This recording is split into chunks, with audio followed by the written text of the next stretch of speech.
What is up, guys? The solid one is here.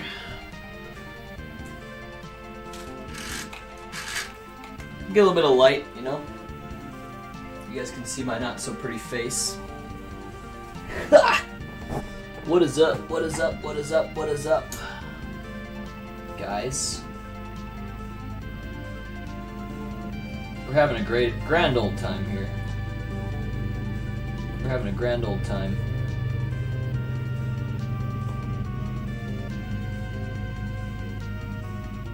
I'm actually premiering a video, and I'm doing one like right now. So currently I'm premiering part 2, but I'm gonna play again as well. Because I just want to play some more, and my night is kind of unpredictable. I may have to get up and get out of here like soon, you know. So we'll just have to see how this all plays out.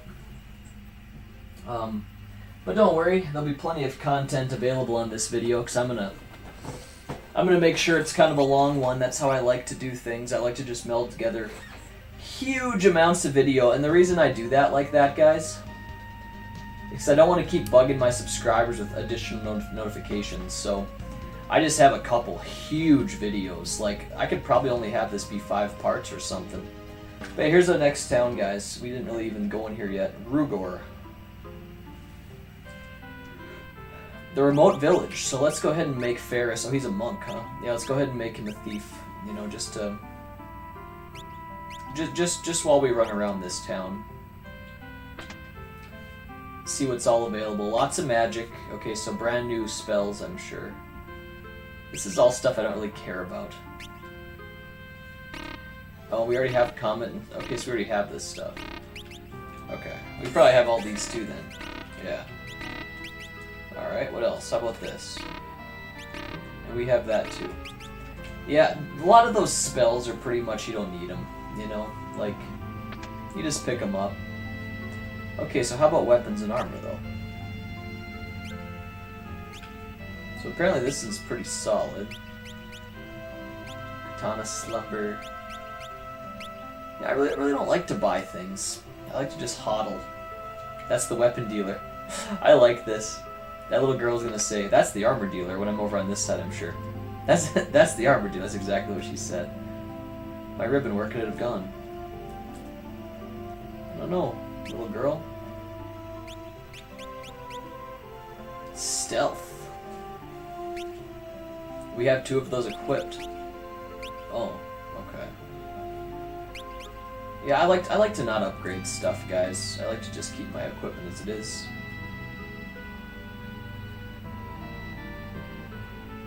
I should probably make sure I actually started recording. You know. Is it true that X-Death is back? Yes, he is. Let me take a quick little look at that. I'd hate to not be recording. Let's make sure we are.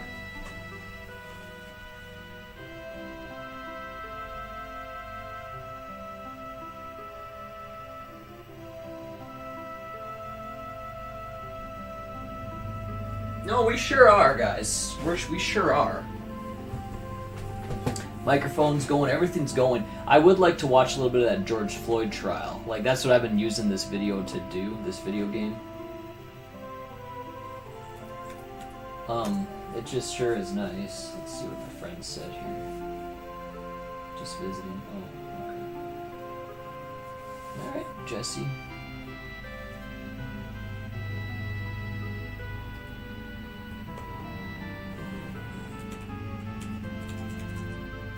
I've been following this trial, and it's actually really interesting, you know? I like to watch it.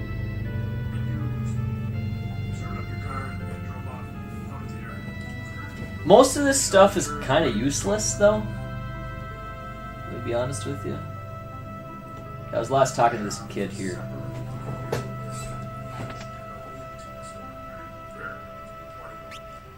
Grit. So cabin's just... It's just better for you.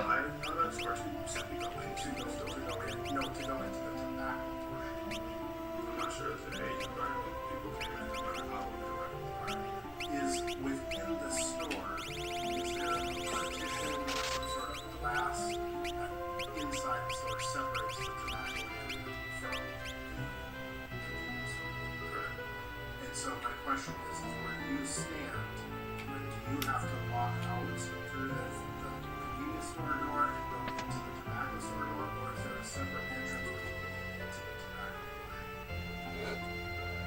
From where you started. If you were the cashier, right? Oh, you can just walk over to the tobacco section. You don't have to go all the way around. Right. If that's what you mean. Let's have Lena lead the party and have her do it. I have not been articulating that as well. Yeah, no worries. All right.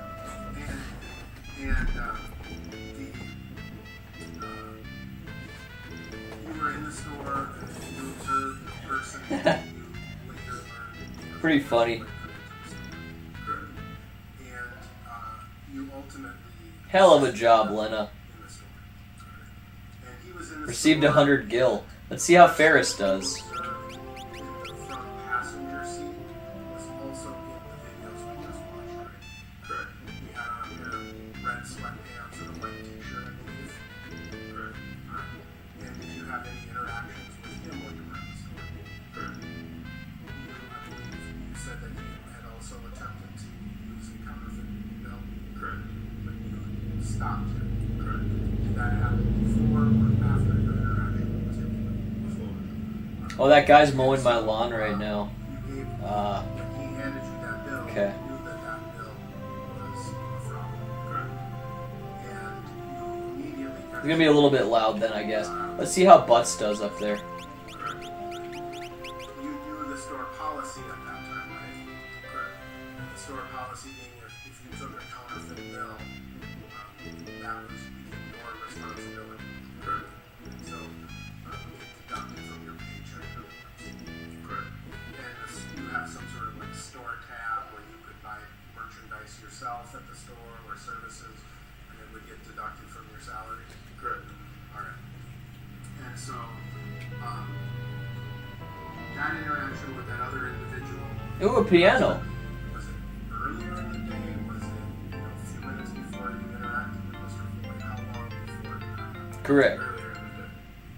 So both Mr. Floyd and that individual had been in the store earlier in the day as well.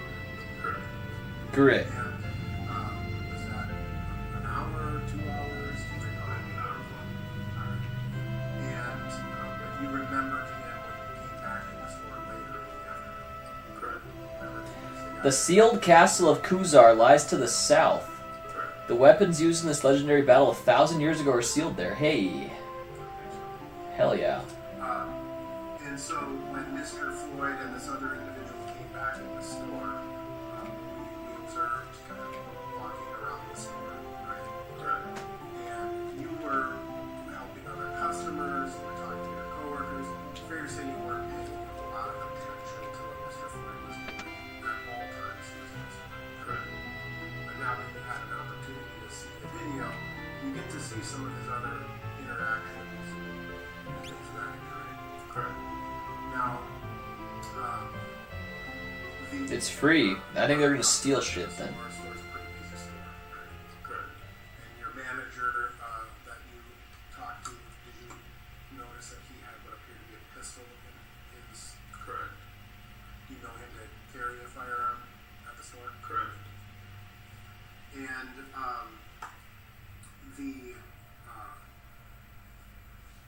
Cutscene. you watched the video, did you see Mr. Floyd sort of do some little dance at one point?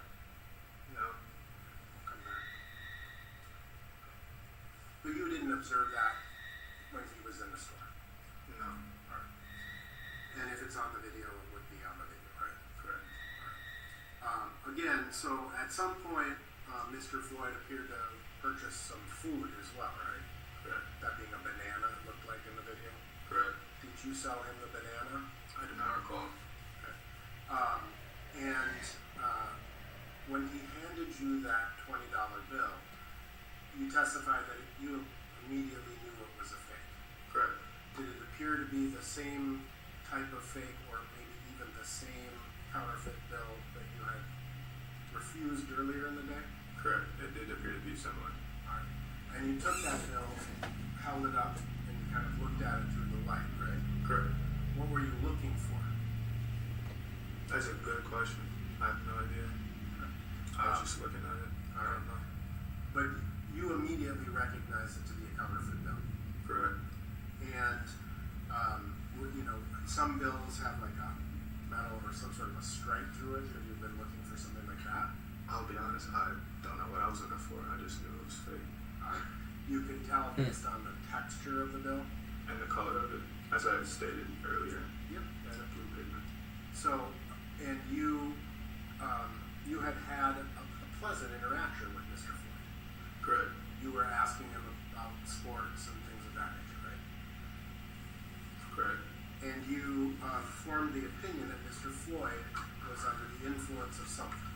Correct. And you base that on sort of, I think you said, a delay in his speech and response, right? Correct. So you had, unlike a conversation that we may be having right now, that's rapid. If you asked him a question, there would be much more of a slow or delayed response. Correct. Did we talk to this girl? And I believe, in your Yeah, that was an important conversation. And I think that's about it for here. with certain words. Correct. And he was trying to form the words. So he was delayed in his speech, and you believed him to be under the influence of something. Correct. And We've already looked at these, right? you were present when your coworker called 911. Correct. We'll take a few of those, just in case.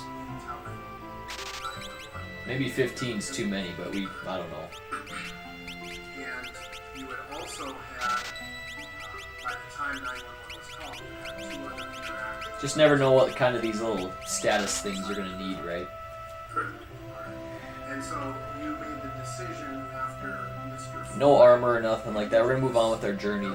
Maybe check out that castle in the south. that Let's you head were down gonna there. call him out on it. I expect it might be difficult. And was that Might be the only place to even go. I don't know. Oh, we want to get Ferris out of that class. The other person that had come in, it kind of seemed like he was trying to scheme. Like he knew that it was a fake bill. I thought that George didn't really know that it was a fake bill. So strong. Like, the monks are so badass, guys. Better than the samurai, even. It's crazy. And could you have just asked him generally? Could you have just let it kind of go and then told your manager later and not like that? And when you made the decision to talk to your manager, show him the bill, and your manager instructed you to go talk to Mr. Floyd and just let it out in the car.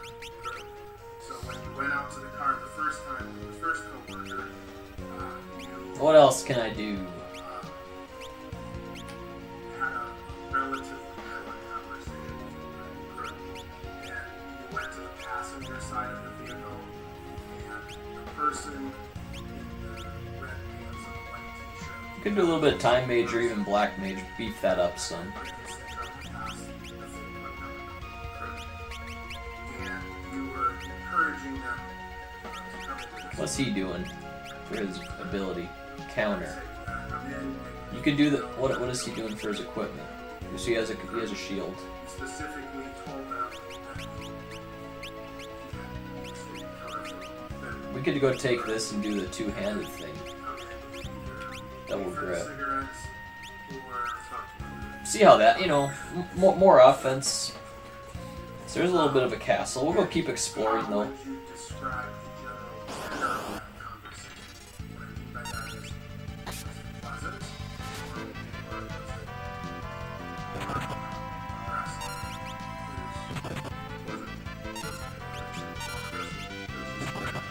Come on in, guys. You got this. Your first attempt. That's it. Come on in, guys. You got to deal. So you were trying to get light. Nice. That's powerful. And 840. then had that conversation. And during that first conversation, he said that Mr. Floyd was not. I know. He said that he was kind of putting his hands up and putting his head back. And he then went back into the store, talked to the manager again, told him to go out and really come into the store. And the second time left the store,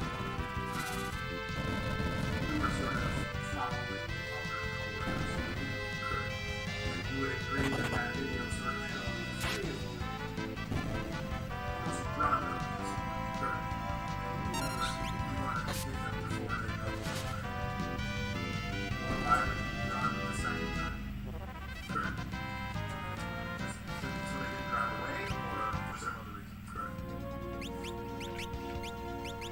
So nobody has white magic right now. That's a little bit of a problem. I need somebody to do that. Coworker went to the driver's side at first. You don't have it either, right? You stayed back a little bit, right? And then you were brought back up to the vehicle, right? And you heard what was the conversation. Ah, shoot. What was being said. You should almost just get the white magic. Passenger of the vehicle, as well as your coworker. Correct. You indicated that That kind of sucks. passenger pulled out the other $20 bill. Pick it up off the ground. Why was it on the ground? Because he threw it on the ground. The bill that Mr. Floyd used, was that still in the store? Correct. And so this other $20 bill was thrown, he threw it on the ground, right? Correct. Coworker picks it up. Who ripped it? The person that was behind the machine. And the coworker handed it back to the vessel. Or did he rip it and then throw it on the ground? The person in the passenger seat ripped the bill, threw it on the ground. The bell was talking to him. The person picked it up and turned it on. And again, this conversation was primarily with Why the heck did that heal him? the passenger. And there was a female in the back seat of the car. Correct. She engaged in the conversation with all of you. And Mr. Floyd, again, he was Oh, Lena's about to die. part of the conversation that way. He didn't say, anything. I love that brawl ability, dude. It's so good. All these crappy little classes can maintain that good attack. Just that we don't have a whole lot of white magic, though.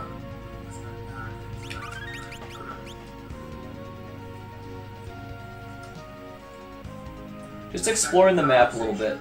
That's all I'm doing here. Fighting some battles, exploring the map. I expected that was going to be an entrance of some kind. A Mog. And there was an outright refusal by either Mr. Floyd or his passenger to come back to the store. Correct. And it was based on that conversation that you decided to, or was decided by the manager to call 911. Correct. I don't know if I want to do that. And again, you were present. Let's not help heard him. The 911 call. Correct.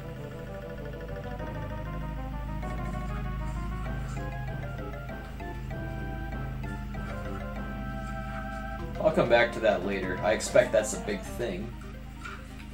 Now, in your Ah, shoot. Let's help the damn Mog. agents,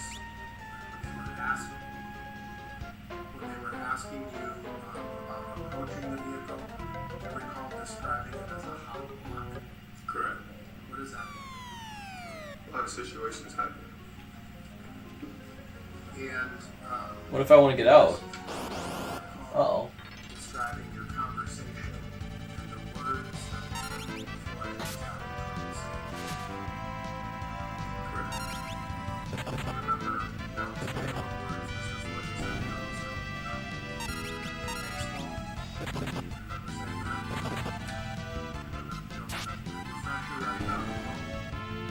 Refresh your recollection to view a transcript of your statement.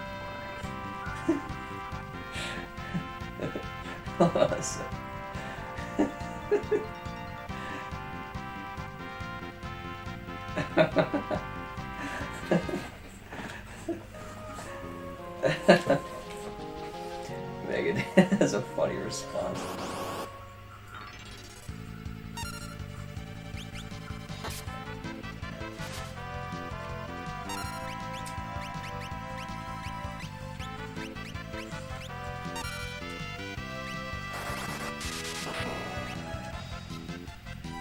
Nah, let's just fight him, just regular.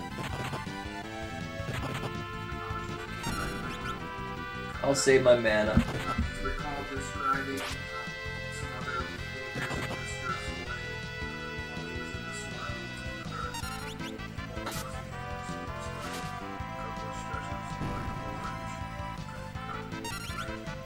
Stepping forward, like There was one sideline, stretching. so, for the record, I'm standing at each other and stretching to the side. Putting his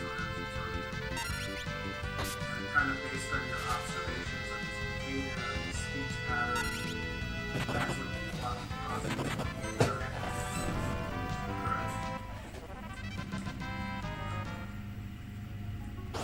Yeah, I can't stop and heal here. So I'll have to use my white magic and get her up. I wouldn't have to though. I could just bolt their ass to death.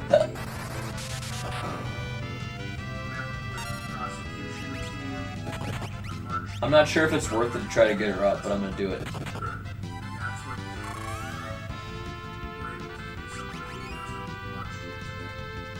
Oh, bull frickin'. Look at that shit. The second she gets up, she just gets killed. What a bunch of ass. Seriously. What a bunch of shit that is. Of all the people. Frickin' garbage. Seriously. Such shit.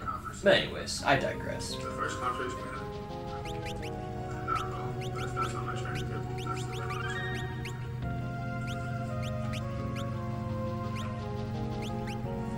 We're gonna get her some white, just for the time being.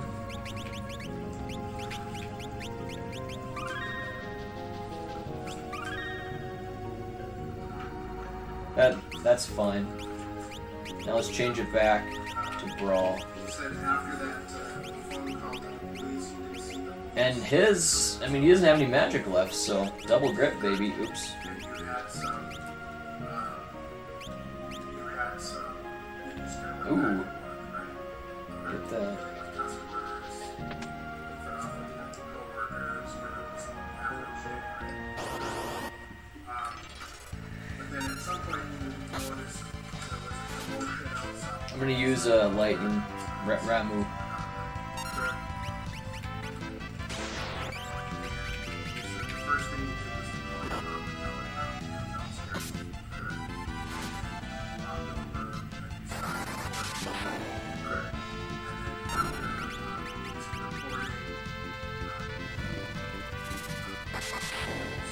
That's it for these guys. They're dead.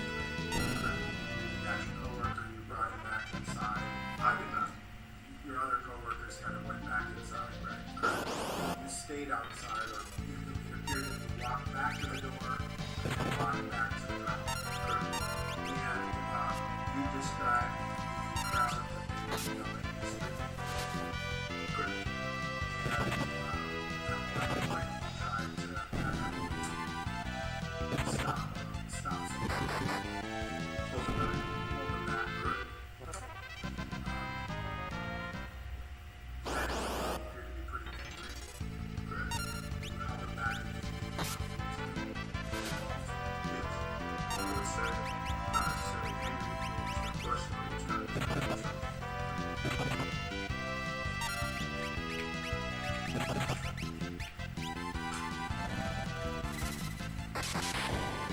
Should be it.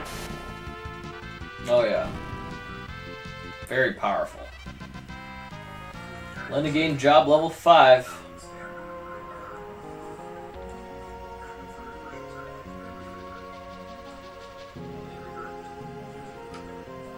How are we doing?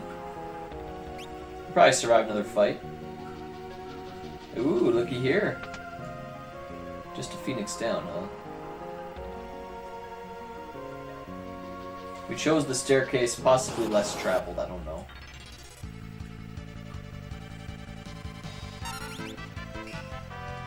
Oh, a blood slime.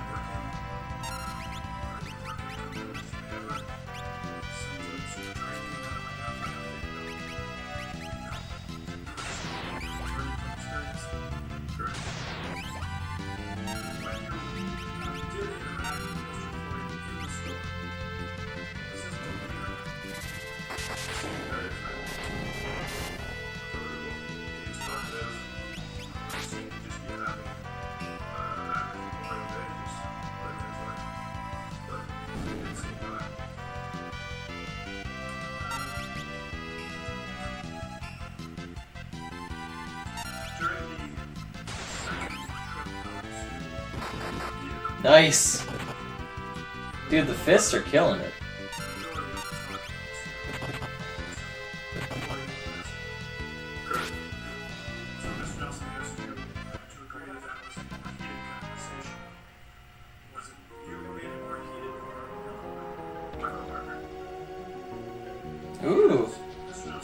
Oh shit.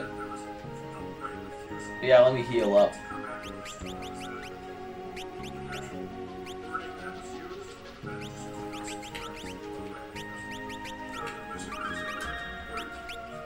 Okay, good enough. Now let's have her go back to... Oops. Let's have her go back to the brawl.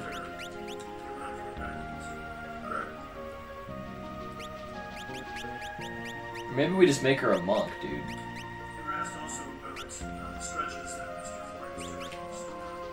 You know, I don't know.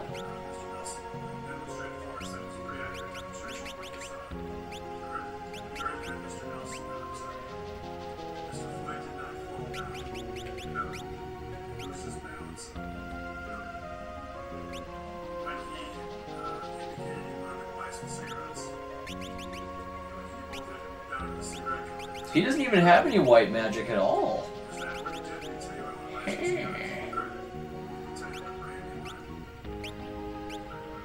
Okay. We should probably get that going. Lopros.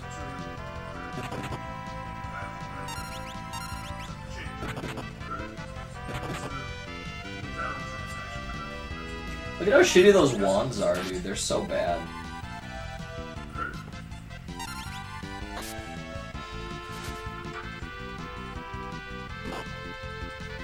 Counter.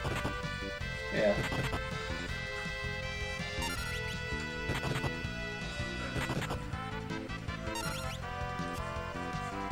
Zero damage all the time, dude. What's up with that?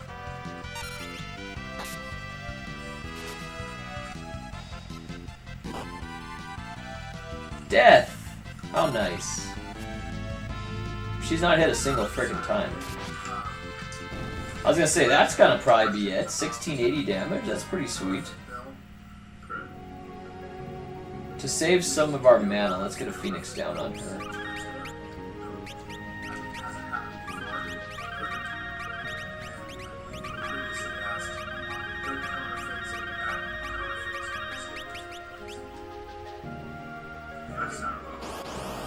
Have you seen some builds that are better counterfeits than other builds?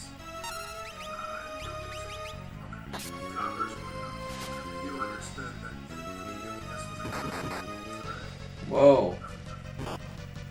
There goes my mana.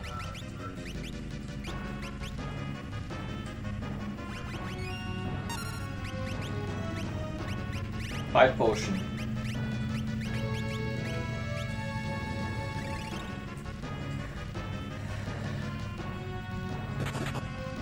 He's really facing her ass, dude. I should put him in the other row. What am I doing? Yeah, see? That's not good. Just annihilating him.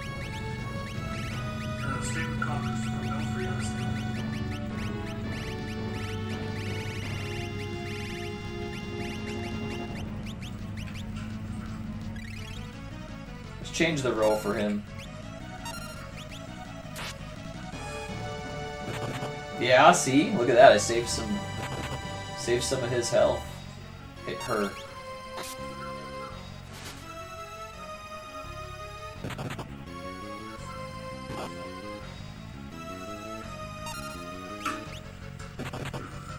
This is kind of tough.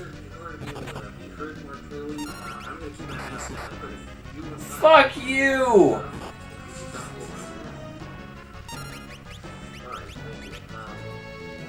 Dude, 2,000 freaking damage? Are you kidding me? Christopher Belfry. CHRISTOPHER.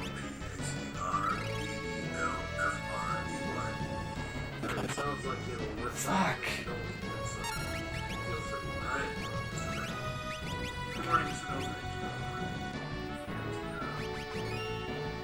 Tell us your how old are you? How old am I? I'm 45. And just tell us, if you would, the general area where you live. South of Minneapolis. Age of when you live. Until 20, What the fuck? Is that where you would have done that to? Yeah, in South Minneapolis. How long have you lived in South Minneapolis? About 3 years. Need a lot of Phoenix Downs in this fight.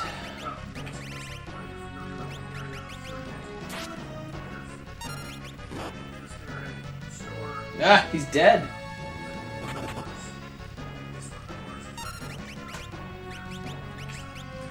Now, okay, what I'd like to do is once she gets that going, I'm gonna do this. Perfect. That's gonna work out okay. I want Gear 3, but I don't know where that is.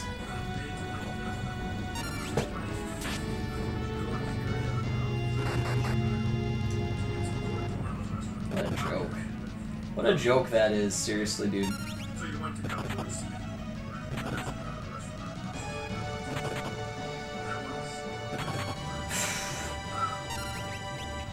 So you went to that intersection sometime in the late afternoon. Bunch of shit. And where did you drive it?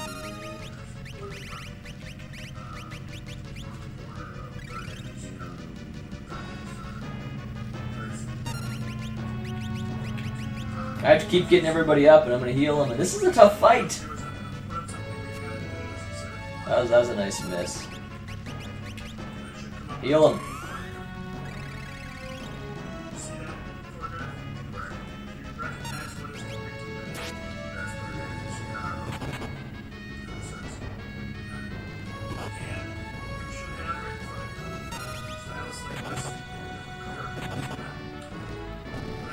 Wow.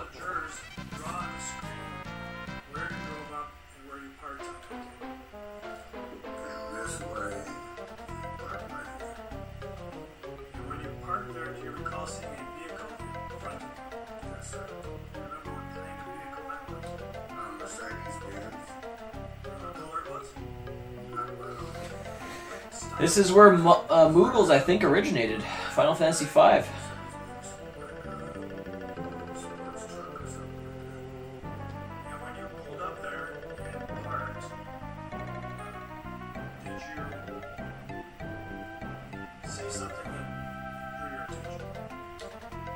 Not right offhand. Shortly after, yes, two officers was coming across the street. I noticed them coming and they approached the vehicle in front of me. One officer drew a handgun and opened the door. Am I supposed to remember that pattern? Luckily, I'm recording, huh? Was in the driver's seat. So at that point in time, had you gotten your food already or not? No. So you were just sitting in your car and you see this person walking. And after seeing that, what happened next? Kind of startled me, you know, from where I'm from, when you see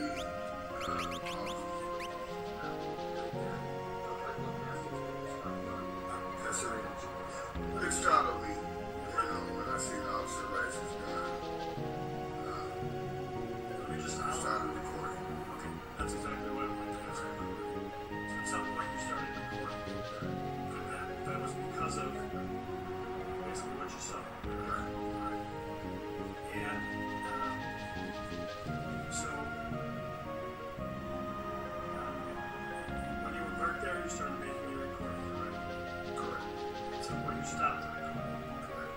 Why did you stop that recording? Because I heard more sirens pulling up, and I didn't want to be trapped in between the whole commotion that was going on. I didn't know exactly what was going on. It's just I didn't want to be in the middle of, you know, much commotion or what was going on. So I across the street. Good job. Yes, sir.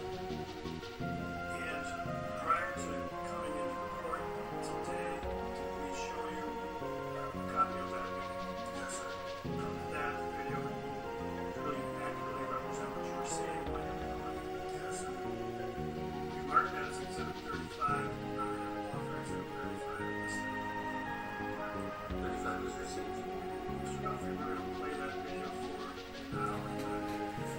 Okay. Well, I don't know.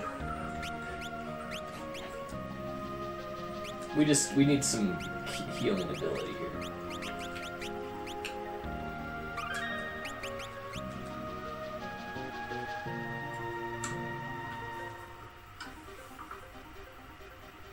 Oh my gosh. What? Oh, can I just... Yeah, can I just not? Yeah, I'd rather not do that right now. I need to go back and heal. That's what I need to do.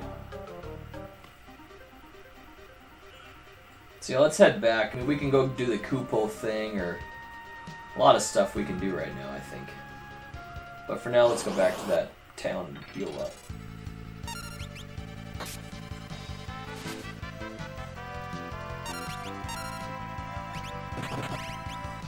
No more mana.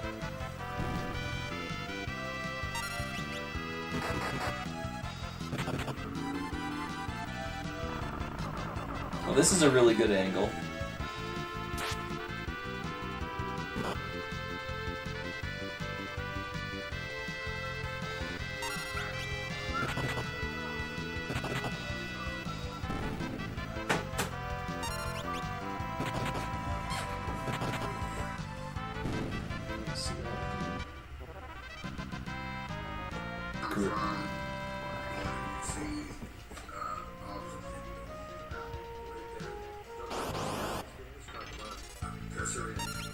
This shot of me, when I see the observations, I started recording. Okay, that's exactly what I'm thinking. So at some point you started recording. That was because of what you saw. Right. And so when you were right there, you started making your recording. At some point you stopped. Why did you stop that recording? Because I heard more sirens pulling up, and I didn't want to be trapped in One step, dude. Look, come on, man. Let me walk a little bit. Since I didn't want to be in the middle. We could always just go in a tent and heal up that way. We have a lot of these tents and stuff, and I wouldn't have to go back to a town, but I'm just old school like that, you know? I want to sleep in an actual inn. That video And it is probably cheaper, but I got a lot of gil. But yeah, this is probably something we want to check out right away. 35 is received.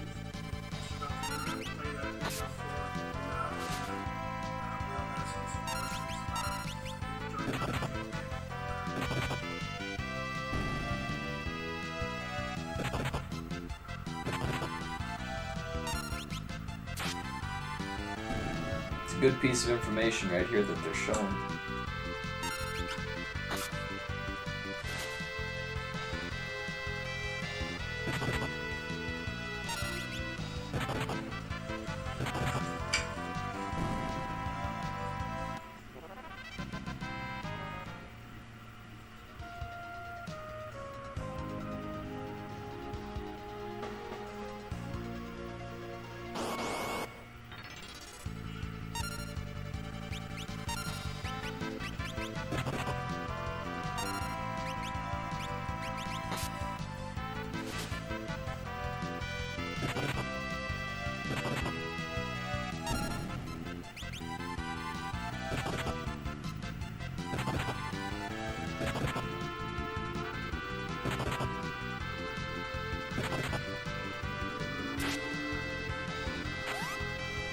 There we go.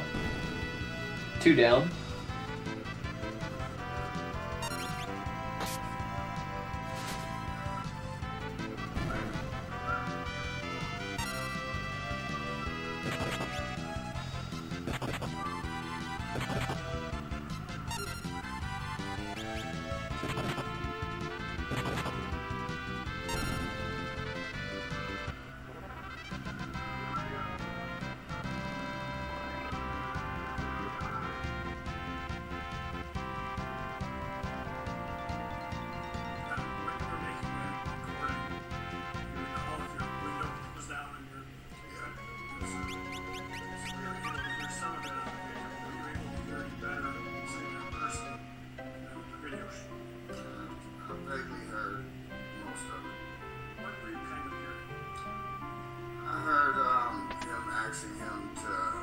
see your hand, and you're saying please something about being shot or something before, please don't, something like that.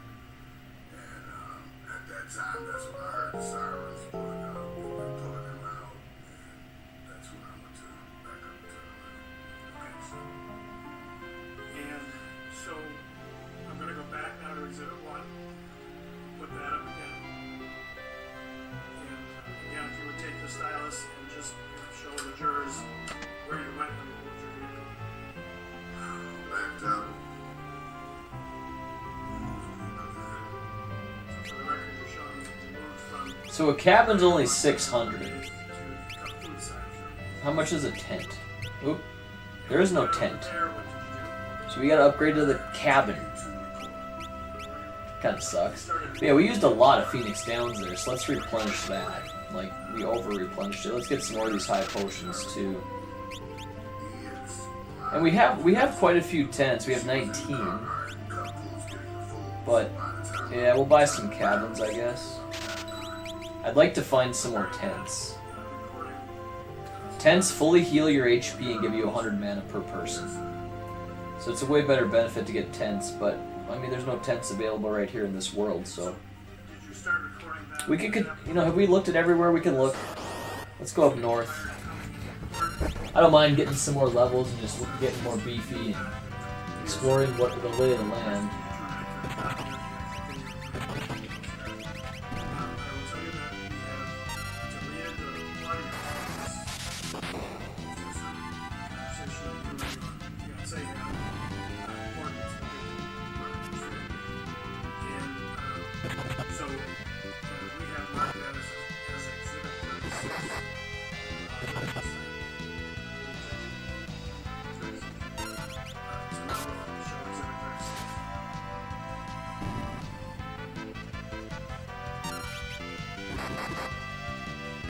Monks are badass, dude. Look at that.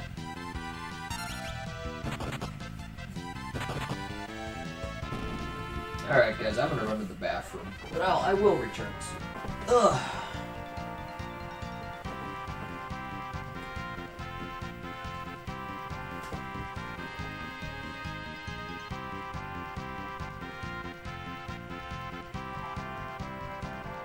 I'm back.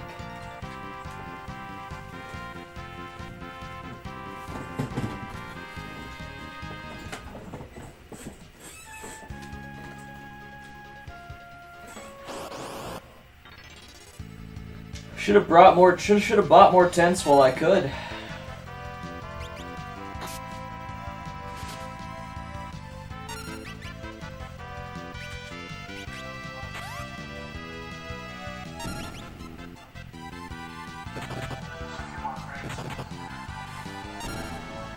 Let's just keep going here for a little bit. Alright, stop it right there, please. Now, a couple things, and just for the record, the timestamp on the video currently is 7:34:57. But, Mr. Martin, you don't know if that timestamp is the actual correct time this was being taken, do you? I do not. And there will be ways that we can deal with that later, but you're not. Well, I think you answered my question. So if you would, in this photograph, describe for the jurors kind of what we're seeing here, the layout of the store. And one of the things I want to let you know is in front of you, there should be a stylus like this. And if you take it and see how you can draw right on the screen.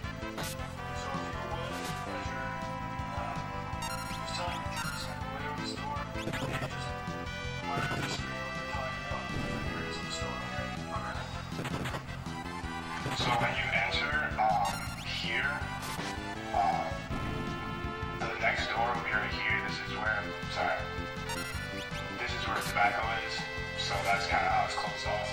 And then if you take a left here, there's a door here, and then these are all the snacks. This is where the deli is located, kind of like tucked off here. Right here is just kind of like my manager's space, usually where they are, kind of watching to see who comes in and out. And then back here, you can't really see it, but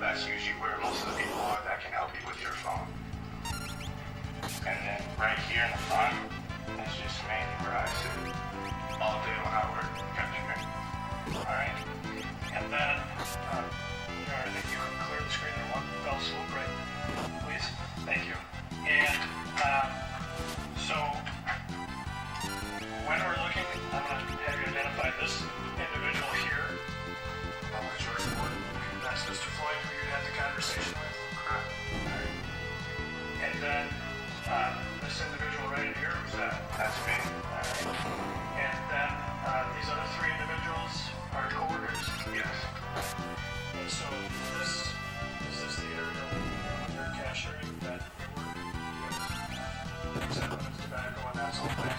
Yes.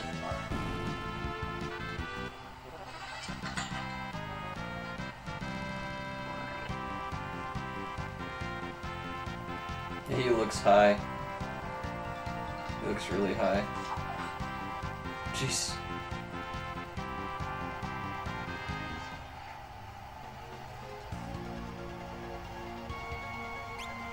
I'm going to pause right here for another moment, please. I see there's an individual sitting here.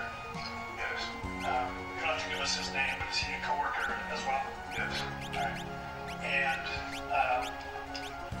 so it looks like even just in this frame, at least 4 coworkers, correct?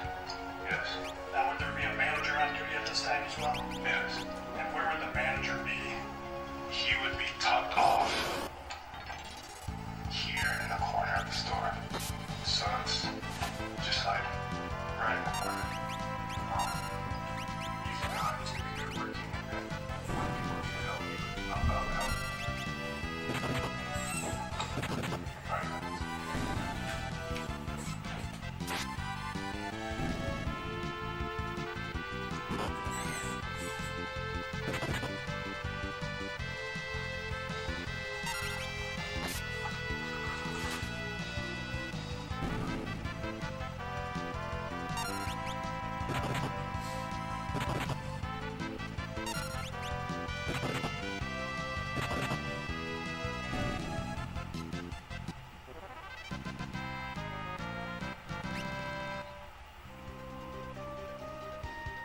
Not a whole lot over here.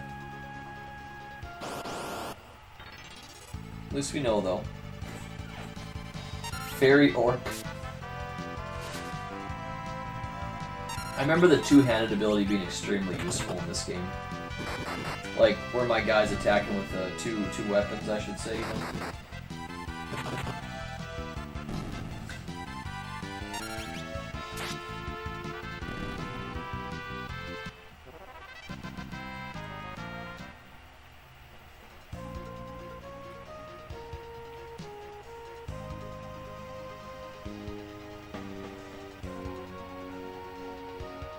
Okay, there's nothing over here at all. Just where I kind of entered, and that's it.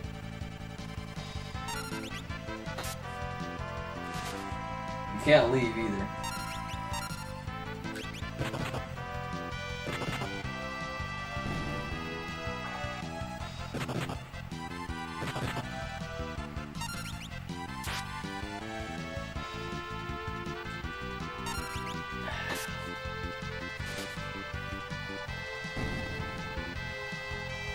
Stop right here for a moment. I'm just wondering to see where you are, and just for the record, we stopped at 73728. You see where you are in the store right now? Yes. And what's that location? Tobacco section of the store. So that's where you go to sell cigarettes to people? Yes. And other tobacco products, I suppose? Yes. All right.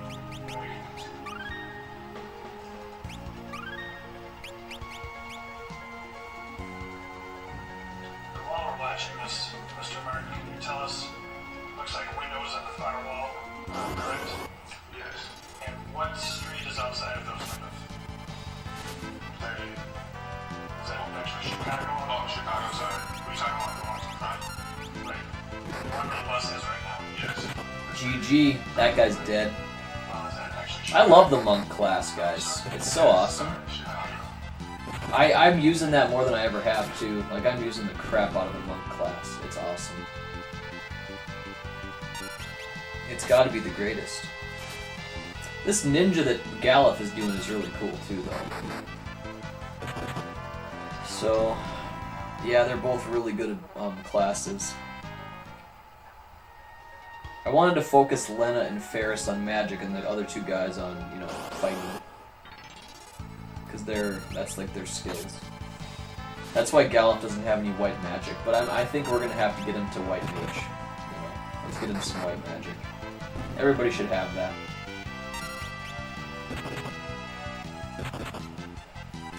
Like the best use of your mana is magic, or white magic, I should say, healing.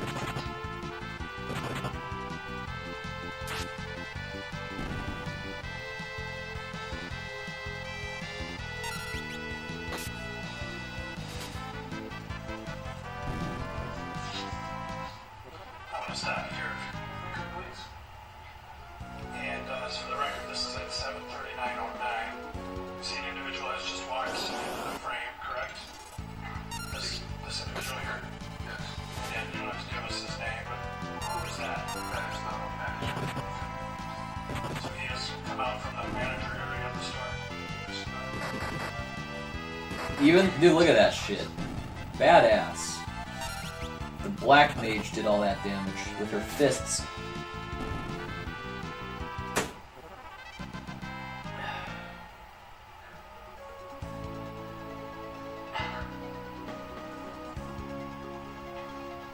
Now, if we can pause here for a moment, please. Again, for the record, this is 7:39:28. You see that Mr. Floyd has sort of walked off the screen, correct? Yes. And so what area of the store is that where he has walked to? The cell phone area. Alright. And then if we can continue.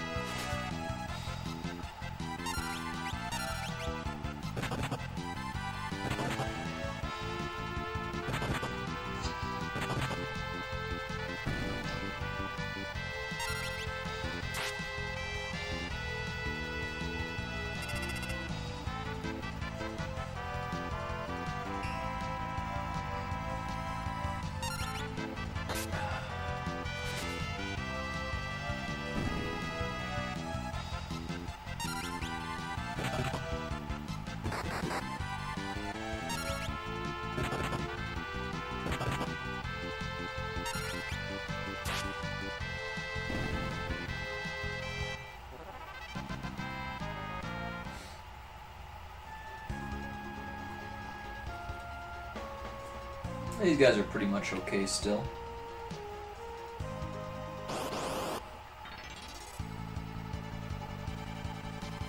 Looks like these cup food guys are having a lot of fun at work.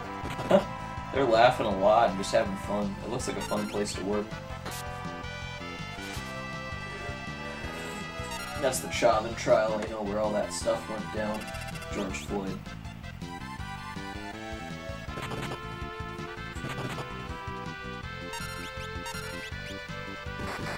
It's like a good store. There's food, snacks, there's cell phone service, there's a deli, there's tobacco.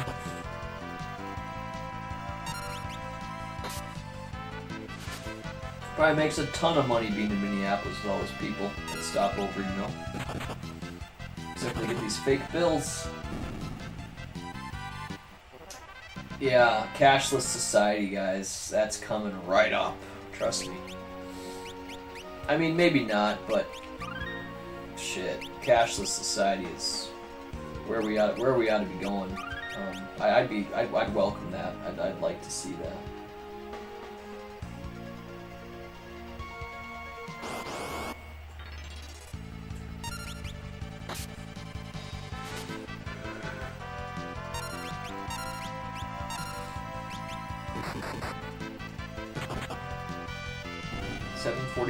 p.m. Okay, so it's nighttime then. Evening. Man, George Floyd is hanging around at this store, dude. He is hanging out. When you walk into a store, I mean, it doesn't take me that long. Oh, by the way, this is 5/25/2020. This is in the midst of the COVID pandemic, and there is not a single mask. Isn't that funny? Huh. Yeah, we've sure changed to that, guys. Masks all over the place now.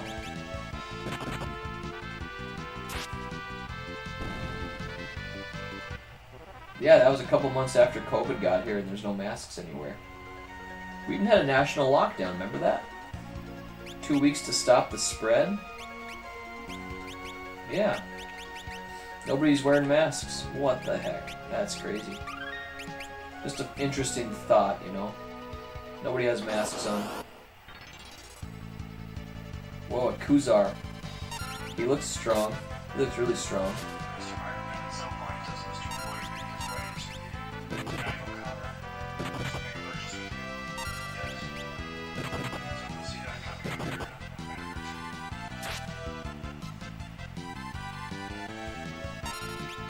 or two. Oh yeah, Floyd's doing some weird stuff. He's kind of like dancing. Oh, Glenda died. I didn't notice that.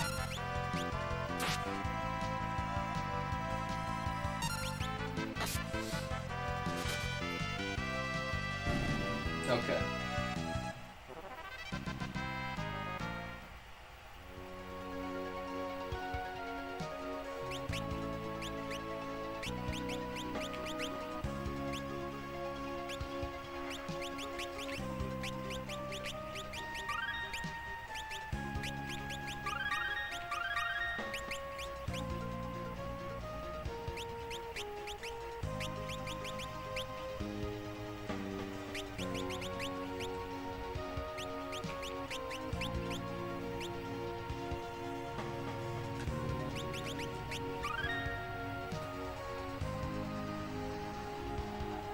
Gotta do something on my phone. Mr. Martin, let me pause this right here.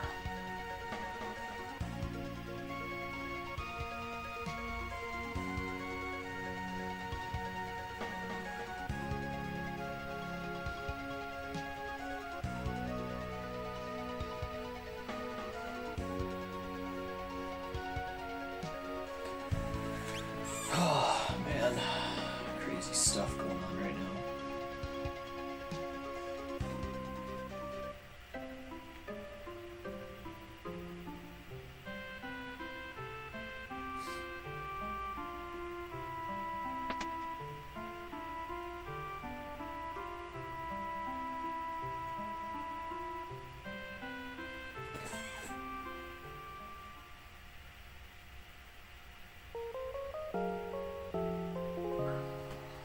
For the record, 74436. We see now you're standing at the cashier area. Seems to be speaking with Mr. Floyd, correct? Correct. And were you able to understand the conversation with him at that point? Yes. Okay, so let's keep rolling then, please. Alright, castle time. Let's go check it out. Let's go just walk over there. If we can't really make any progress, we can go check out the Mugo place. Now let's stop here. Kupo. Mugo. Where are you now with Mr. Floyd? That cross-section.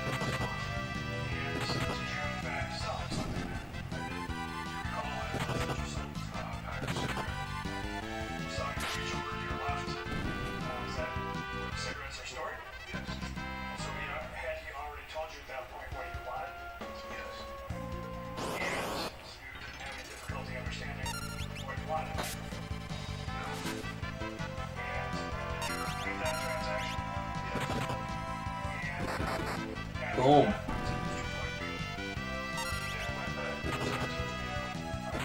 So we'll let this run into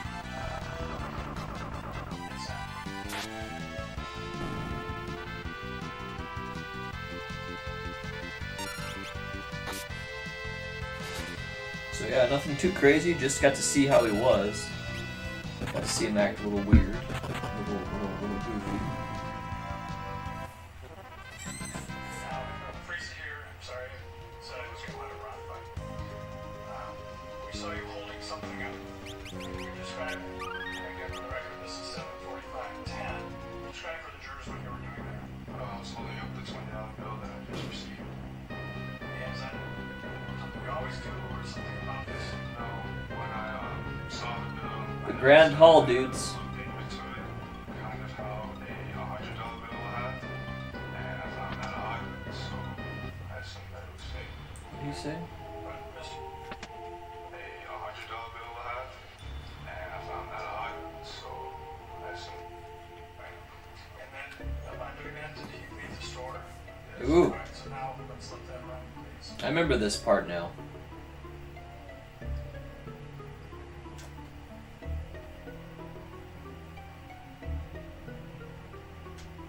They're so old. I don't think we can really get them yet. So after you looked at the bill, though, you didn't leave immediately, did you? No. Apollo's harp.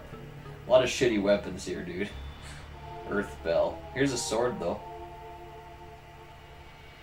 I'll take that. What do we got here? Assassin's Dagger would be good. Sasuke's a katana. Right. So that is the end of season 20. Holy Lance. Time there is 7:45. Rune Axe, nice. Correct. Well, I guess you saw that on the timestamp on there. Correct. So we could look at other video to determine if that time is correct. That's the time you left the store on this video. Yes. All right. After he left, did you look at the bill again? I did. All right. At the time that you were working on May 25th, 2020, what was the store policy about cashiers accepting $20? The policy is that if you accept a counterfeit bill, you have to pay for it out of your money or your paycheck. Gives you incentive. You know, well, contain. Yes. All right. So, did you think that bill might not be legitimate? I did. Yes, I did. I took it anyways, and I was planning to just put it on my tab until I said okay to myself, and as you can see in the video, I kept examining it, and then I eventually threw it back. And when you told your manager, Okay. Don't want to be fighting those guys. what were you told to do? He told us to go out to the vehicle and to ask him to come inside to discuss what. In other words, don't worry about going in there. When you say vehicle, what are you referring to? Alright? The car or the SUV, I think that George Floyd was in. I could see it from outside into that. So we know from the video that those windows, you can see where that bus was. That's actually Chicago. Yes. 38th, that's on the backside of that store. Yes. Was there a way to look that out on the 38th from the store? Yes. I guess my question is, how did you know he was in that vehicle? I watched him quite good. Pretty good way to know. And so when you saw him go Pretty, into that vehicle, pretty good way to know. was purchased. Yes. And so your manager, what were your instructions? Just to go out to the vehicle and ask him to come inside to talk to. Go to the left. And did you in fact do that? Yes. When you went out there, as how many times did you go out there? Twice. So I know the first time that you went out there, did you go by yourself or with some other people? The first time I went with one other person. And you are aware that there is a security video at the restaurant across the street, correct? Yes. That's the Dragon Walk, is the restaurant. And prior to coming to court, we showed you some security video that captured you and other employees going out to the vehicle, correct? Yes. And that also shows, we also use some of the footage from inside the store to show when the guys leave the store to go out there. Is that correct? Yes. And reviewing that video, does it all fairly accurately depict the times that you and other employees went out to the SUV? Nothing? Yes. Nothing. Kupo time. Author Exhibit 31.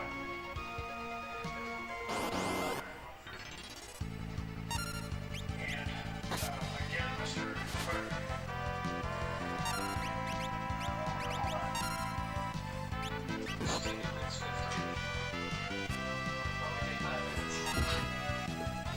That guy had to pee. What's wrong with having to pee too?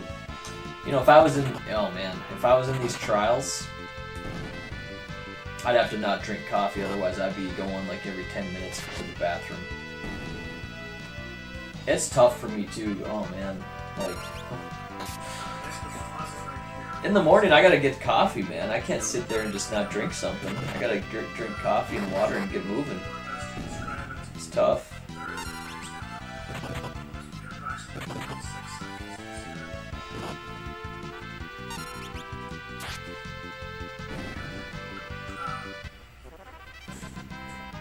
What you're seeing here, obviously, there are 2 officers. Well, there are now 3 officers on the scene, correct? And the original 2 officers were in this view. One of the officers is with the individual. Let's see how far we can get. There's nothing. The individual sitting on the ground, you recall seeing him from when you were working behind the Mercedes before. Where was that individual? He was in the driver's seat. So that's the same individual in the video, prior video. And did you see while you were moving the car how those 2 officers, that individual went from Mercedes prior video to a Harrier? Correct. How did that happen? They brought him out, walked him over to the sidewalk, sat him down, one officer, and went over to the other people that was in the vehicle and started asking them questions. And then the other officer, the driver, sat on the ground or listening to them. Correct. So then we'll continue to play 736 minutes.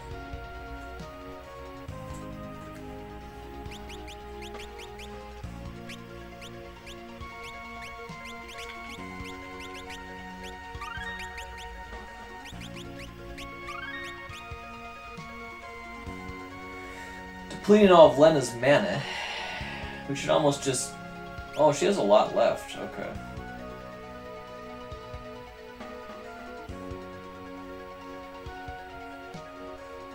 We're gonna go to the Kupo.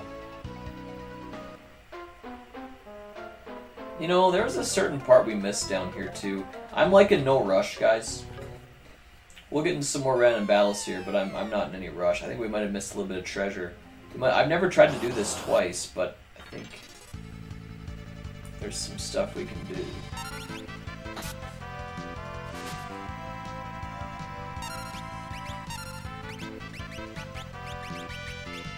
Oh, that's not what I meant to do. So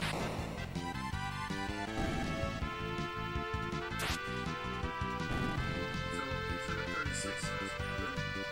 You stopped filming that? Why did you stop recording that? Slightly still kind of scared, nervous that one of the officers kept staring at me while I was recording. So I kind of put it down and I went to record again. And I was like, I really don't have a problem. So I stopped recording. At that point, Yep. did you think Don't that want any this problem. this individual and the officers was From what I've seen, when I stopped recording, I drove towards the corner as they crossed over with the 2 officers that came and posted in the first place. They went to walk them across the street, and when we went to turn to go back home, we seen them placing it in the police car. Man, Galuf the Ninja, shit, he's never gonna be fully perfect there. Holy cow. He's got a long way to go. you referred to George. Yes. What do you mean by that? I was telling them George was a lieutenant. When you use the name George, this individual was removed from the SUV Mercedes. Did you know that, John? No, not at all. Subsequent to this learning who got George Floyd. So you saw them moving Mr. Floyd after you stopped recording. Right. So I'm going to put exhibit 1 back up.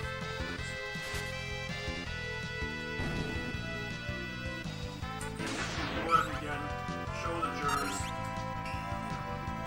where you saw them. He's dead now. You want to just put an X on here where you were parked when you made that second video. Try again. And then if you would, show the jurors where you saw them walking Mr. Floyd after you stopped recording.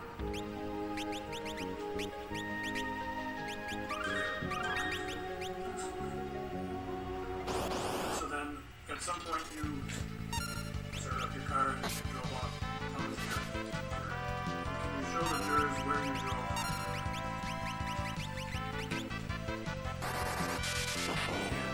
So the record should reflect you turned from 38th Street to go southbound on Chicago. Correct. And the record should also reflect that you're indicating the officers walking Mr. Floyd from Triangle on corner northbound on Chicago towards the Gulfport store. Now, when you turned and went south on Chicago, and they already walked Mr. Floyd in front of you over to that, or did you cut in front of them? You know what I mean? They already crossed. I'm not sure. To tell you the truth.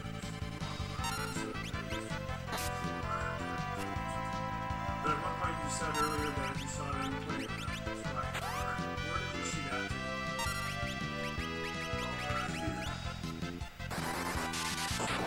When you turned to go southbound, is that when you looked?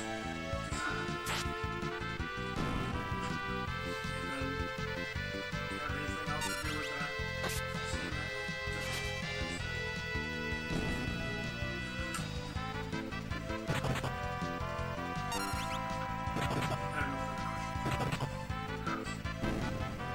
I love watching this trial. It's just interesting to me, man. It's a huge deal, you know? It's really a huge deal. I wonder what's gonna happen with all that. But yeah, here's what happened that we did differently.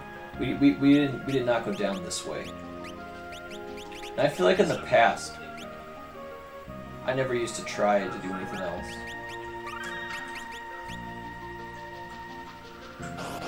See where it takes me.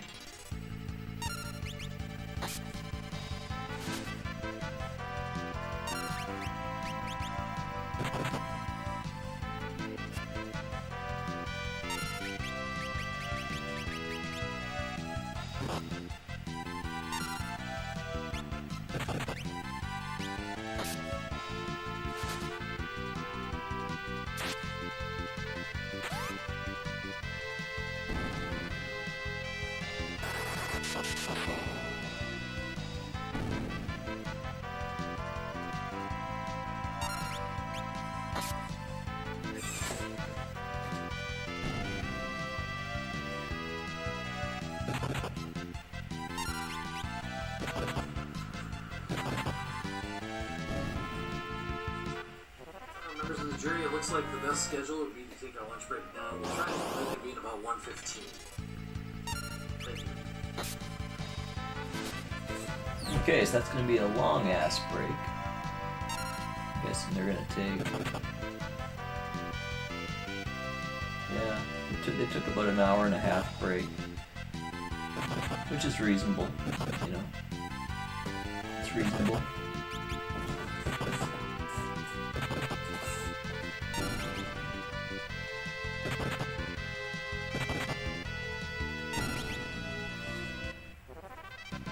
Hey man, lunch takes time to get, especially if you're in the Twin Cities. You know, lunch takes time to get.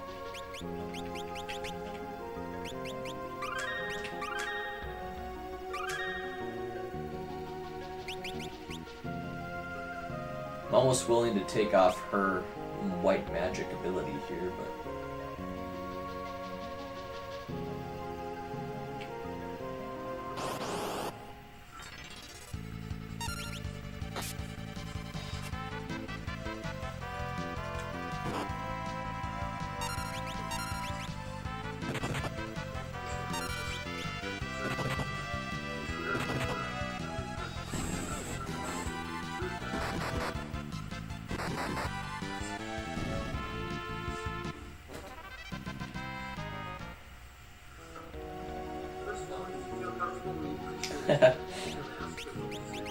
It's kind of funny. I'll keep my mask on so I have protection.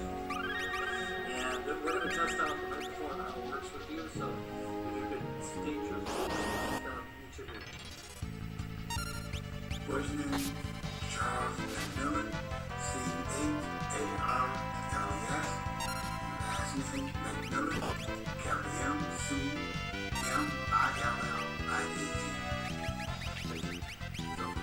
You got some crazy glasses, got some white glasses. Sir,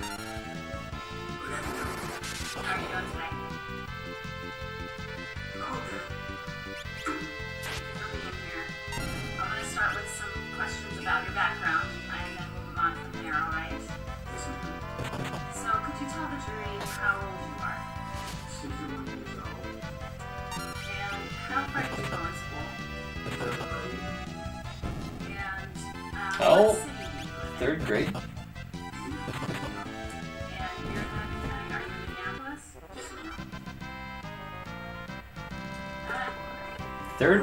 Third grade? Charles McMillan, How the C-H-A-R-L-E-S. heck did you go that far? McMillan, M-C-M-I-L-L-I-A-N. Is over. Good afternoon, sir. Good afternoon. How are you doing today? Okay. Thank you for being here. I'm going to start with some questions about your background, and then we'll move on from there, all right? Yes, ma'am. So could you tell the jury how old you are? 61 years old. And how far did you go in school? 3rd grade. 3rd grade. And what city do you live in? And you're in Hampton County. Are you in Minneapolis? Yes, ma'am. I'm going to ask you some questions about Memorial Day, May 25th of last year.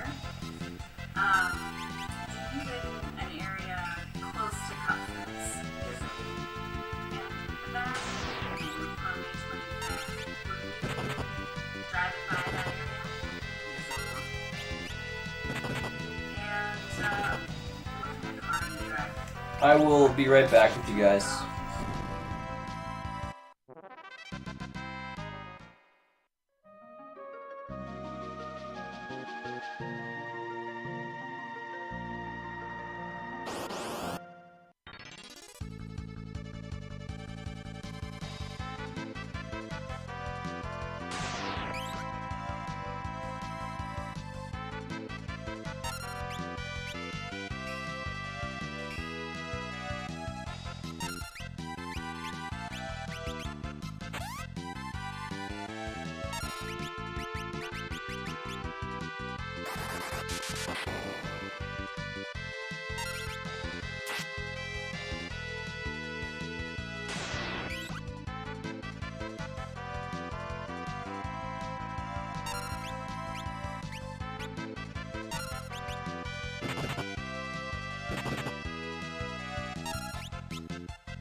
I can get you guys back here. What was that? What did you see? I was at the red light going south. And at the time I was going to go east on the 38. That's to my left. And when I got there to make a left turn, I see I had action with a car with a man with a police officer. So I'm going to show you a map. Do I gotta walk a certain way? Alright, so Okay, here we go. Using this map that's up on the screen, could you just describe, you can actually use your, there's a little pen there, status pen, you can use that to sort of show the jury on the screen where you were and where you were headed.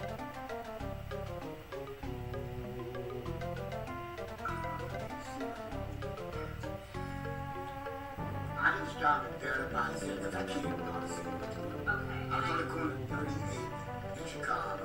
alright, To make a left to go east towards 47 Highway. So right on the corner of 38 Chicago. so you were headed east on 38th Street, is that right? Yes, which would be right here. Okay, perfect. And you just made a mark at that intersection there where the direction you were headed was eastbound, is that right? Yes. Alright, and when you were headed down 38, you said you saw interaction with somebody and some police officers. What did you see at that point? When I made the left, I seen a gray, blue. There was a Mercedes-Benz truck on the right side of the police officer standing at the door. So I automatically made a right turn and pulled over. And what made you decide to stop and pull over? Being nosy, just being nosy, being neighborhood, nosy person. Did you want to know what was going on? Yes, being nosy.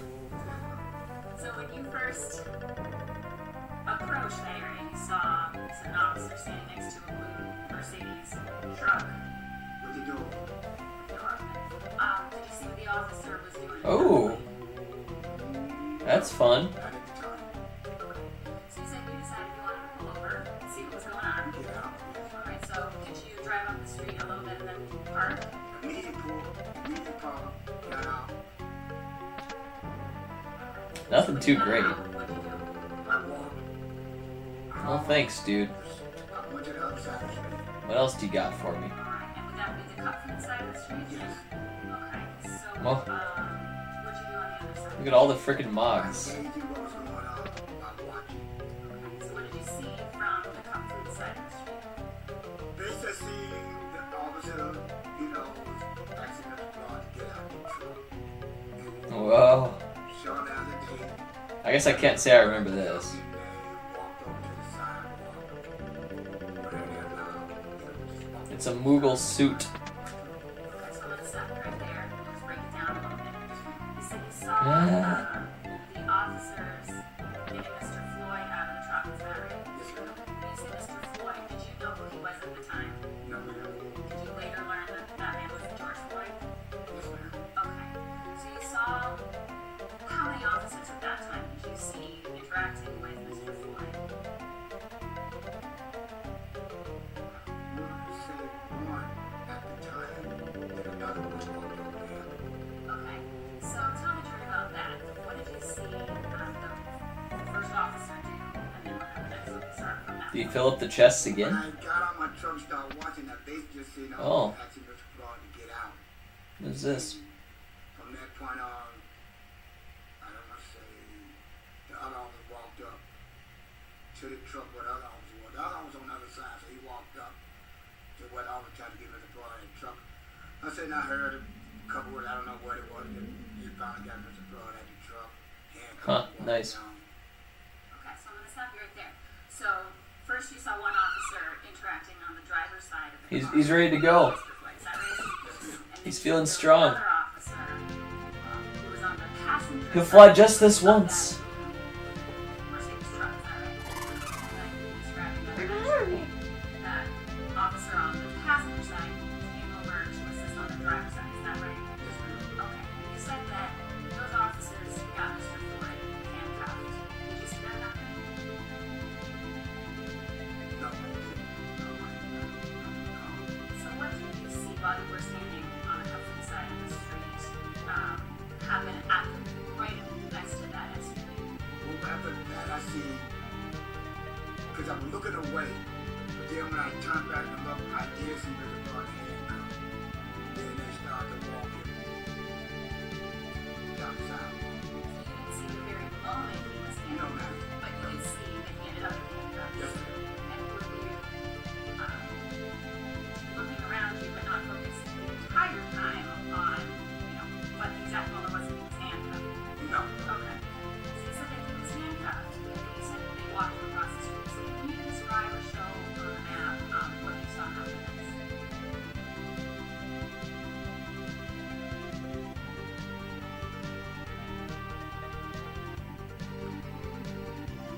Put either a line or a mark where you saw them walk.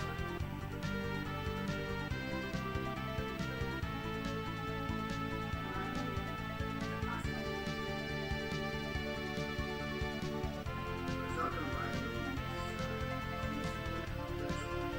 Okay, so let's orange person this person. There was a little small restaurant on the right-hand side behind the truck. Okay. That's what I'm looking for. That is. Alright. Would that be the Dragon Lord restaurant? Yes, the restaurant on the corner. Okay. So was that where the officers that you saw walked to Mr. Floyd at that point? Yes, ma'am. Okay. And you said he was The castle. was Which he one? walking across the street? Yes, he was walking in. He was walking from the sidewalk. And then what happened? He said something about he couldn't. He said something. Can't quote right what he said, but what he said, they let him sit down. And were you watching that part of the interaction where he was sitting down? Yes, ma'am. And where were you? Were you still on the I'm couch? still on the cover. I'm still on the cover poolside. I'm not controlling this. Try not to talk over you. Just wait your question and then you can answer, and I'll try not to. Yes, ma'am. Try to do this. Not a problem. Okay, just because we got someone taking it off. Alright, so you are on the cupcake side. So you sit down and could you hear what was going on? In terms of the whole conversation? No, ma'am. But you were watching what was going on. Is that right? Yes, Alright. ma'am. Did they move again after that? Yes, ma'am. They helped him guide him off. They helped him guide him off the sidewalk. And then after he got up off the sidewalk, where did they go? They went north across the street at the red light, which would be going north to the red light. So did they head toward King Gallup? I guess I forgot about that. And where were you? Did you stay where you were or did you follow? I thought he was just like a traveler. He's actually a king. And I'm gonna put up did you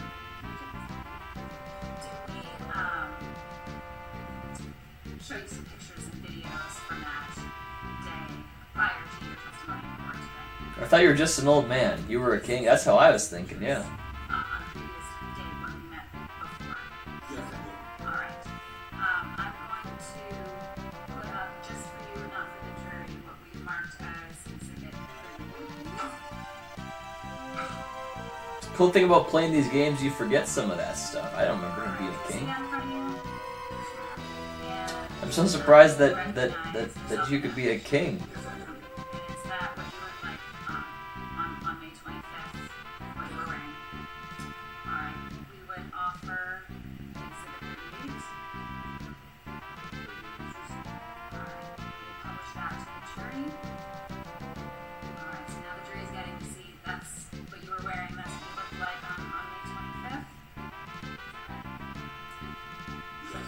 And so it looks like you're walking down the sidewalk, talking about getting closer. Did you get closer at that point? Yes, I was getting close. Okay.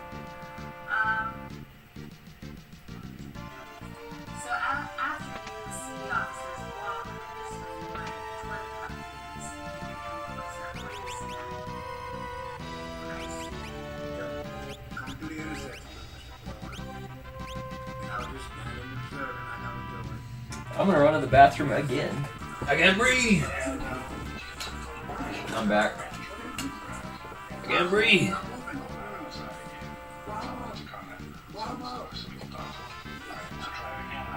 All right. All right, I'm back, guys. Let's cut it here. Car. What car are you referring to? So they were taking Mr. Floyd to the squad car at that point? Sorry. Yes, ma'am. And was he still handcuffed at that point? Yes, ma'am. And was Mr. Floyd walking with those officers? Yes, ma'am. And was it just those two officers at that point? Yes. Did you know either of those two officers? Who's that? No. Okay. And then did you continue Looks like to observe Lena, after they got to Radio. that squad car? Yes, I did. And what did you see then? Just standing and observing them, getting them into the car, and as they get them in the car, paying attention like I was always was. And was Mr. Floyd saying anything at that point in time? Yes, he was. And He were you killed the in frickin' Harua. conversation with Mr. Floyd as well? Yes, I was. So Oh, tell us no. just a little bit about what was going on in that moment. At the time I was engaged with Mr. Floyd, that the officer was, trying to get him in the car and everything, talking to him, and I was telling him, We had to go pick up some more of that damn plant. fly with him, get on in the car because you can't win. Something of that nature. And before, as you were watching Mr. Floyd walk up to the squad car, he was seated down, and he was walking across the street. Any of those moments in time, did you see Mr. Floyd fighting or being violent with the officers from the moment he was taken out of the car until he was sat down and then walked across the street? No. Okay. And then you're describing what was going on, and he's handcuffed, you described that at the time, is that right? Yes. And then you're talking about them trying to get him Okay, we had to go pick another plant up.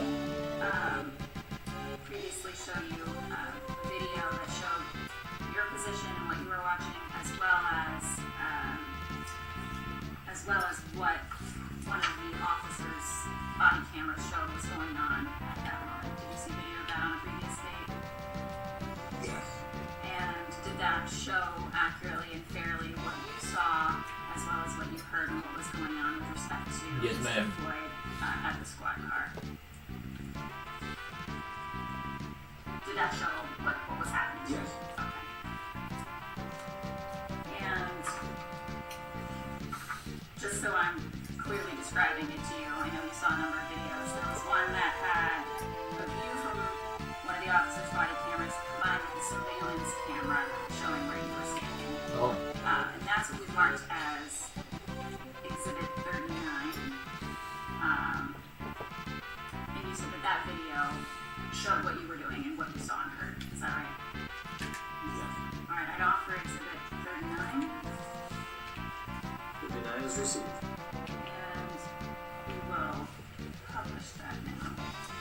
Oh.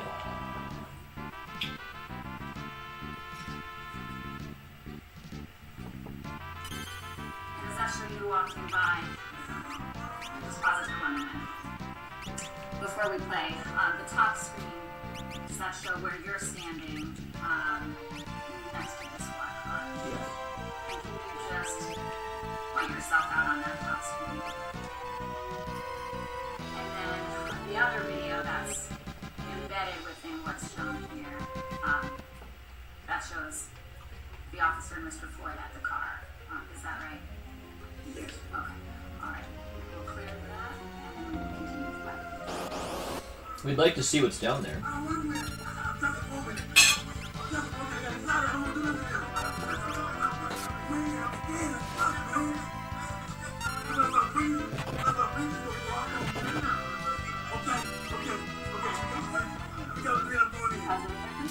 Alright, we're at 1807. Now just to sort of summarize what's happened thus far. Are you having a conversation with Mr. Floyd at that point? Yes, ma'am. What's going on in that Yes. It's one conversation that I'm watching, you know, Mr. Floyd saying that he can't go to the backseat of the police car. And I'm trying to get him to understand that when you make a mistake, once they get you a car, it's no certain thing that you can't go. You're going to go with them. And I was trying to get him to go. Okay, and you were saying, is it your voice saying, things like you can't win? Yes, ma'am. Why were you saying that? Because I have had interaction with officers myself, and I understand once you get in the complicated one, you're done. Just the way I look at it. So were you trying to just help him to Make the situation easy. Stop. To make the situation easy. And there were some comments about, I'm claustrophobic, and then there was a response. Were you having a conversation with Mr. Floyd at that point in time? Yes, ma'am. Did you feel like he was hearing you and understanding what you were saying? Yes, ma'am. And like you said, you were just trying to make it easier and help. Is that right? Yes, ma'am. At some point, when this done in 1807, did some other officers arrive? Yes, ma'am. And did you know any of the other officers who arrived? Yes, ma'am. Who did you know? Mr. Shelby right there. You can point to them on the screen and point to them. So you made a mark with the arrow pointing to Mr. Chauvin. How did you know Mr. Chauvin? 5 days prior to this happening, I pulled up on the squad car somewhere south of Minneapolis, and I seen Mr. Shelby, and I told him, like I tell all officers, at the end of the day, you go home to your family safe, and that is the person go home to their family safe. I just met him in the community a few days prior. Is that right? I had seen him in the community prior to this. Yes, ma'am. You know, the day I pulled up on him, I gave him the reputation that Okay, so you had seen him 5 days or so prior, had a conversation with him, but you had known him in the community before that as well. Is that right? I've seen him. So you recognized him as an officer in the community. Yes, ma'am. Okay. So I'll try to slow down. You try to slow down. We'll take a breath. Okay. I'm gonna try not to talk over you. Do my best. Alright. Okay. So What? That should have killed him. video play and then we can pause it for some follow-ups. I'm not trying to win. I'm not trying to win. I'm on the ground anything. I'm getting the look on. He know it. He know it to me. I was like, don't do me like that, nigga. Don't think I told you to play this. You get on this car. I'm done. I am done. I'm claustrophobic. I'm claustrophobic, man. Yeah, I'm claustrophobic, man. In the car, man. Yeah, in the car. I'm in the front. No, you're not in the front. I'm claustrophobic. I'm in the car. Okay, man. Okay. I'm not bad. I'm in the car. I'm not bad guy.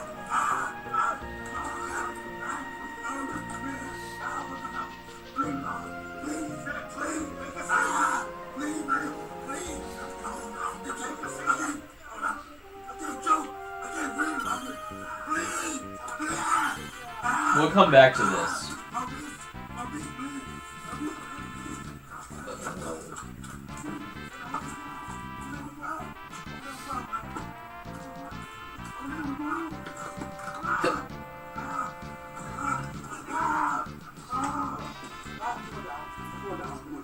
Get with the squad. I'm not gonna leave you. I don't leave you.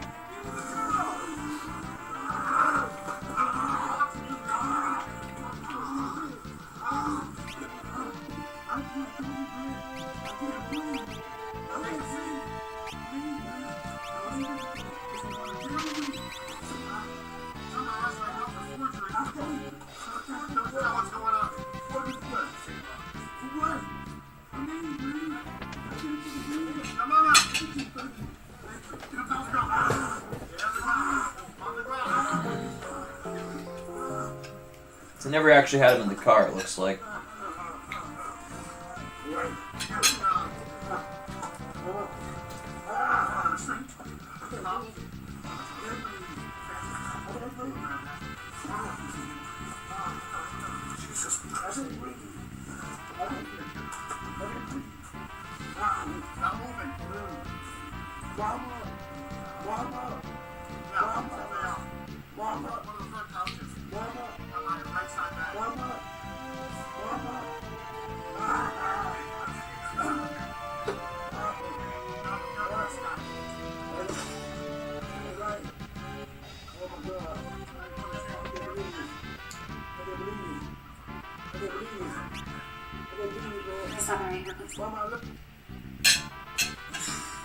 Oh man.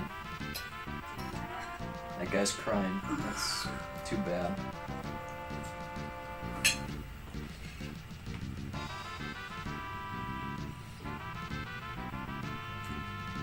It's really sad.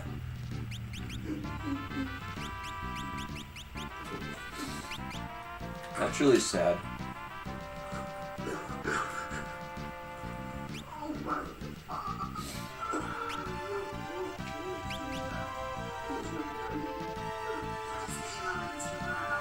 Look at this. These guys are stuck behind this counter. You need a break to get some other money now.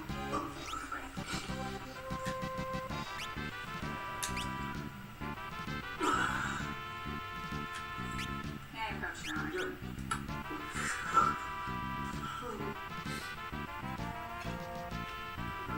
How do we... Okay, we need to get a thief here again.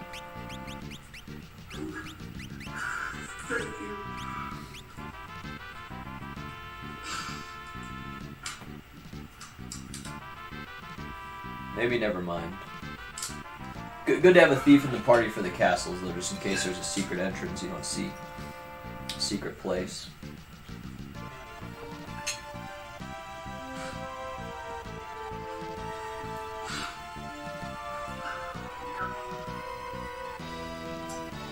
I know this is difficult.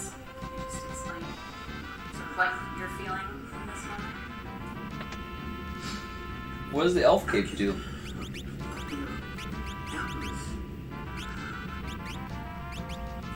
I don't have no money. I just The hell's it do? my mom died June 20 bill. Hang on just 1 second. Let's take a 10-minute break. Yeah, it's probably nice.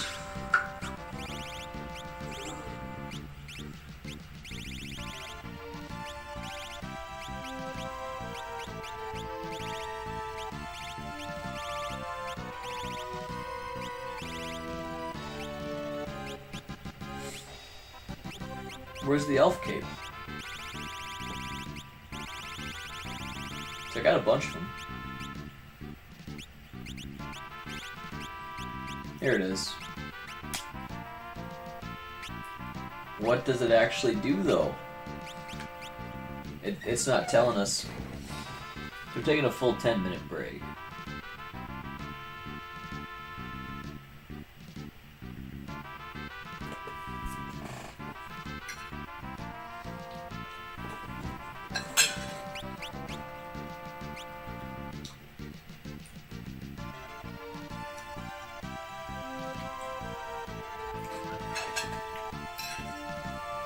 So the poor guy lost it in court. Poor guy. That was sad. He was there and he saw. He got to witness. He witnessed George Floyd dying.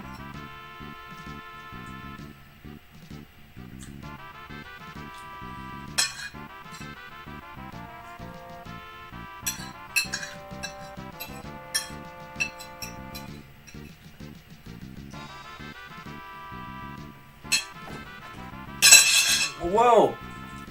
Okay. Well, luckily we're done, but with my food.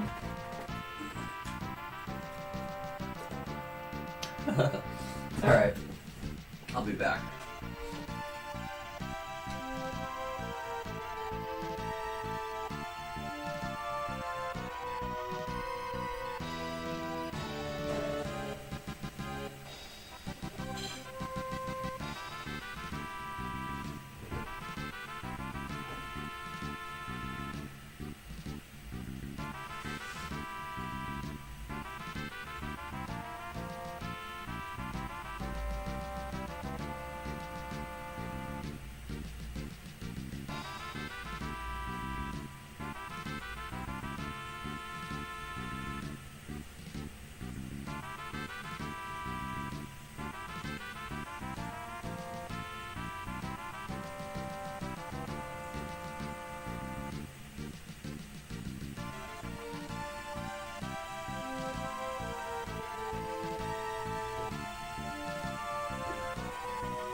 What's really good, hood fellas? What's really good, hood fellas? What's really good, hood fellas? Let's find out. Yeah! What's up, guys? I'm back.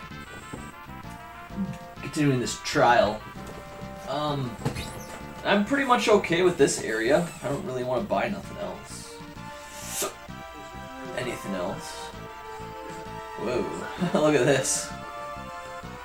The fuck? Understood. Thank you. Alright, Mr. McCollum. We have the video paused for a minute. I'm just going to maybe ask you some questions about that, and then we can move on from there, okay? Yes, ma'am. Alright. So, we have it stopped at 8:20:51. What did you see at the beginning of this clip in terms of the officers putting Mr. Ford in the car? Can you just describe what you saw? Hey, I found it. But what I was I didn't know about that at all. looking at now is where they are with Mr. Ford on the backside of the car with the trunk of Mr. Biden trying to Well, what the hell is it then? some scrap what you call hog time. So that's what I'm engaging in right now. But So, in this image right now, where Okay. it's frozen at 8:20:51, can you just point out where you are?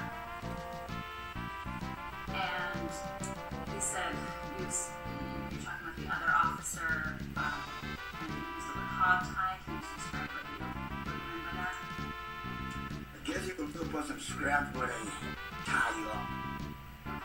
So, where we have this video stopped, you were watching.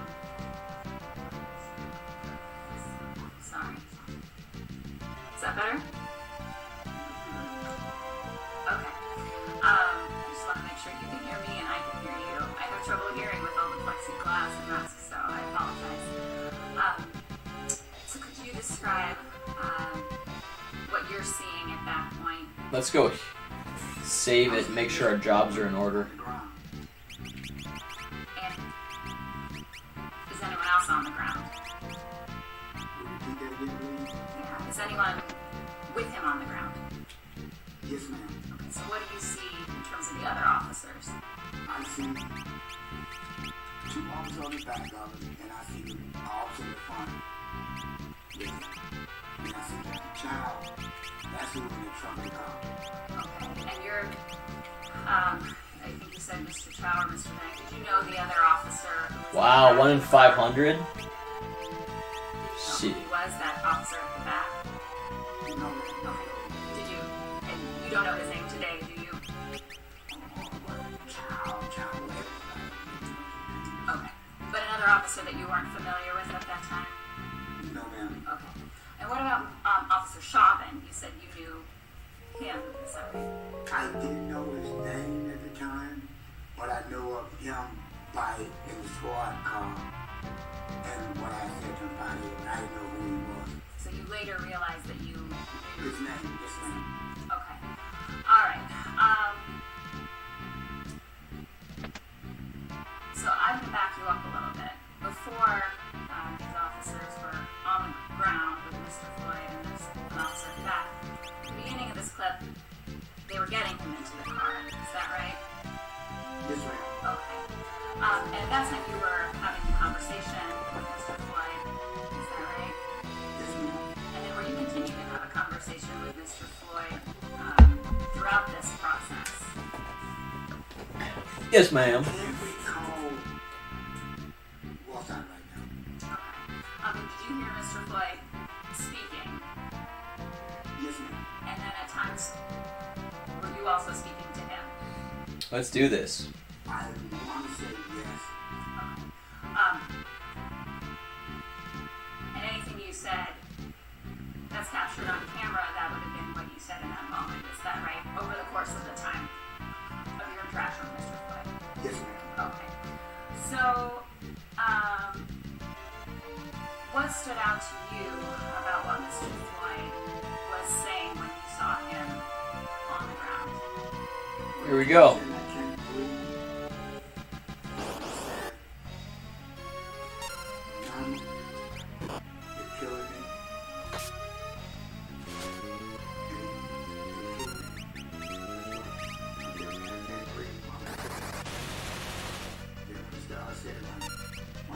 Is shutting down.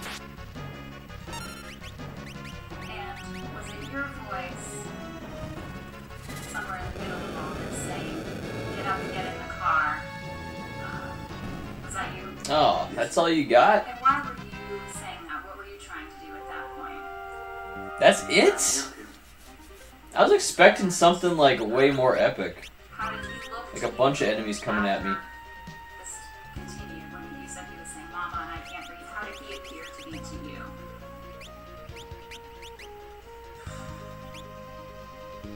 Appeared to be in and out with the phone right out of his mouth. So let me see. Can I actually not go back in? Saw I probably phone can't. out of He his has mouth. white phone around his mouth and stuff. You said in and out. Talking. Like, you know, I can't really describe it. But he was, You hear him talking at one point, and then did he later stop talking? I heard him keep times. I asked him to let him up so he can't breathe. And even I said to the officer, I said, man, he said he can't breathe. And man, he said, well, if you keep talking, you can breathe.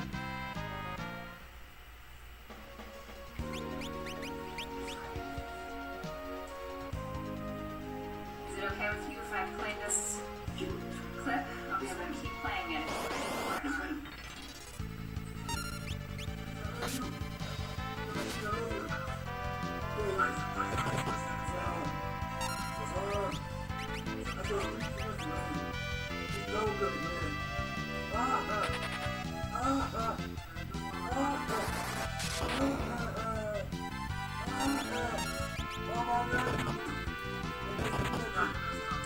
Four 420. You get quite a bit of critical hits.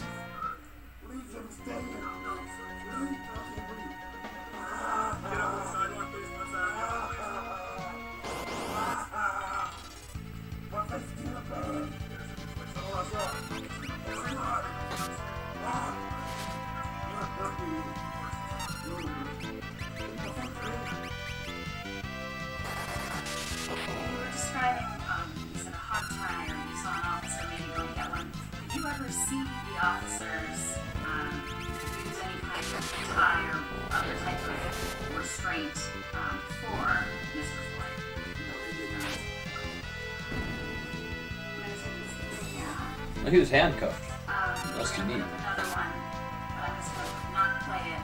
It's gonna be 16 is already in the if we could just put that up on the screen.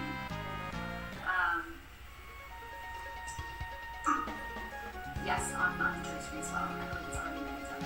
So this is Exhibit 16, which is a video clip. Okay, there's a little entrance.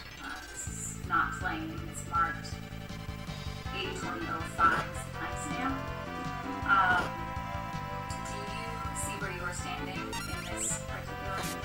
Can you just point yourself out? Alright. And what do you see the officers doing from your perspective on the street? I see Mr. Lane, the force officer right there. That hold him down. They got his knee on his neck, between the neck and back, holding him down. The other officer really can't see around, but look like they are holding George Floyd down also. Okay. So, you talked about, did you see 3 officers on this deploy? Yes, ma'am. I see 4 officers all together, but 3 of them on the And looking at this picture, can you tell which officer was which at this moment? The first officer is Mr. Shaw. A little town. Alright, so let's just stop right there. When you say Mr. Chauvin, can you tell where Mr. Chauvin is in this picture, or is it too difficult to see in this picture? Alright, actually press that again if you're trying to point to Mr. Chauvin. Okay. Oh, So I'm supposed to go here first. Arrows. Okay. Is that the one you recognize as Mr. Chauvin? There's a place to go over there to the right too. And there were 2 other officers you described on top of him, is that right? All these damn And the 4th shops. officer standing at the back of the truck, is that right? It's locked. That's Today probably we're going good. to play just a little bit of this video. Are you ready for that? Probably go to the inn.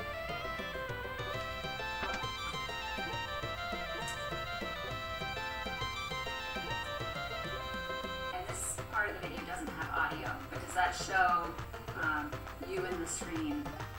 Yes, ma'am. And at some point you just step back a little bit out of the frame. Is that you walking up right there? Yes, ma'am. So we're going to fast forward a little bit. Where'd you go? But during this time, you're watching what's going on. You're just not on the frame of this video. Is that right? Wolves. Yes, ma'am. Okay. So moving forward to 8/21/30, we'll just play a little bit of this here.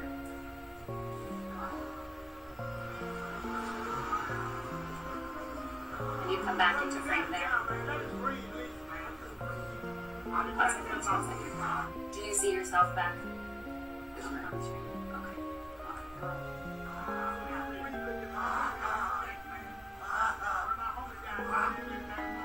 What's the time you think? Relax. Let them breathe my face. Let's get up. Come on. What do you want? Let them breathe. Breathe and then what to do. I can't breathe shit. Bro, get up, get in the car, man. I will. Get up, get in the car. I can't move. I've been fighting the whole Ah! Get up, get in the car. Mama. Get up, get in the car, right? I can't. Get y'all out to it and get in, bro. You can't win. Not me. You can't win, man. I'm through. I know you didn't nothing, you didn't listen. Yes, moving. My stomach hurts. My big hurts. Everything hurts. There's water or something. Please. Please. I can't breathe on me.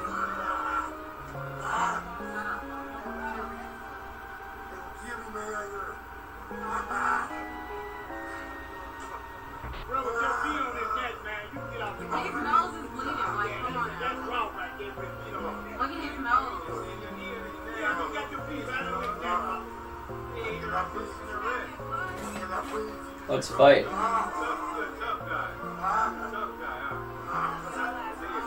He not even resisting the rest, man. His whole nose is bleeding. Alright, we can stop it there, please.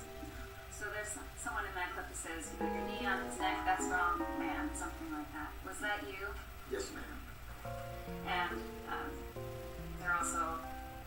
had some statements about you can't wait and get up and get in the car. Was that also you? Yes, ma'am. Again, was that what you were describing earlier? Just trying to help with him? What could you describe what you were trying to do at that point? Basically, what I'm saying is he can't win because once, like I said before, once police get the cops on you, you can't win.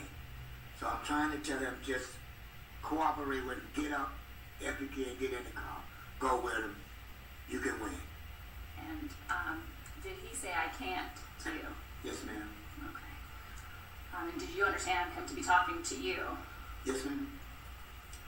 And when you were saying, you know, your knee on his neck, what were you concerned in that moment? Yes, ma'am. And why was that? Because they're saying I can't breathe. You know, my stomach hurt.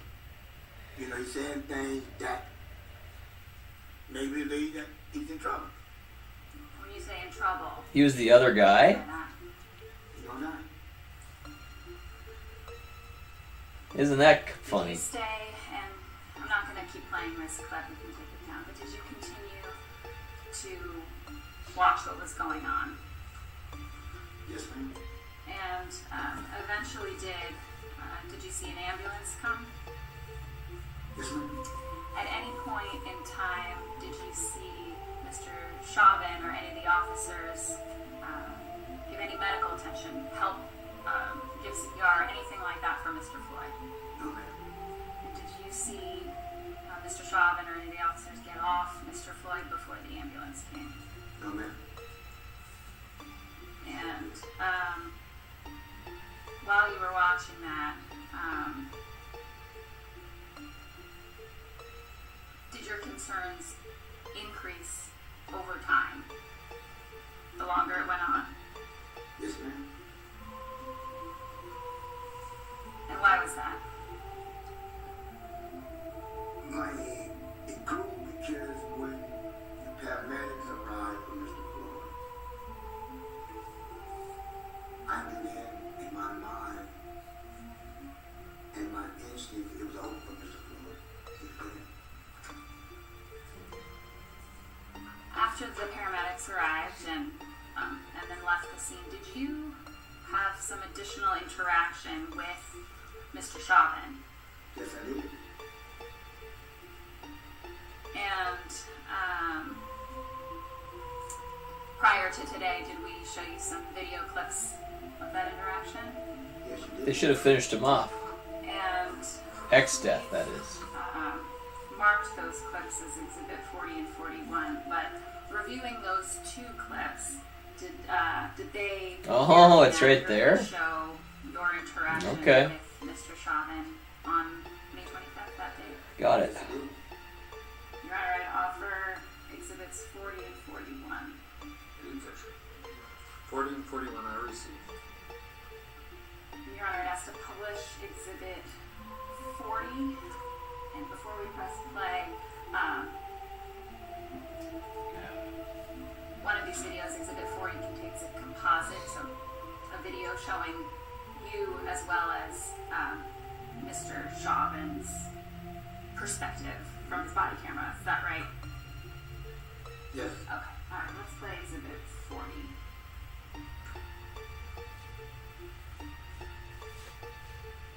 And is that you walking down the street? Yes, ma'am.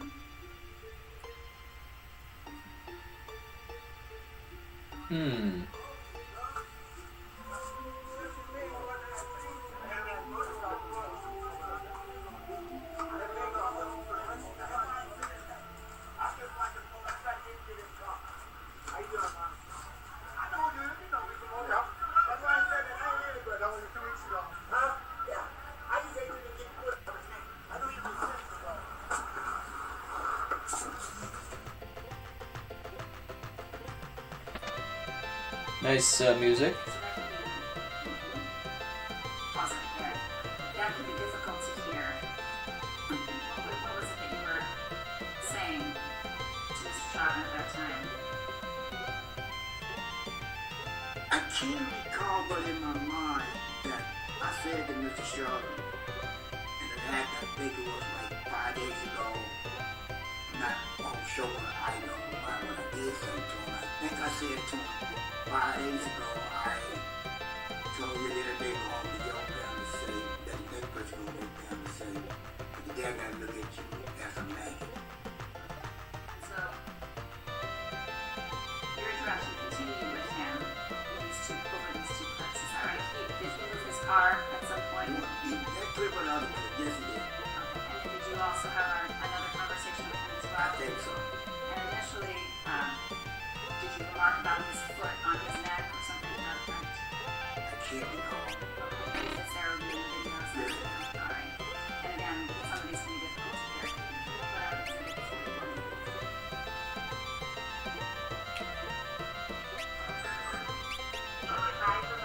Same garbage available for sale. How do I get in the well? Whoa.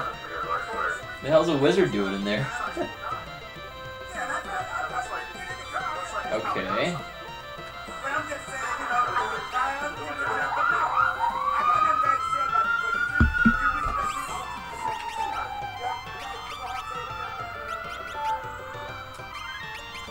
Okay, so there's a voice that's heard. There are two voices. You got one right here. Which voice is yours? I guess we'll all be frogs. Respect to the end of the night, you go home to your family say that the next person go home to his family say. And whose voice is the other voice? It's show. And one of the voices is saying something to the effect of like All frog run. something like that. Was that your voice or Mr. Chauvin's voice? My voice. Okay. And was Mr. Chauvin's voice the other voice on that? Yes. This looks What cool. were you trying to do at that point in time when you were talking to Mr. Chauvin? Why did you feel the need to talk to Mr. Chauvin? Because what I watched was wrong. And did you feel it was important to tell him that? Yes, ma'am. Okay, you're on. Sure.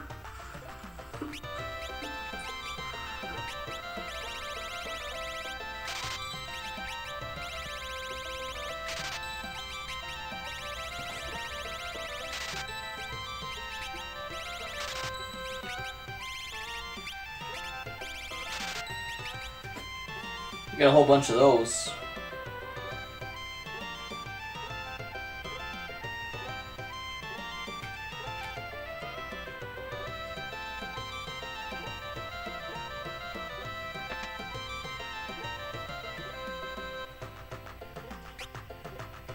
There's no such thing as tense anymore. I do not like it. If I'd have known, guys, I would have went ahead and bought my own stuff. And we turned into humans before we even went to bed. I thought I'd have to sleep off my frog status, but no. I realized it got really dark in here, but I don't really care. We're gonna keep it dark. Let's make sure the mic's still on. Okay, yeah, the mic's on. Okay, we're good there.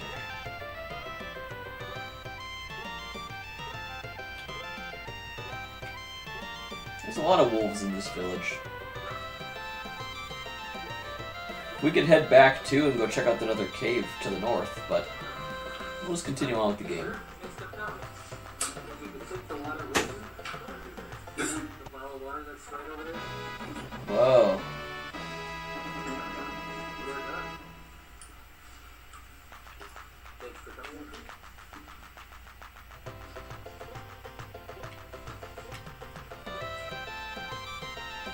Oh, Cyber?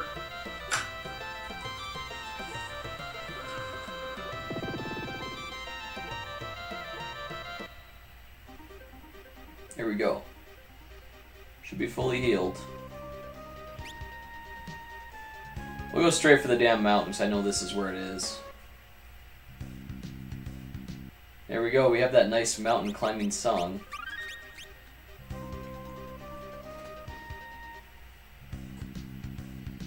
Climbing the mountain.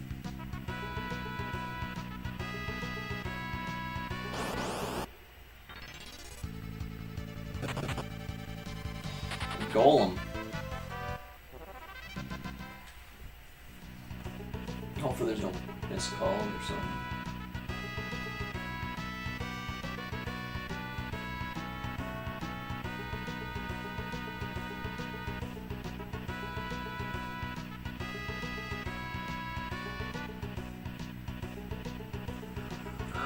Jerry, we're going to take a 20-minute break. Counselor going to confer on possible ways that we can streamline some of the testimony that's coming up. So it's going to be a productive break for them. Take 20 minutes, and we'll see you back here roughly around 2:40. Sure. They take super long breaks.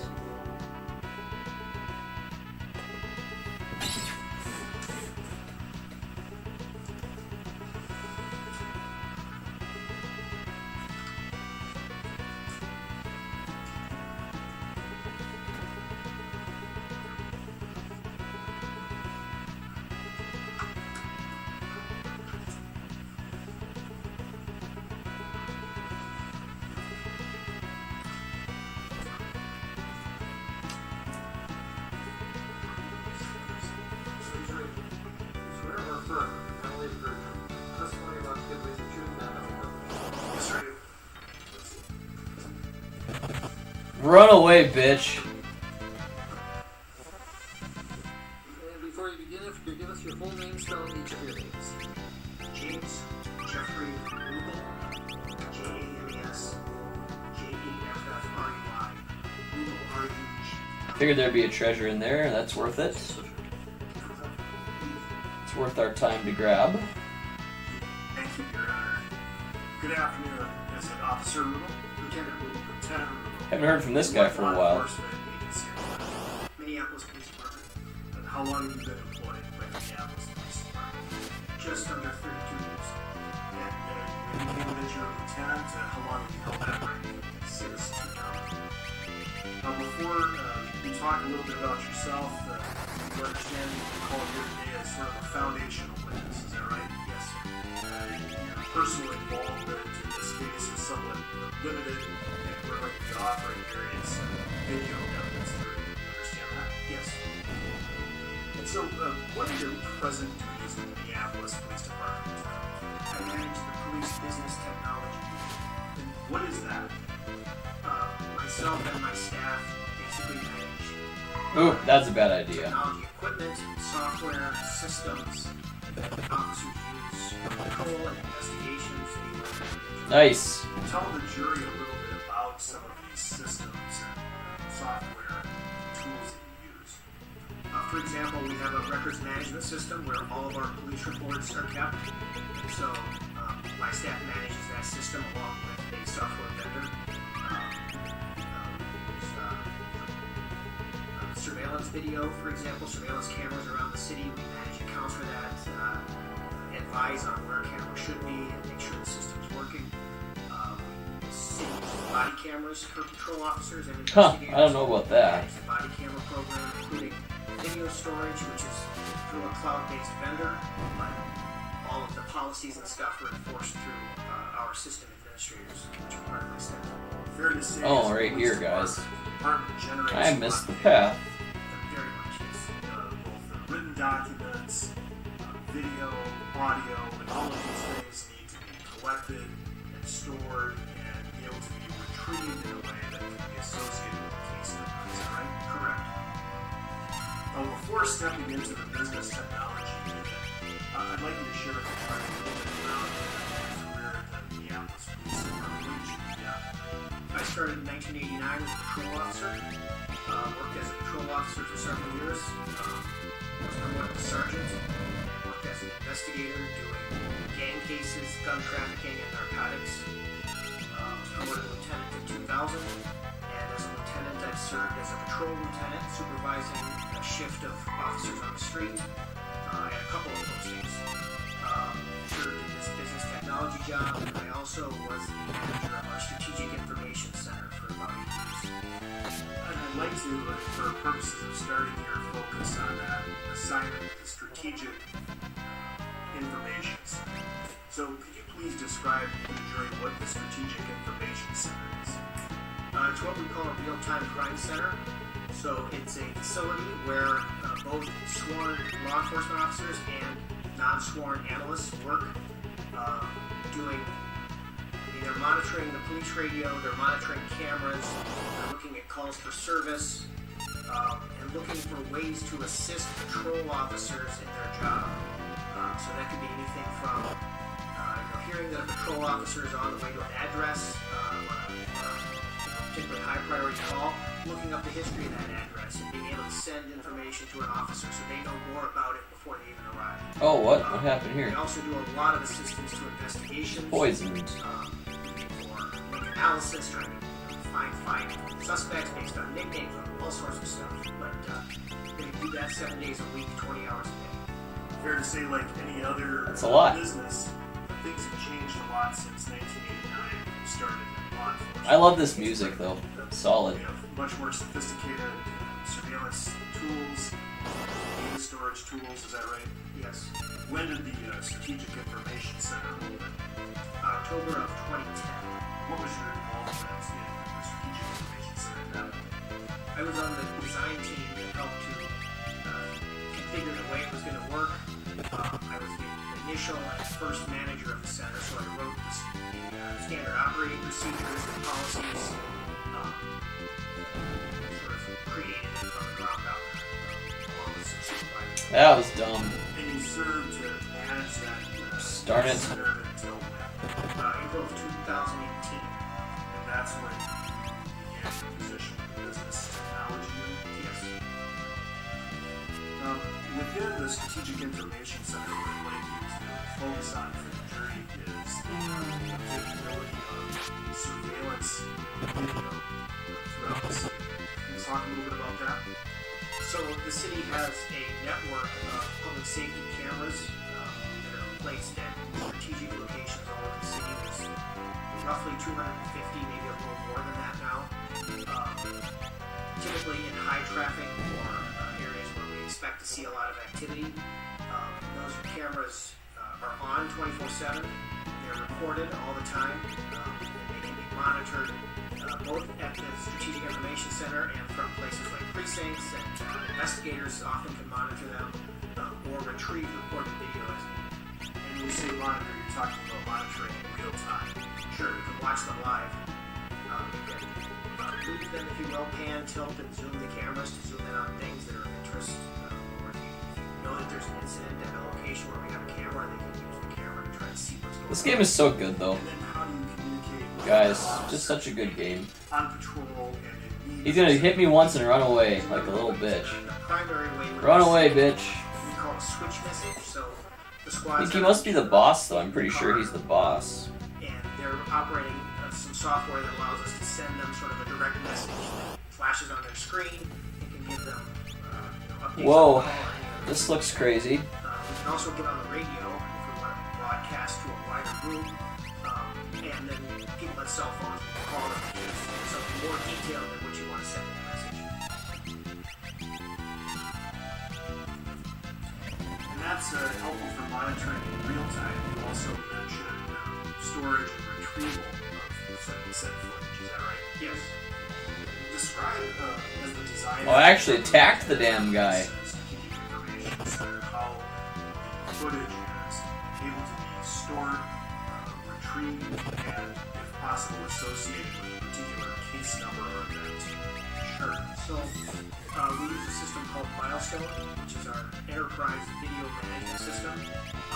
It's commercial software, but each camera feeds its images into Milestone. And they're recorded on a giant server, which just holds video. I hear ya. They stay there for 14 days, and then after 14 days, the video expires and it just goes away. But during that 14 days, the staff at the SIC or investigators can go in. Oops, I should have healed him again. Search by location. So, with the huge number of cameras we have, we can't monitor every camera all the time. There's just not enough people, and your eyes are glazing over. So, it's very common for an investigator to contact the SIC, the day after an incident. Oops. Say, hey, will you go find the video from this corner and No! this time, and save it for me, send it. Dude, no! I might actually restart. Was get the video. It can be downloaded out of the system so that it's no longer subject to that 14 That's a summon. expiration. And once it's downloaded, it's like any other video file. It's there as long as you have it. See if I can get it again. When you do, or an officer does download Milestone video, and I'm sure it's heard that term before right now. He effing died. When they download the milestone video, does that leave any kind of electronic trail so that you can Well, he's back. who made the request, what case number it was assigned to, and where the incident came from? The milestone video itself, the system doesn't have case numbers, but when downloading it, usually the file is the name, including the case number. And then to store that file, rather than keep it on a person's local computer, they store it in our video cloud storage system, which is called evidence.com. And at that point, it's associated with the case number. And the whole point of collecting data, I suppose, is being able to Okay, we got it. retrieve and use it both for proactive law enforcement, but also to review as evidence. Is that right? Yes. And so, is this something that the SIT does, officers assigned to the course of business? Yes, very much so. And upon request here, were you able to review certain business records? See if I can actually get this guy as a summon. I know he's a summon. He's a good summon too. He like protects your party somehow. And when I say this case, you're aware there was an incident that took place on 38th in Chicago on May 25, 2020. Is that right? Yes. Was there milestone camera footage taken in the area on the date and around the time of the death of George Floyd? Yes. Are you aware that that footage was requested by Deputy Chief Eric Forbes in connection with this investigation? Yes. Can you tell the jury what he specifically requested? I believe he wanted video from the He might be dead already. in Chicago from about 7 p.m. till, I'm not sure how late, maybe 11 p.m. And to your review of the records, was that video footage obtained? Yes. And that was obtained by a Minneapolis police officer by the name of Dean Kriegel. Yes. He was a sergeant at the SIC. And the milestone footage with the incident you just described, is that under Minneapolis Police Department case number 2020-140629? Yes. And that footage was exported and then uploaded into the MPD's evidence.com site for later retrieval. Is that right? Yes. And you know when You're welcome. review the case Sure. that footage was uploaded? Join Yes. me. It was at 12:50 a.m. on May 26, 2020. I believe so. So let's use the golem treasure. Yourself, is that right? When did you review it? I actually reviewed it the day after the incident to see if there was video available. Can the milestone footage, does the milestone footage include a date and time stamp embedded in it? Yes. Based on your experience using this footage, are the date and time stamps accurate? They're very close to the same time as what would be on your phone. And can those date and time stamps be changed or altered by the user? No, one of the reasons we use Milestone is because when you download a video using Milestone, it creates a sort of a secure package that includes a player and a video. And it can't be broken up. Now, we asked you to review some of this footage. You're aware that we had footage excerpt and marked offering it as various exhibits. Is that right? Yes. And I'd like to draw your attention to Exhibit 42. You previously shown a video that you were told to be designated Exhibit 42. Yes, all right. And you watched it, recognized it, and believed it to contain an accurate excerpt of the original milestone video downloaded under the case number. Is that right? Yes. That Officer Kriegel exported. Correct. Would you agree that the excerpt itself is a little zoomed in and captures various images from about 7:44 p.m. Wow. until 8:35? He's still alive. On the property exhibit. Yes. At this time, Your Honor, offer exhibit 42. I think my guys turned into damn dragons.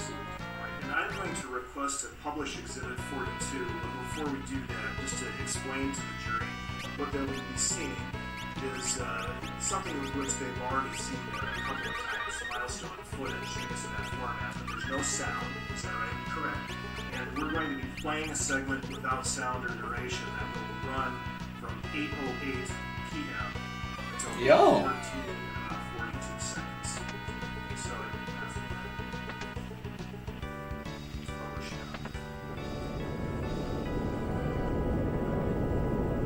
Oh, nice. Good job.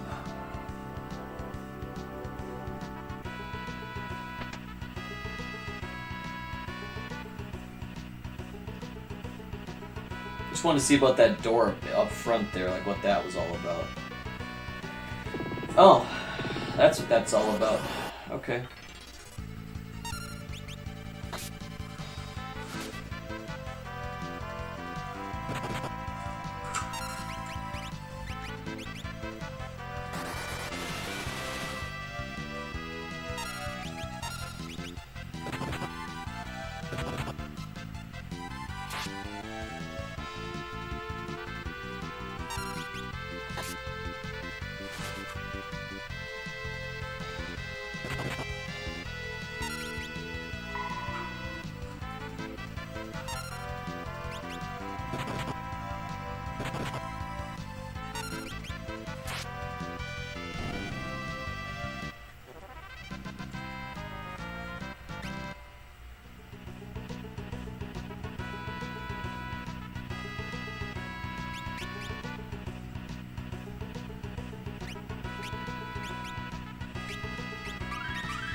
A UFO.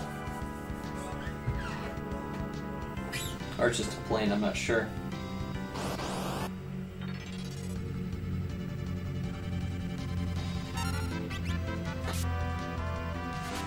Sounds like a UFO.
This footage looks really cool though for this trial. It's just a crazy security camera. Keeps darting back and forth. Cup foods. Fresh meat and produce. There's cops.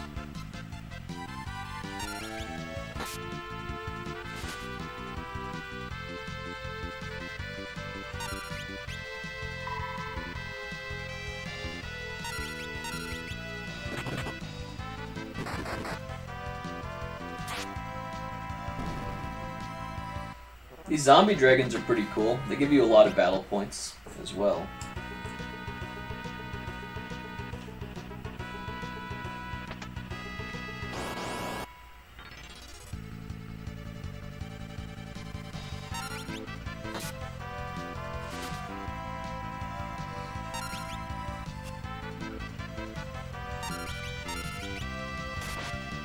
I love when that happens. 2,000 some damage, that's so cool. Great.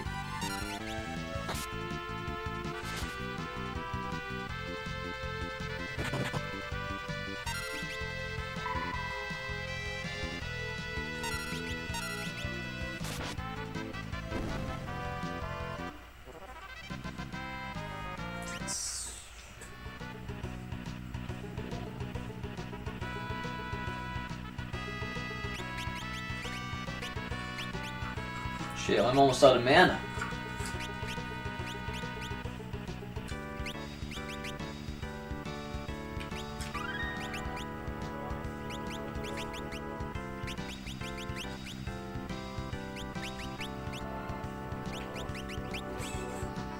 We're gonna need to get here. You gotta take away your mana here now. Forgot about that white magic now. I'll wait till I actually need it though, I guess. Save point, I'm guessing? Yeah, dude, look at me. I've played so many frickin' games, I just knew that was a save point room. I don't think we need to, like, you know, well, here, let me change her to white magic here. And, yeah, that's fine. It'll work.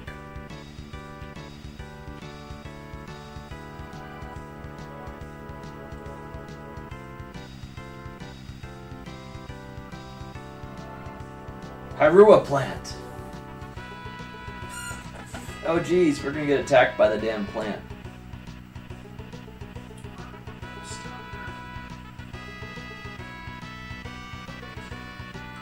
Now,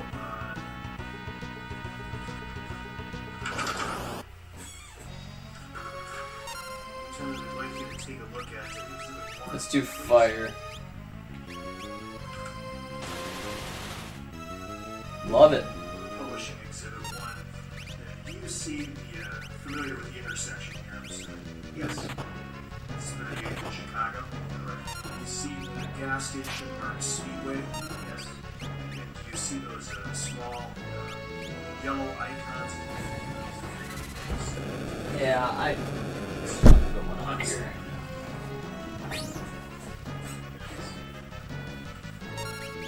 What are those yellow icons? They're cameras. So if we could then just focus on the speedway area. Alright, so the perspective of that we were watching the milestone video is taken from one of the two cameras depicted. You see Exhibit 1, is that right? Yes. The lower one on the corner of the store, that's why you catch the speedway sign. Yes. No issue. Thanks. Alright. Take that down, please. Hold on a second.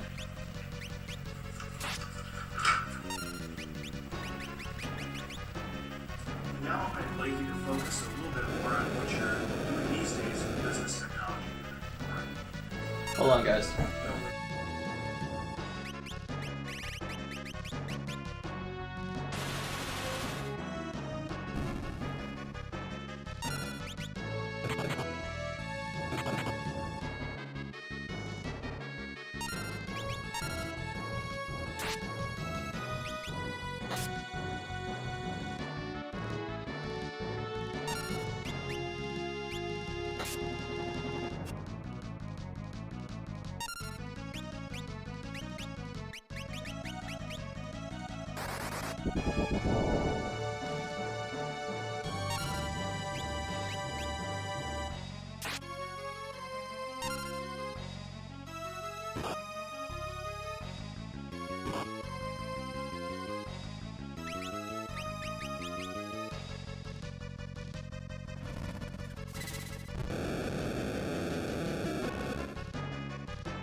Okay, guys, the long break is over. If I did a good job editing this, you guys aren't even going to know there was a long break. But we took a really long break just there. And we're back, though. The audio's on. We're back. Crazy stuff going on here in the world. A lot of issues. Two monitors audit the body camera program to ensure that officers are following the body camera policy. They're turning them on when they're supposed to, that they're doing the checks that they're supposed to, and that the system is working well. And you're familiar with the Minneapolis Police Department body-worn camera policy? Yes. And this is something, obviously, in 1989, officers were not wearing body cameras. They weren't right. When did body-worn cameras become more commonly used? We started piloting them, I believe, in late 2015 or 16, and went with Axon after piloting several companies. The initial rollout was to patrol officers in 2016 and 17, and now... What else is a sheep gonna say? You can talk to him. What else are they gonna say? Have to talk to the sheep though, just in case. One of them says something useful. The Minneapolis Police Department body-worn camera policy is a manual at 4-223. Is that right? Yes. And at this time, I'm going to offer Exhibit 214, which is the body-worn camera policy 4-223. 214 is received. And we're not going to publish that now because it's a lot of reading, but if you could please... Thank you. Sure. But if you could just give us a very high-level summary of what the body-worn camera policy requires. Sure. So it requires that officers working in uniform always wear their body-worn camera, that they have it on in a standby mode. We'll head back to the Harua. Activate it and record video when they're responding to a call, or when they're meeting with members of the public, or any other time there could be anything that we might want to do there.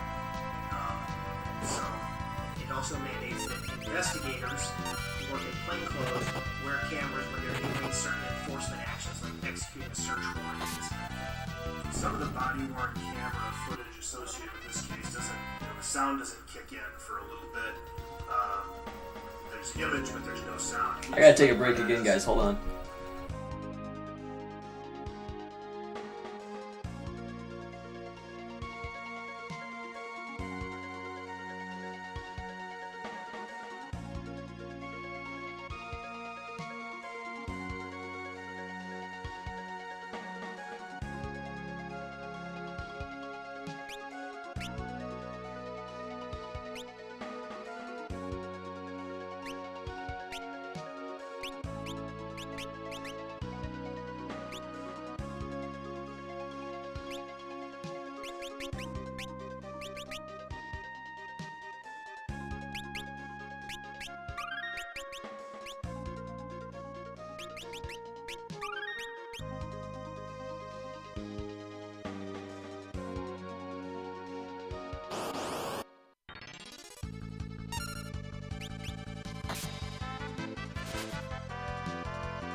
Are you able to Okay, see I'm the back. timestamp? I almost forgot. It says 5/25/2020, correct? The time is expressed in military time, is that correct? Yes. So 20:07 would be about 8:07 p.m. Yes. That's the change here you can see on the footage. Axon body, that's just simply the brand of the body camera, is that right? Yes. And then there's some serial numbers. Eat it, Harua. Correct. Okay. And so, again, this particular footage, Exhibit 47, is Frickin' Lena's always sacrificing herself. the serial number that you see. And Meow. 8:07 and 58 seconds. Is that right? Yes. All right. Please continue publishing the exhibit. We revived our transport. This is that sound-free lag. Lena's just gonna pass out here though. Yeah, like dead. Lena kills herself to save the dragon. Good job, Lena. She did that before though. She's fine. Lena's a permanent character. She does not die.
That record should reflect that the time noted here is 8:09 and about 27 seconds. Is that right? Yes. Please resume.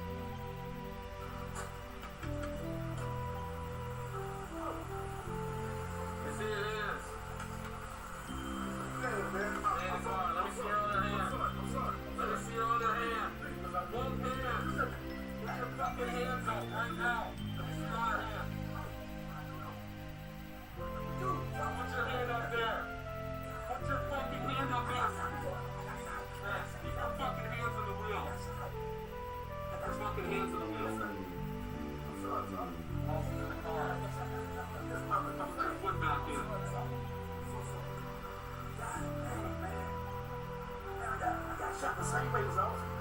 Okay, well, when I say let me see your hands, you put your fucking hands up.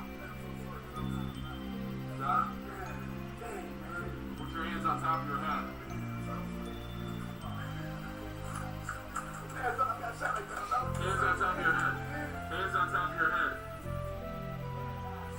Step out of the vehicle and step away from me, alright? Step out and face away. Step out and face away. I'm not gonna shoot you. Step out and face away.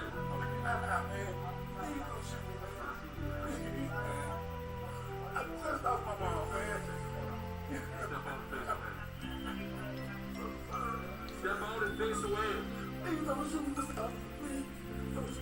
Step out and face away. I'm not shooting you. Step out and face away.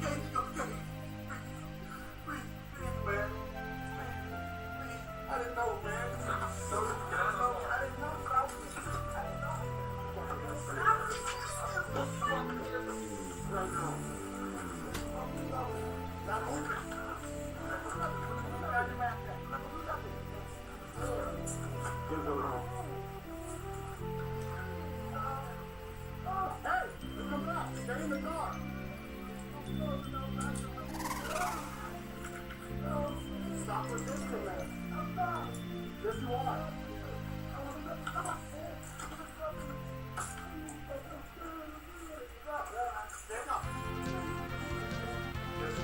Here we go. But I'm right here too.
Dead. Not dead.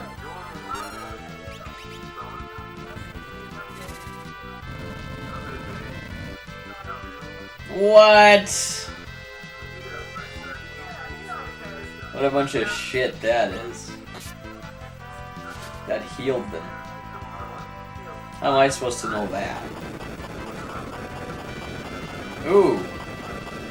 That's pretty strong.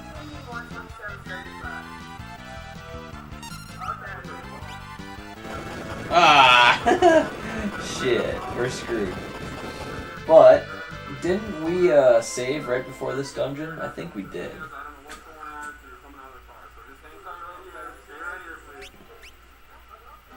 Yeah, we did. This is a wicked dungeon, though. I don't know.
That's steel mana or what?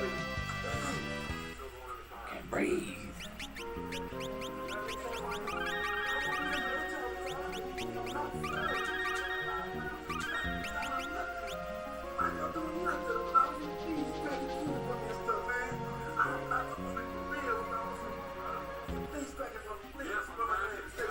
Who's the other side of the map? Oh, a big bridge.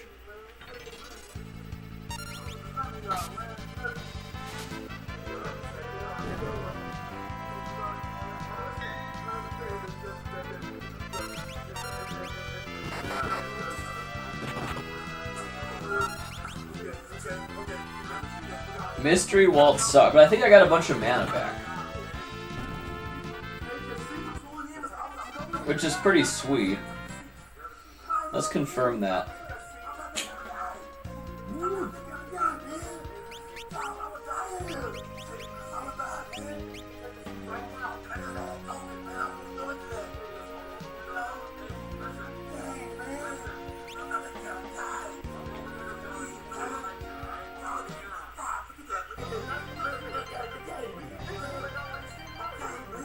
The big bridge?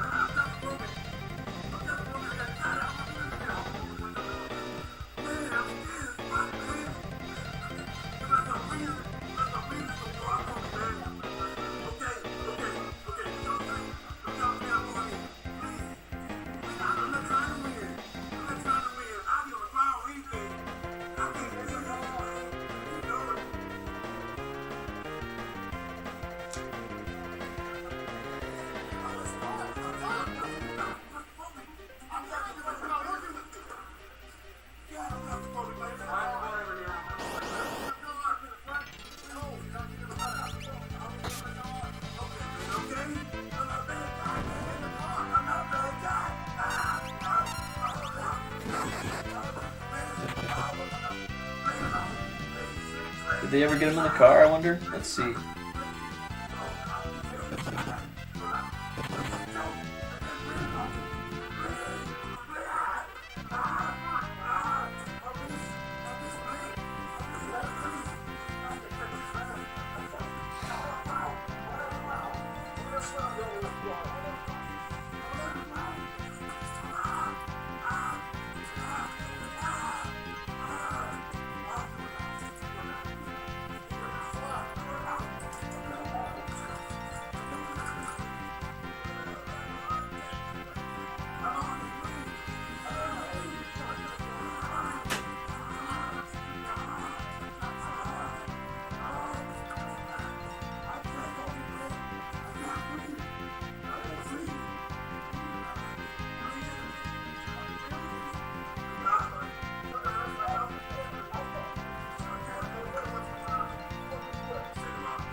bray.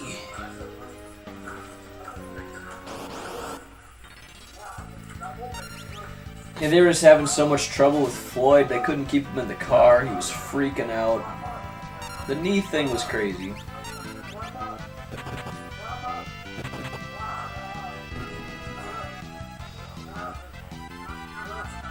I think I'm getting mana every time that happens.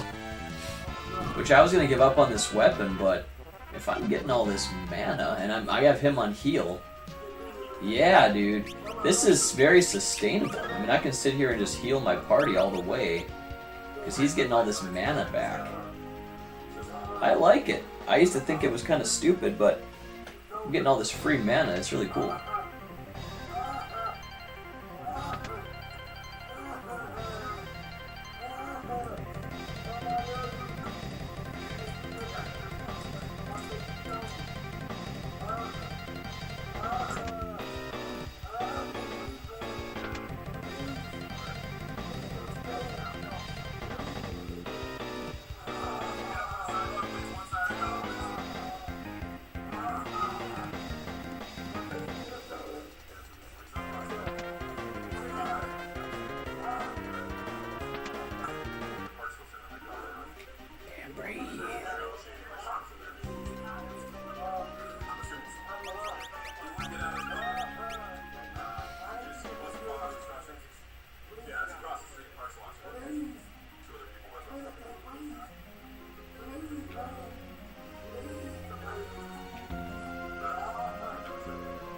It almost looks like an opening here, but it's not.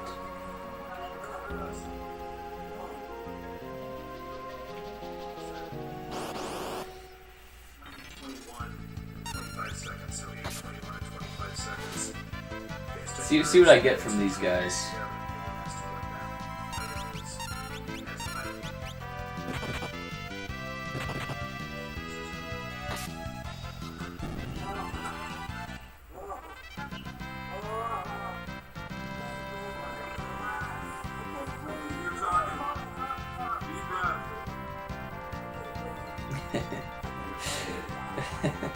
I just love this picture so much. Hang in there. I love it. Such a cute cat too.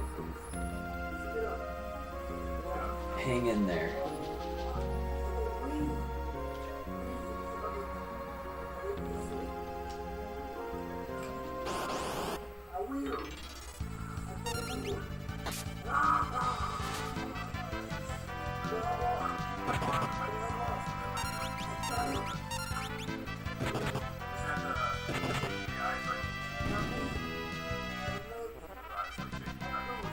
So I'm gonna get a bunch of those guys in a fight, even though they can crush you.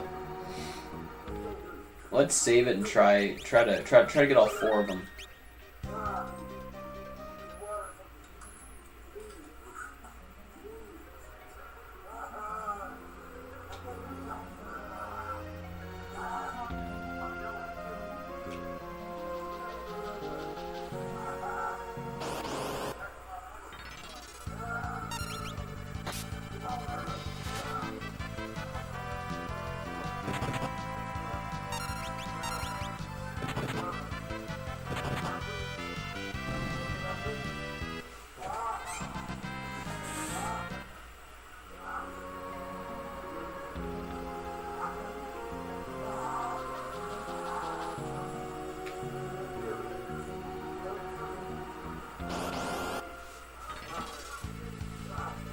Here we go. Well, let's do flame. Get some actual damage on him, and yeah, more fire. That seems to work.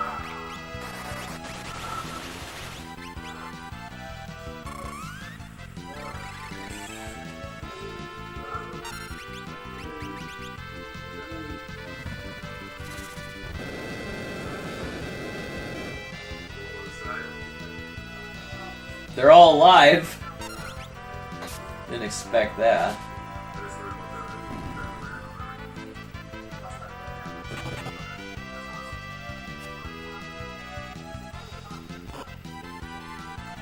That's a kill.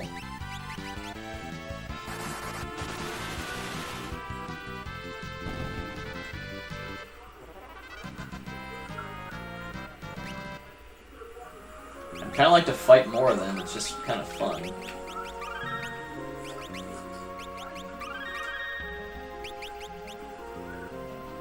Let's go again.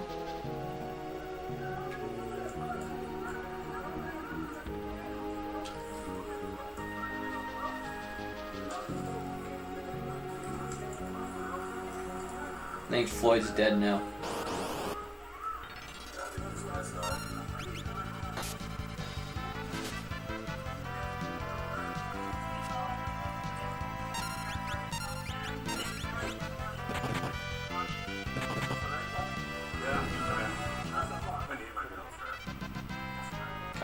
I think Chauvin has both knees on him, dude.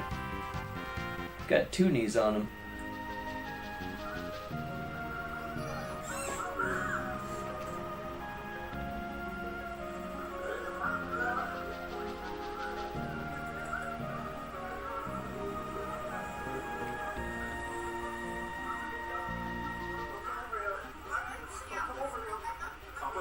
Oh, another officer has knees on him, dude. They all have knees on him. Not just Chauvin, the other guy has knees on him too. These guys completely pinned him. Wow, the other officer's in big trouble too then.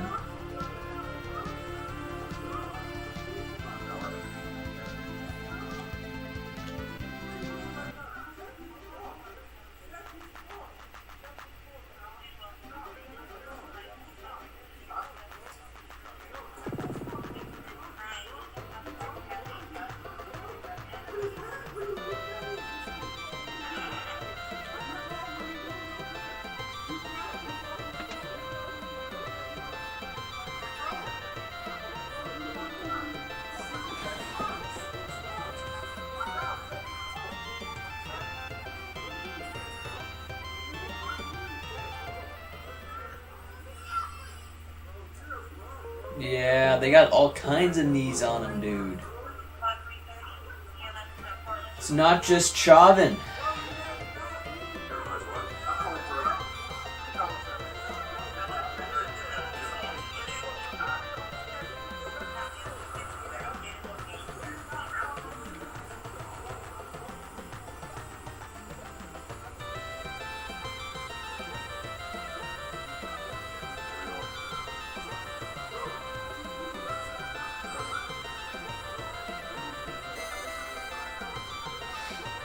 Okay, well that's a free heal right there.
This is sweet having this guy here, though.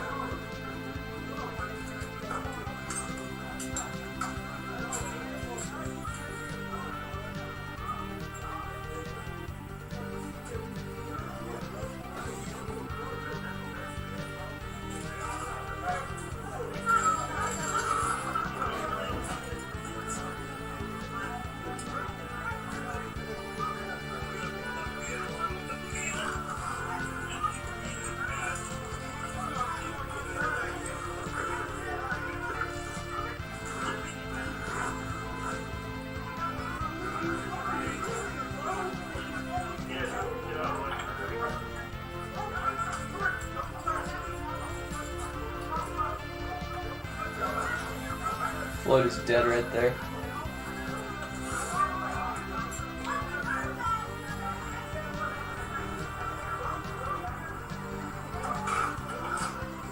Yeah, he's cold dead. He's dead as hell.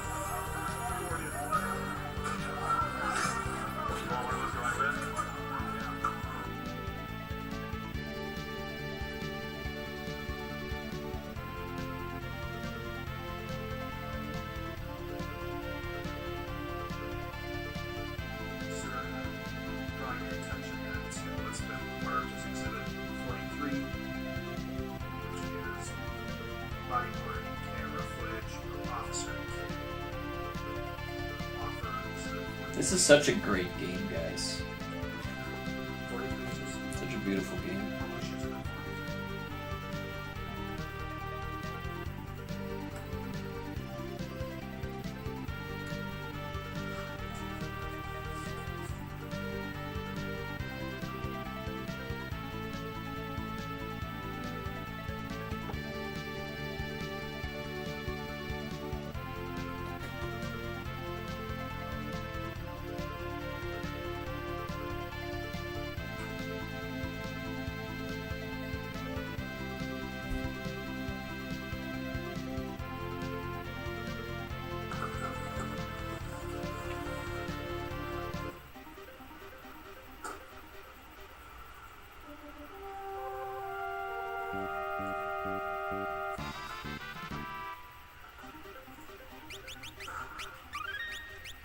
I save a lot.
Oh wow, I got the free reign to the castle.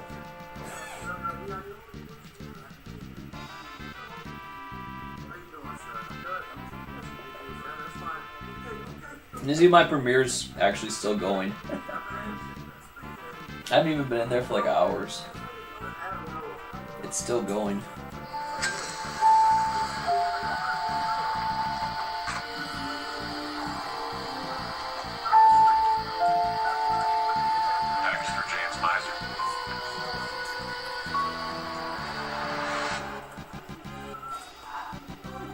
Once you start smoking, the consequences will find you.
Need a copy of a book? Ancient library. That's probably where it is.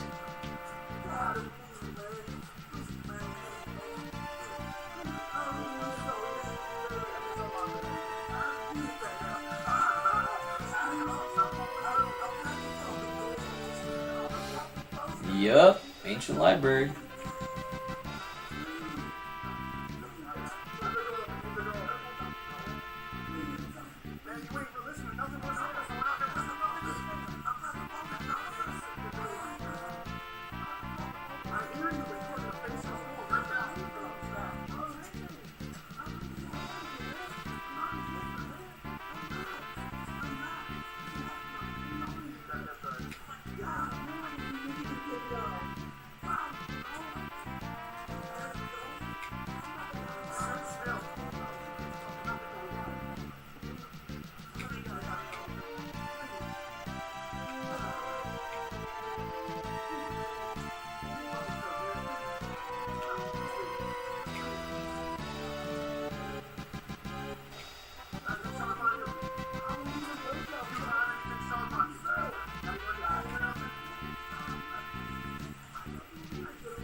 I'm not that kind of guy. I'm not that kind of guy. I know it's not funny because the guy got killed, but just kind of funny the things he's saying a little bit. I'm not that kind of guy.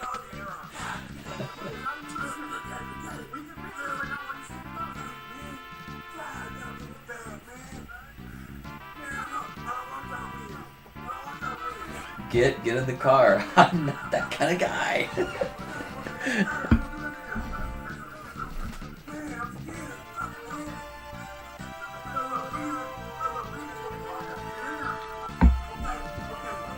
He had coronavirus right there.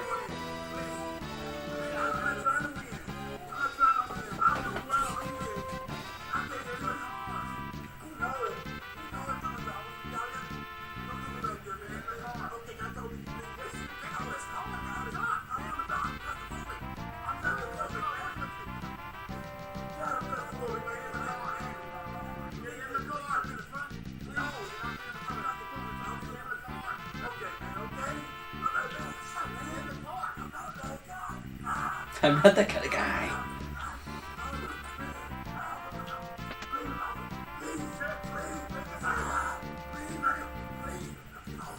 Yeah, just get in there.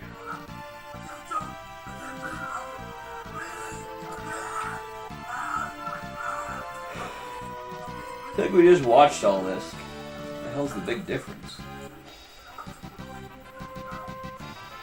I guess they don't carry it.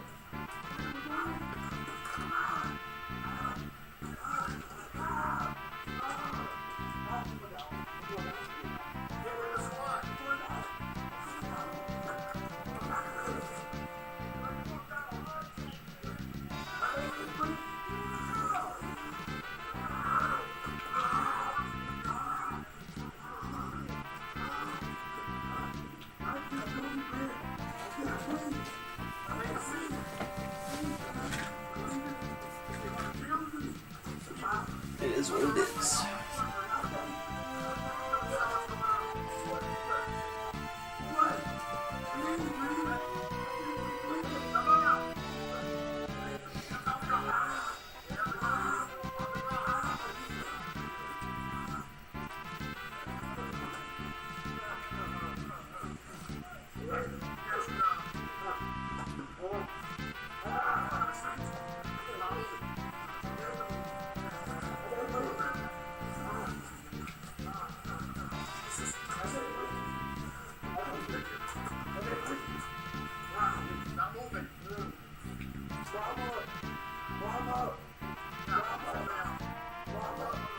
learned the speed song, guys.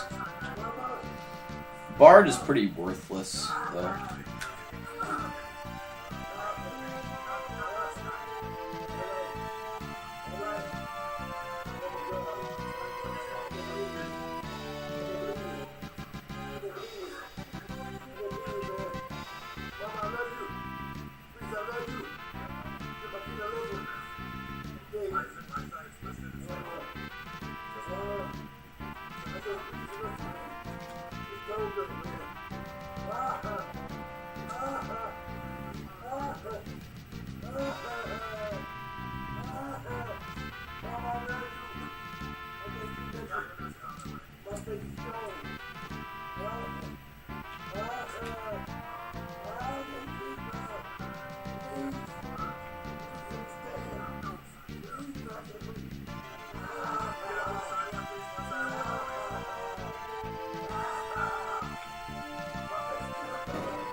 Is there more to get in here?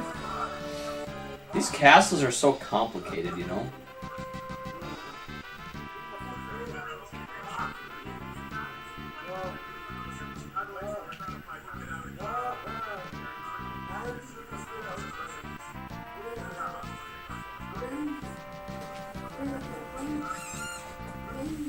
I don't know if we've been here, have we?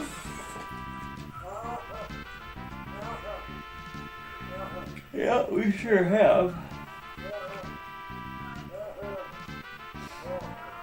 I hate putting these damn books away, but I guess we will.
Okay, so there was something that I missed. I figured something. It's like... we got float, that's a spell. There you go. At least we did that, dude. Good enough for me. I think we got everything now. I feel like we did. Could be wrong.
Look at that.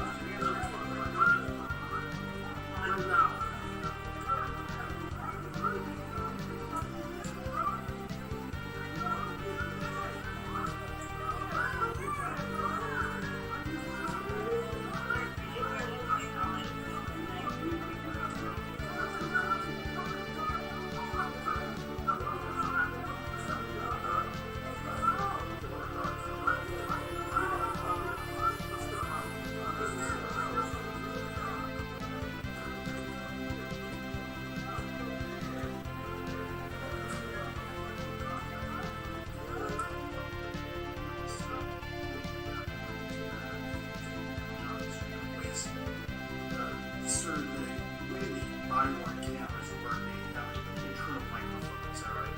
Yes. It's located fairly close to the officer, and you can hear, even with background noise, officers having conversations and conversational tones. They don't have to know each other, is that right? Correct.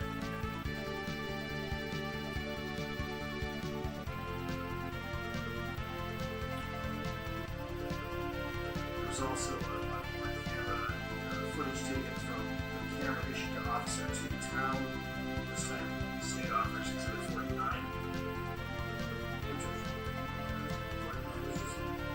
He asked to publish 49.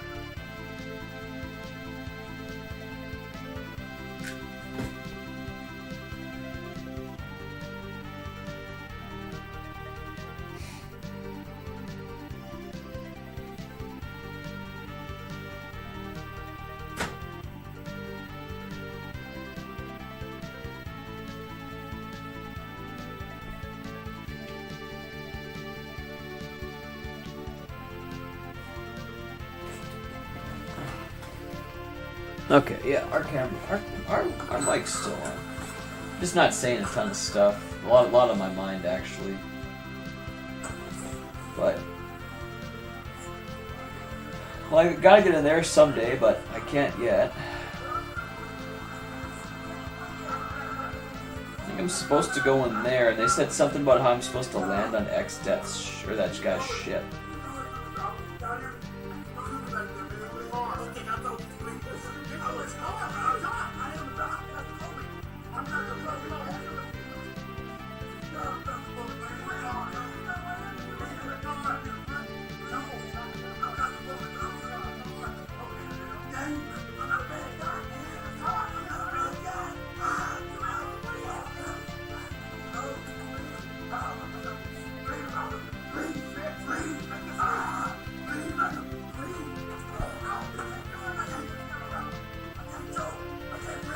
I can't joke. I can't joke.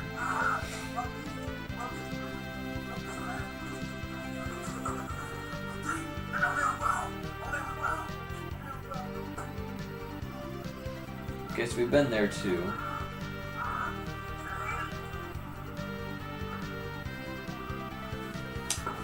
Don't really know exactly where to go.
I'm sure I'm flying around a lot of places, but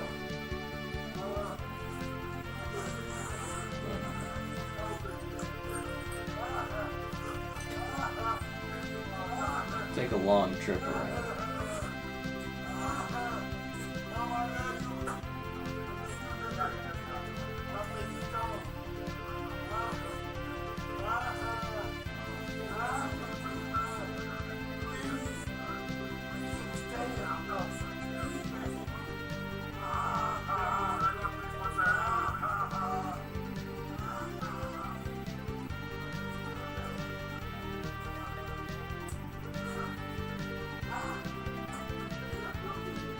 What is this?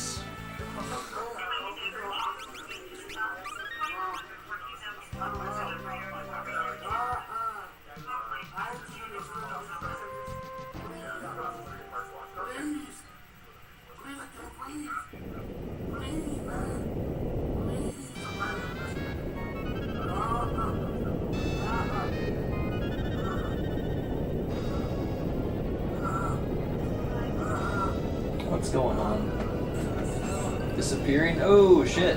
Blew up.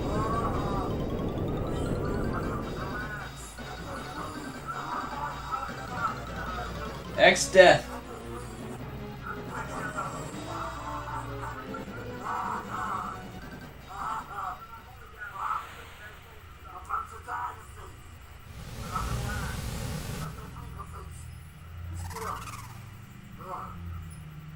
What do you want? I can breathe. Please, leave again. I can breathe. I will.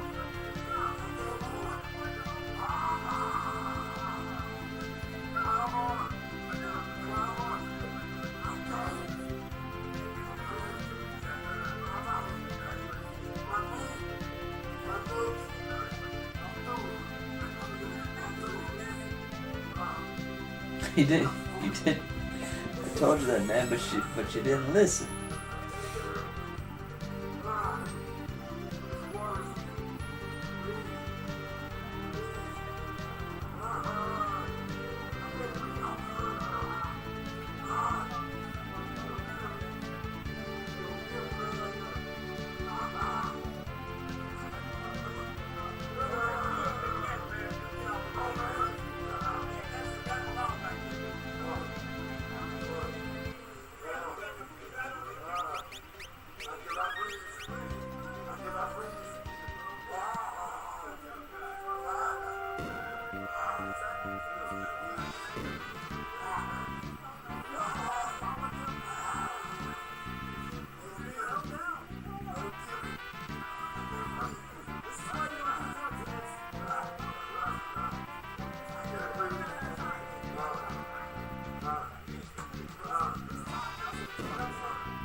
Okay.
That's something we gotta get to here too.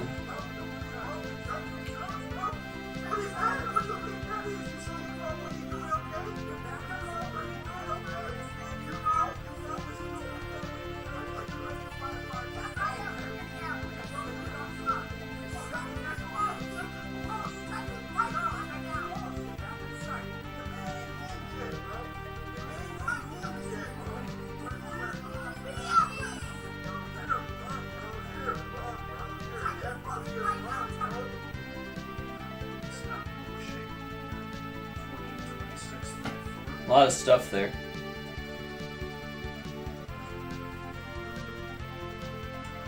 Officer Chauvin also got body camera, is that right? Yes. And based on your review, is that the box that we saw underneath the car and looked like the car? Yes. That is at exhibit 44, off of exhibit 44. 44 is plus published 44.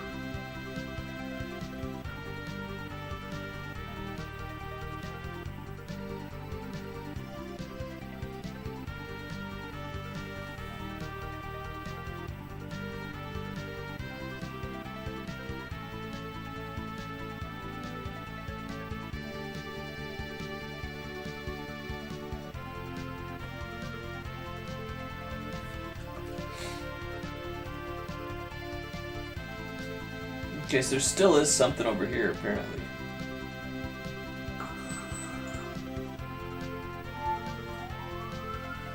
We just gotta get like a submarine, I bet. That's what it is.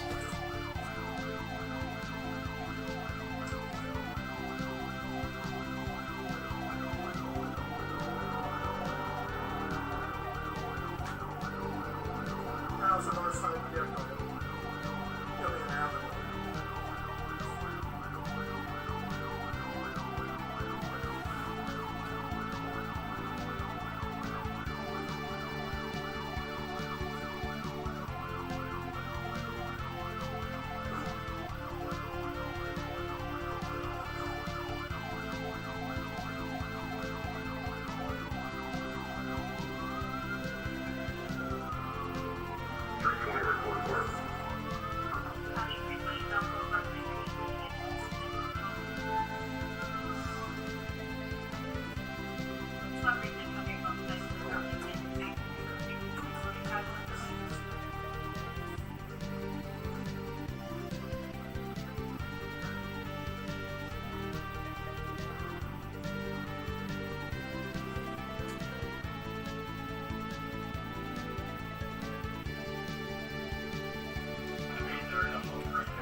I'm gonna have to talk to him to trigger the next thing, it looks like.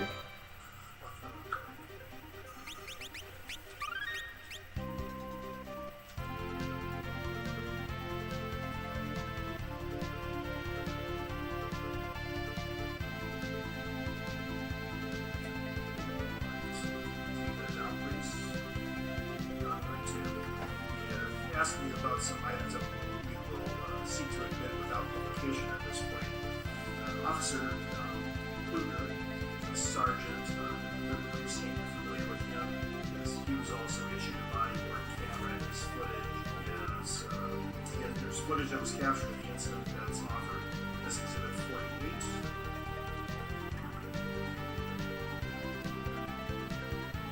Recording is received.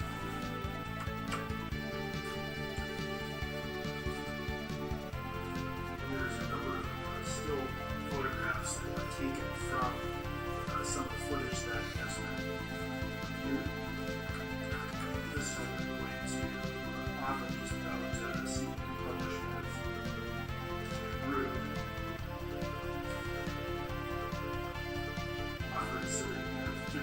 Okay, maybe this is gonna be good now. Wow, okay, I don't think that was there. That's a bunch of stuff. Yes.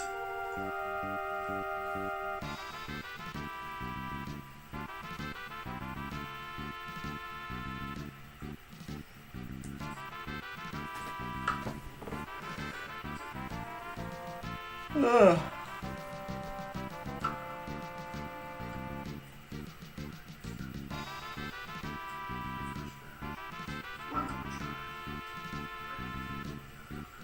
Bring it up there. Man, Ziza's still alive, just Dorgan's dead, though. 57 is received. Everyone's alive besides my dad.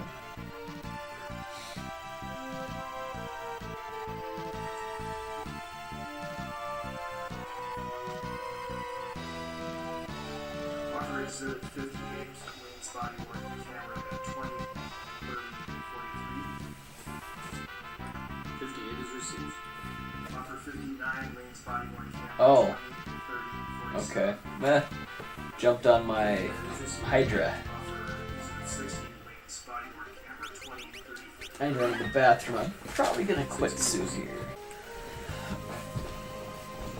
Alright, I'm back again.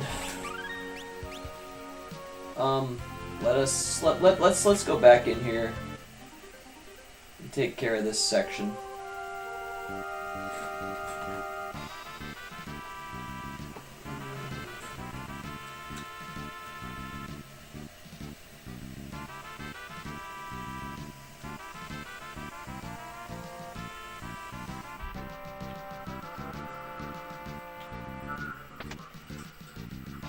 Alright, Lieutenant Rugal, you just have a seat. There's some other things we have to deal with. The members of this jury, we're going to excuse you for the night. And so we are going to be in recess as far as you're concerned until roughly 9:15 or 9:30 tomorrow. Simply follow the sheriff's deputy's instructions, and we'll see you tomorrow.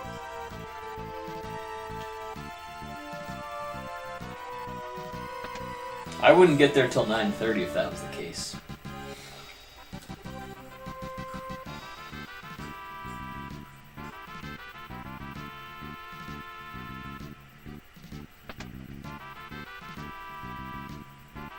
Yeah, I'll catch a few Z's. Certainly.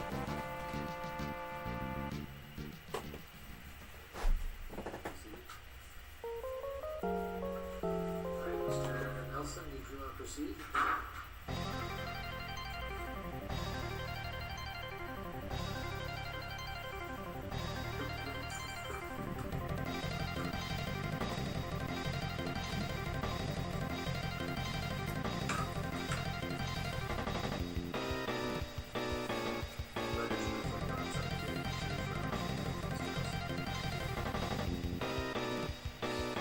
Battle of the Big Bridge. Let's go.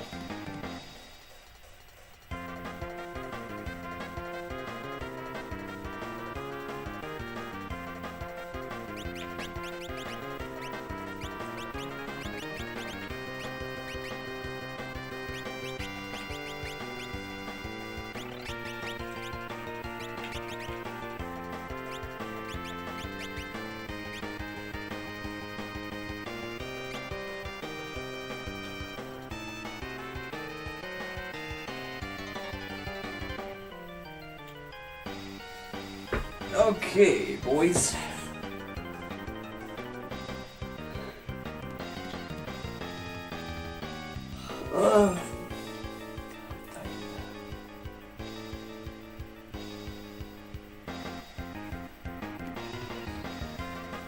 The Harua.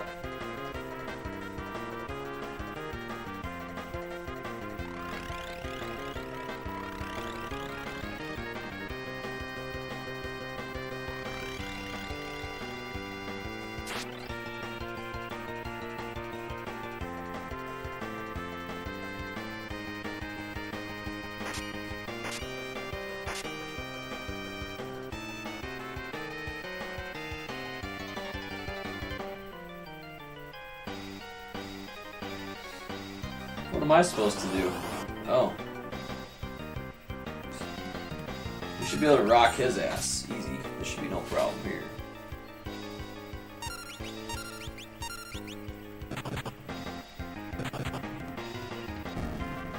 Yep. He looked easy.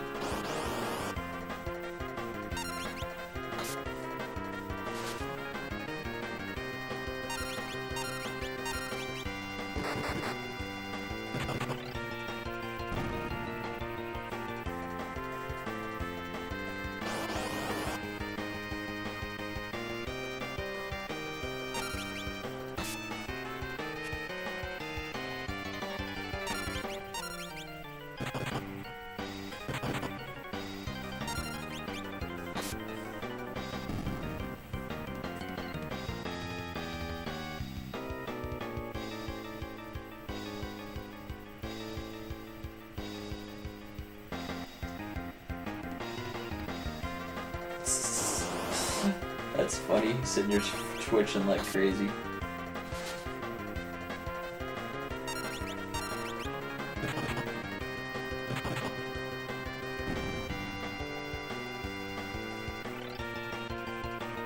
Now what?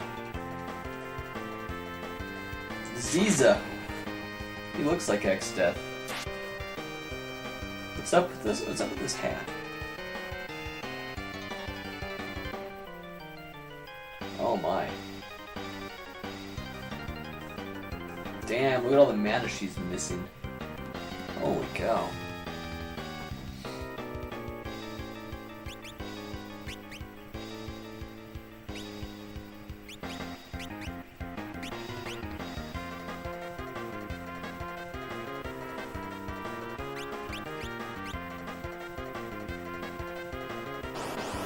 Gilgamesh.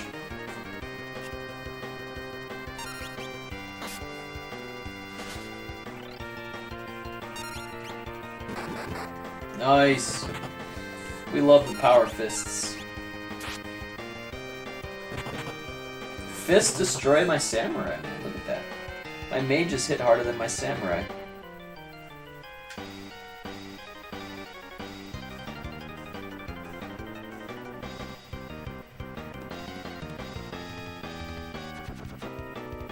What?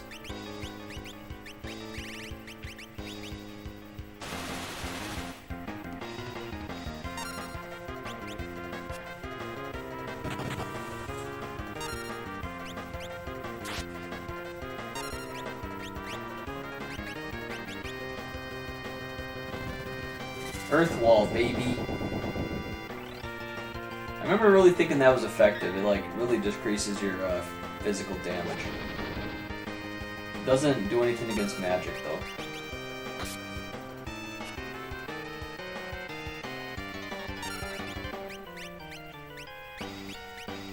And where's my good magic? This stuff is out of date.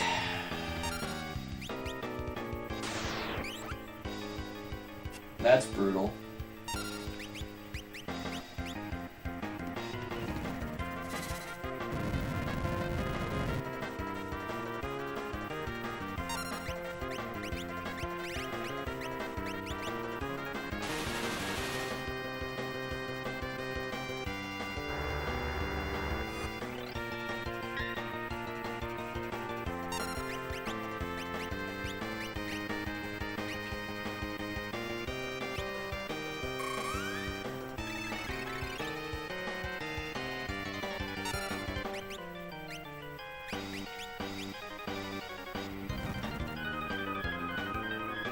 I get some health back here, that's why I did it. Okay, fighting doesn't really work. Wow.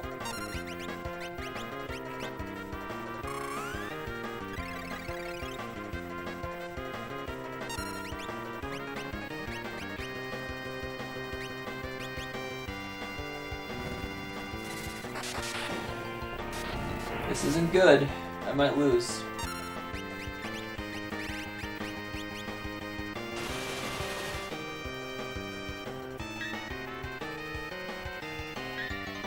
Good thing I got that golem, dude. I don't know. I wouldn't be able to last very much longer without him. I needed that golem summon big time.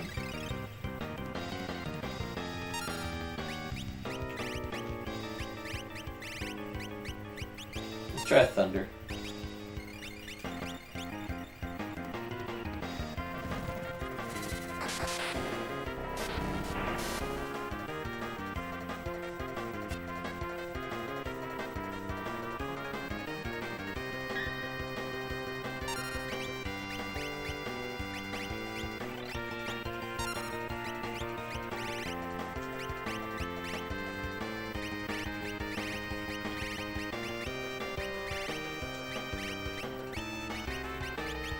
Let's try the water.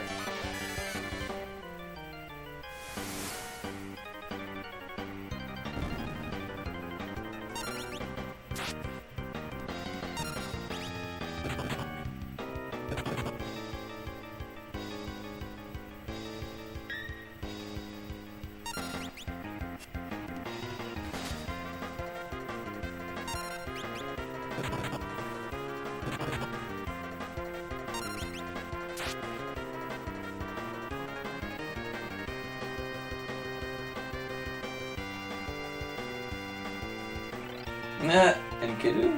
Yeah, he's dead, dude. He's dead, man.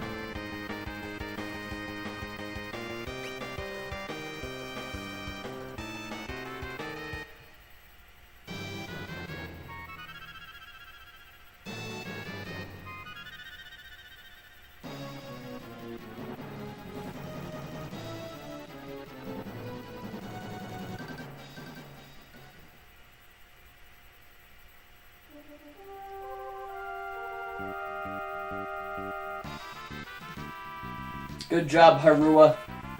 We needed your ass. This is the way into the stream here. I'm tired, guys. Next save point, I'm out.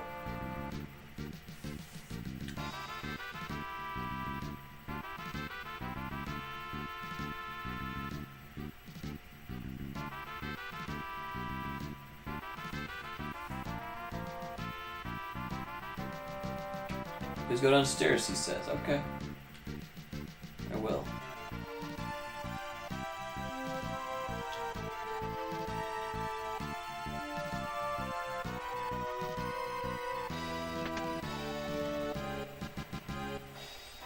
Sure.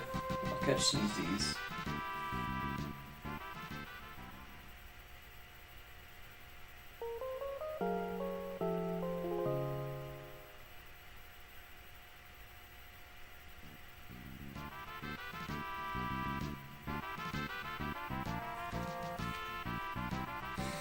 Yeah, it's time to get to bed. I am tired.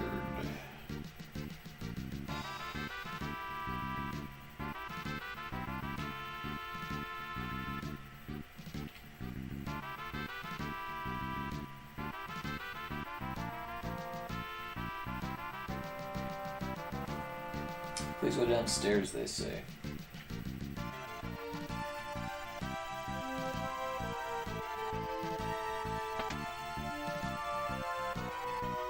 Hi, King Zizia.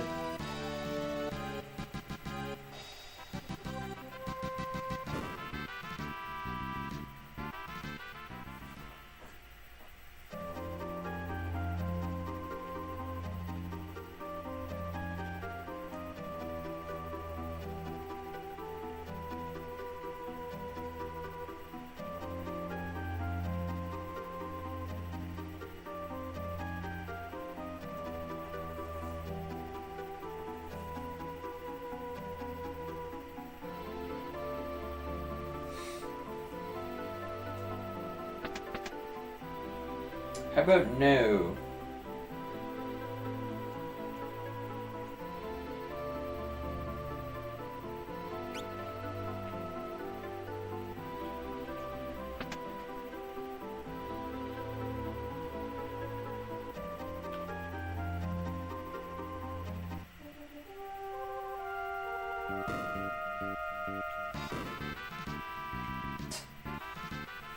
I have to play a little bit longer, I guess. I'm just tired, man.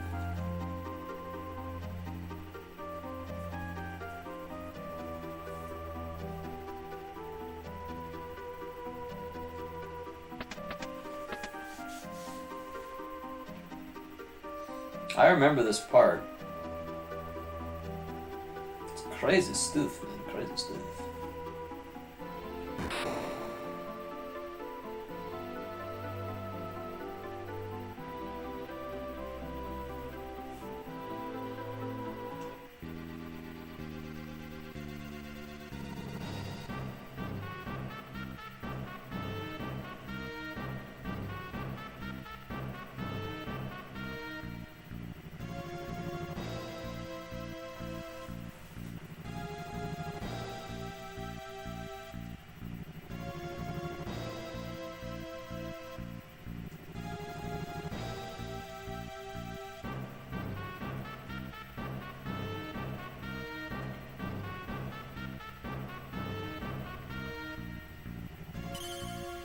So happy to see that. Okay, do the rest of this later. I don't want to deal with this anymore. So, thanks for watching, guys, and I'm out of here. Another long stream done, or recorded anyway. See ya.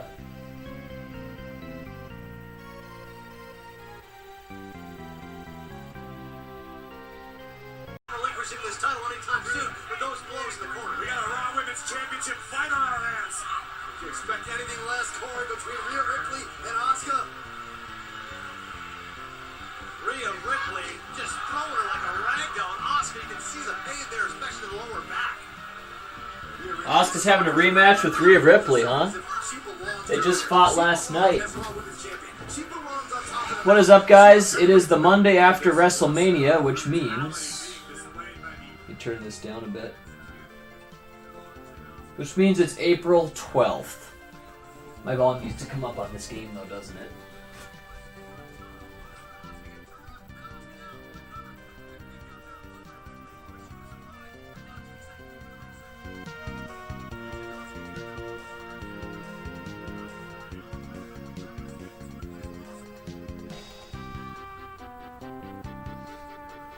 Okay.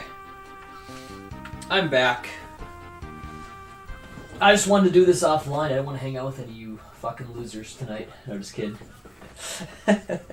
No, I just didn't want to hang out with anybody tonight. Just didn't want to see anybody, didn't want to talk to anybody.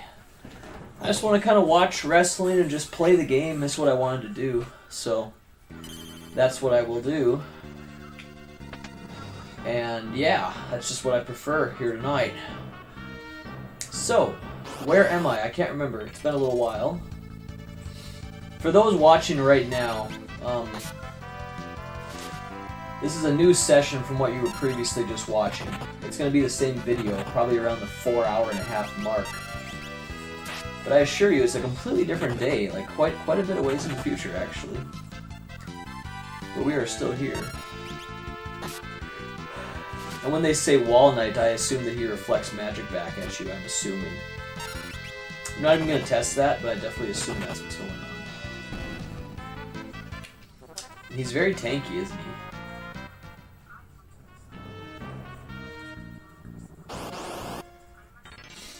But here we are, just, you know, grinding away. There's a lot of battles in this game, so you just have to be patient with that. Not a lot of reason to get streamed on my TV, is there? Well, I could try to watch the Floyd trial, do both of these things at once. I could try that. I might. I mean, I'm just sitting here playing this game, and very few people will watch this anyways, you know? So, but I still want to record it for my own purposes.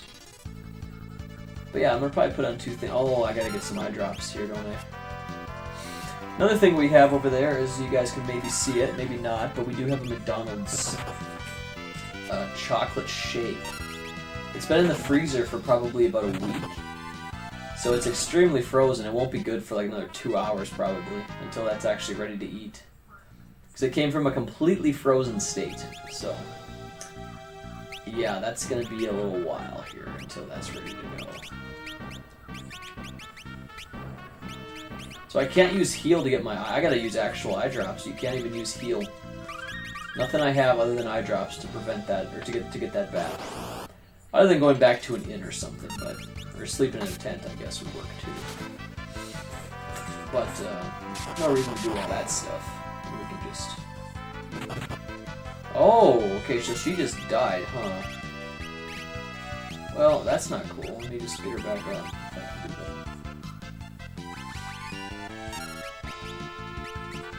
that. Okay, we do have, he has white magic, that's nice. It's nice to have at least a couple people with white magic.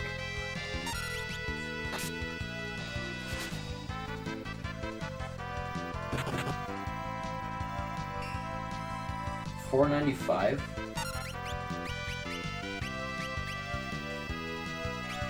I don't know, we'll try that. Okay, we'll do Ifrit, I suppose.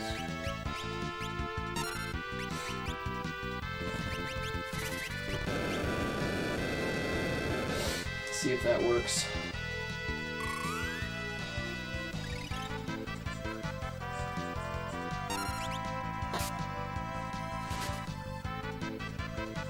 Pretty strong. Let's look at that 800 damage, guys.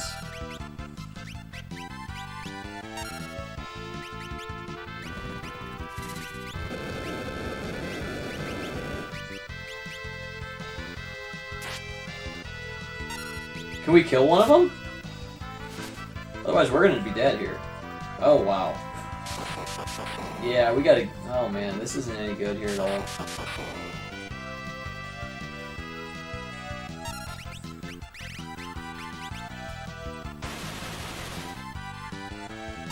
Wow, dude.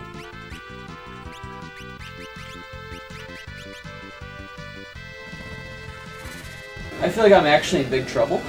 I don't think we're gonna win this fight, actually. Look at that. I don't think it's gonna happen, guys. I think we're fucked. We could try to run. We just saved, though, so that's okay. We'll just die.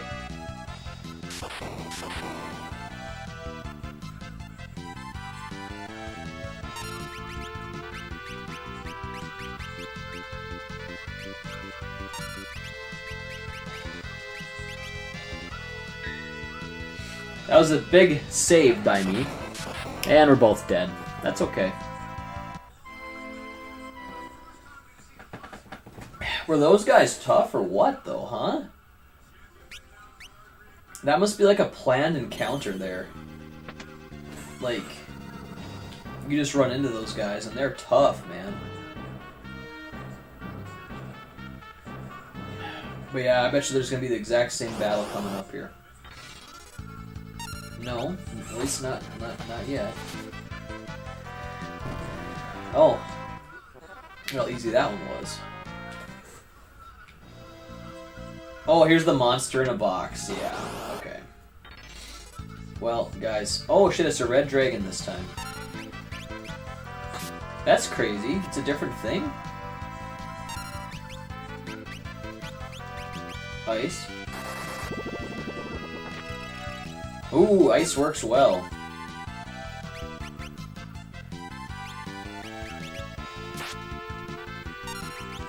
We're gonna use the golem. This creates like a physical attack barrier. It's really nice. I used that a lot when I first played this game. We'll see how well it works.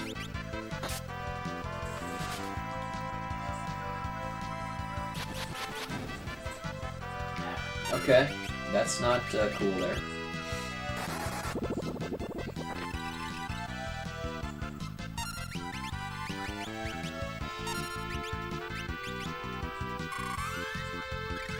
So I can't take any more of those, I'll be dead. So Whispering Wind's a slight heal, but if he uses that atomic ray again, we're fucked, so we gotta heal again.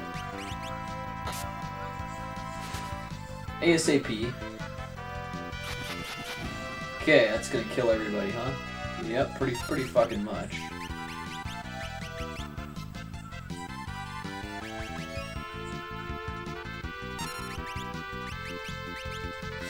I mean, if he does that again, I'm fucked again. We need to get more white magic in this party, huh? Oh my gosh.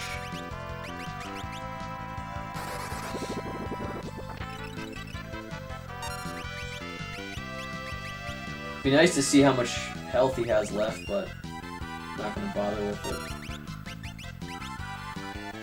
I hate even healing people because ain't gonna do anything here.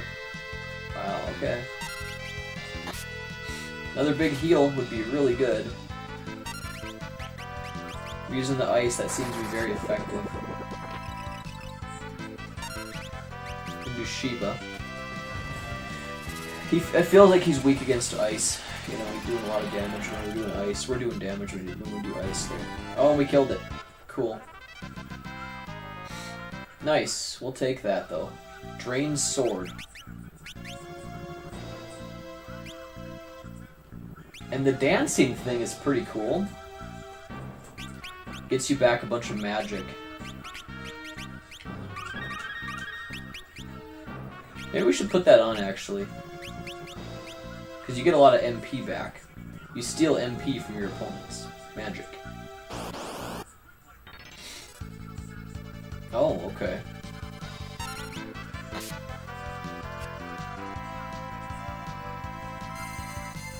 Oh, here we go.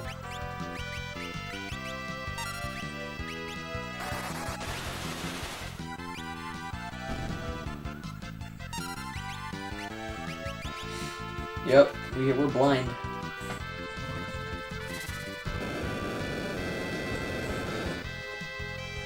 Crazy how Asuka and Rhea Ripley have an exact same rematch here tonight. These guys just fought at WrestleMania yesterday as if it was some big event. Now here they are fighting the exact same match again. That seem weird?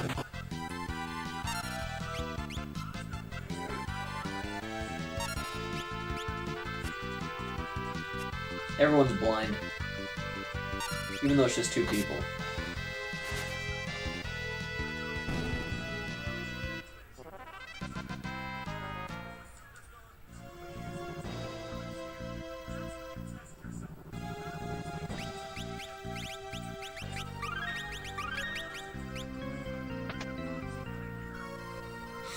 I should almost go back and save, guys. Let's actually go back and save. So we did get the monster in a box dead, you know, so we'll go back and save it.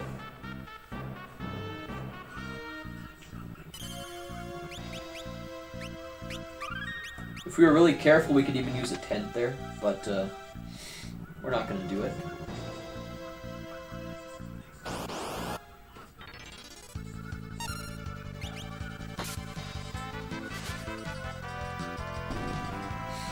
A barefoot Charlotte Flair. Right? Yeah, what the hell is she doing bare feet? She lost her shoe.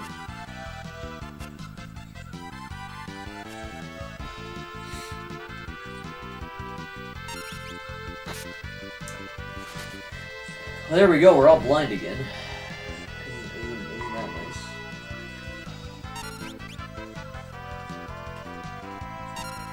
Got back my MP there. That's really cool.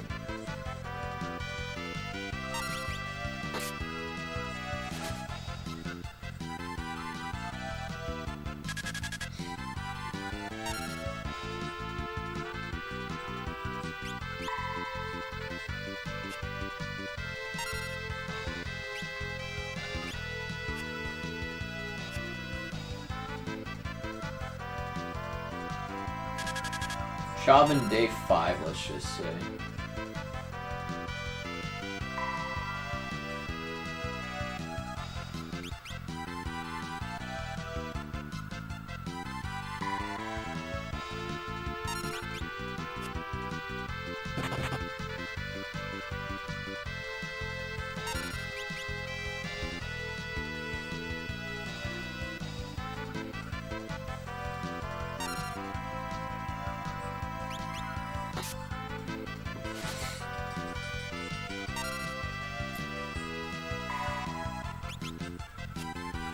She's white hair, that means she's getting old.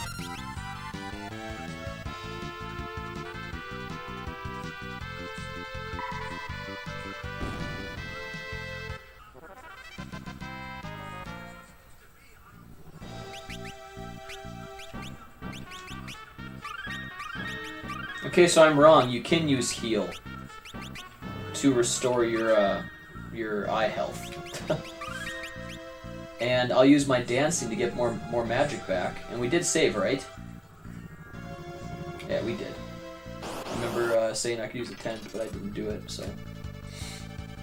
So hopefully he can steal magic back and I'll be hood.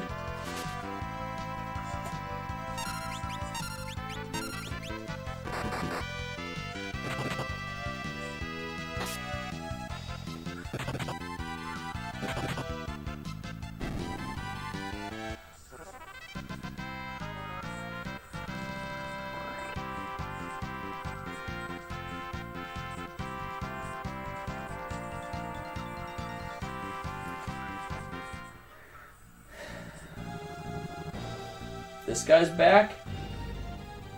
How long have you held that position? 2007, so approximately 14 years. Not as a sergeant, but as a police officer? So you started as a police officer in 2007. Did you start with the Minneapolis Police Department? Started as a cadet program. That was your first job in law enforcement? Yes, sir. You started as a cadet. Describe that experience. The cadet program is a program for those who have graduated college or graduated.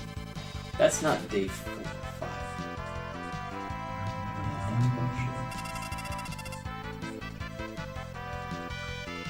What? I've already seen that.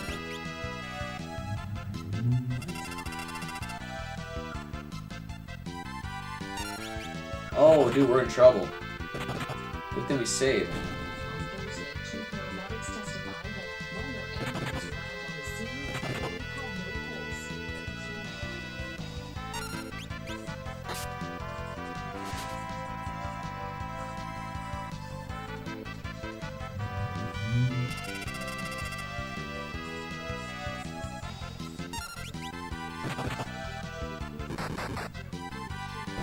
That should be a kill there.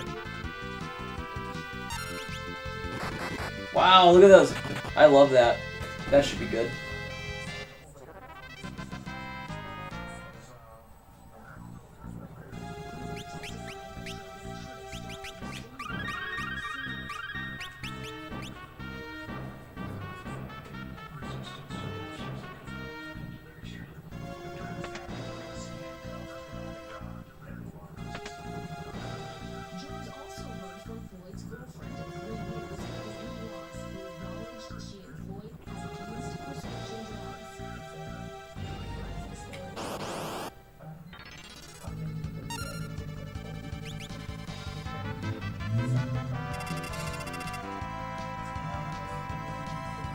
That's really lame.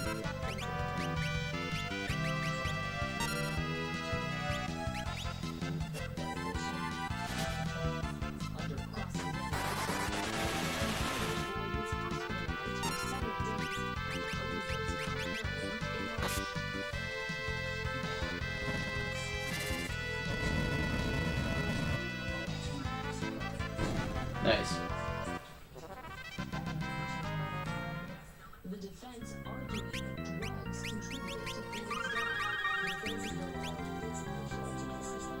That's what killed him. All the defense is doing this job in terms of his knowledge. So the defense doesn't need to bring it up. He's focusing on the cause of death and the cocktail of drugs. The prosecution is going to use that option and say, it wasn't enough to kill him. Children's defense team also seemed to imply that in Floyd's fucking murders,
Okay, hold on.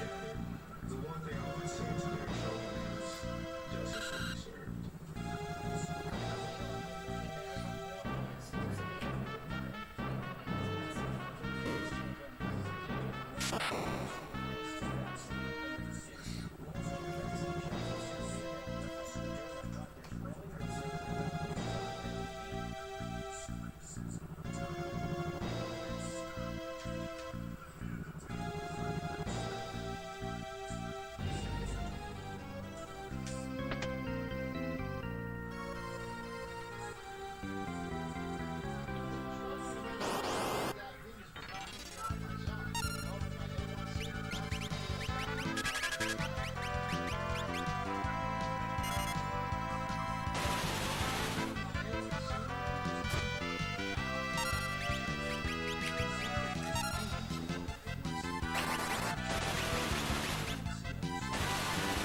What?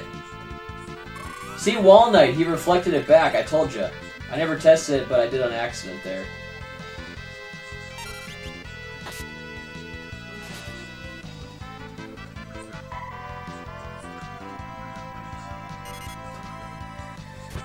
I'm not sure you can just simply reflect, you know, summons. I don't think you can do that.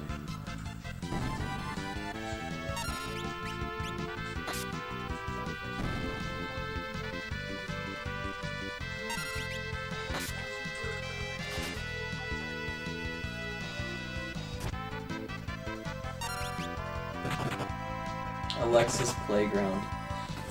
I would hate to have that role that she has to do now.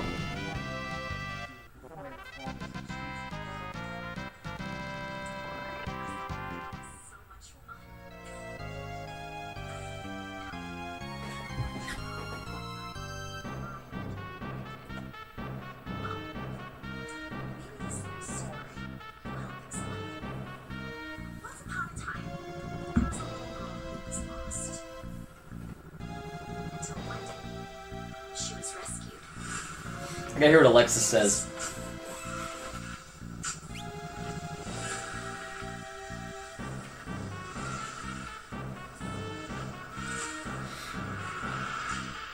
Darkness protected her, nurtured her, and taught her everything it knew. Save point.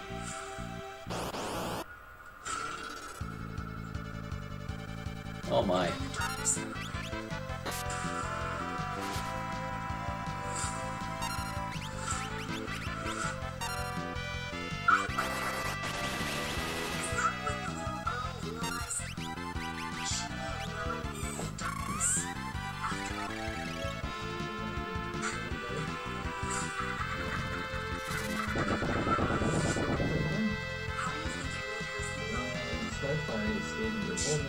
I've already seen this guy.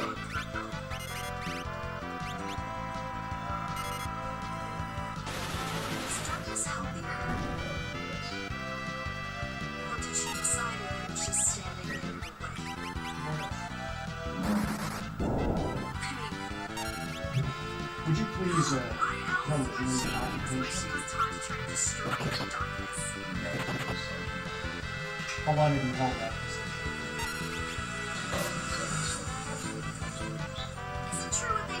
Not as a sergeant, but as a police officer? So you started as a police officer in 2007, you started with the Minneapolis Police Department? There's one thing we do know for sure. That along the way, I unlocked something truly evil. Meet my new friend, Lily.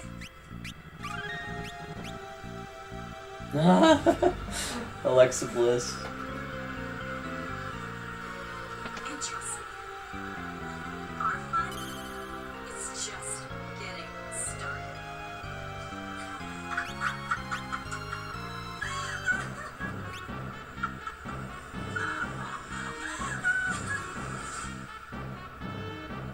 Lily's creepy.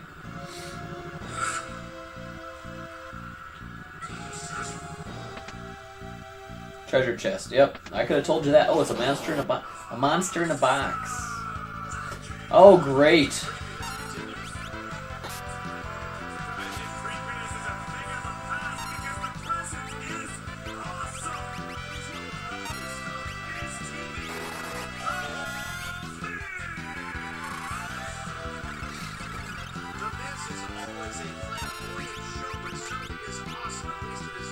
I'll probably lose this fight.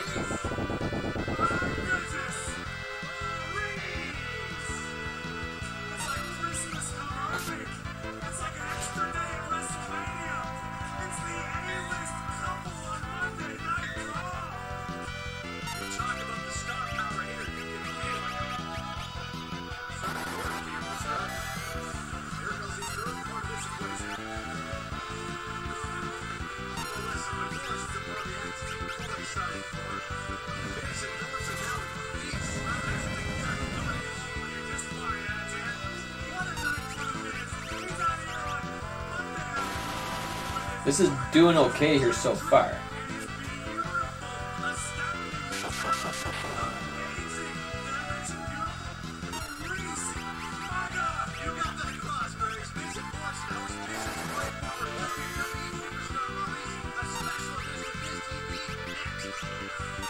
Ms. TV, you know what happens on that, right? Someone gets their ass kicked every time.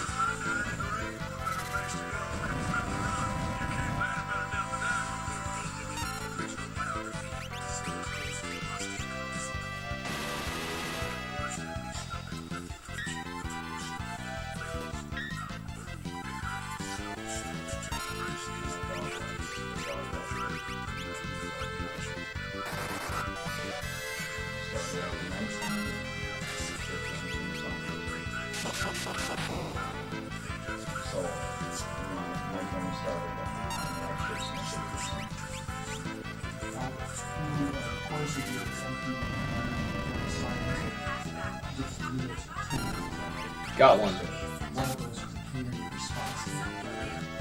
Yes, I did approximately 3 years and a half in community response. That is a unit that's not bound by non-remote control. That is a unit that's primarily focused on crime problems that are happening within our police. So we do a lot of burglary suppression, robbery suppression, prosecution, things of that nature that we're highly focused on specific crimes. Nice shot. You've also been assigned to community. We won. Yes, sir. Take some water for this. So, I was in the community engagement. Alright, I've definitely heard this guy before. I know I haven't. He didn't really say much useful. Oh, I've heard of all these guys, man.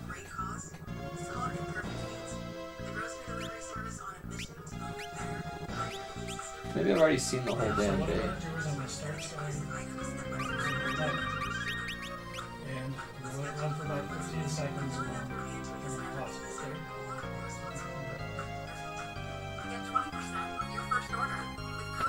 Oh, they're totally different frickin' thing going on here. Son of a bitch.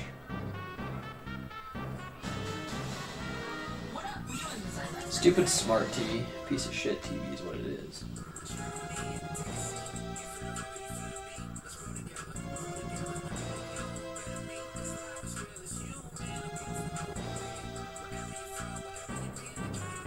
I guess I'll go with day 6.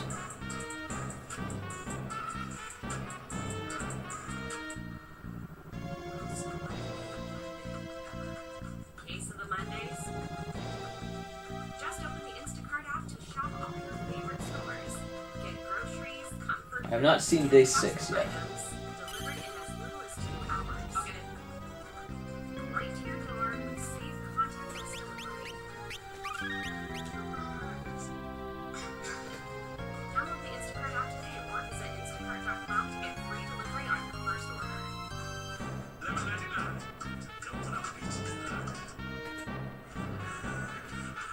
Better not switch videos on me. Establishing his leadership and Dude, fuck off. position that he rose You to the bastard. ranks, that he understands the city of Minneapolis, that he's served in the Didn't mean to, like, go to a different video. That's so stupid.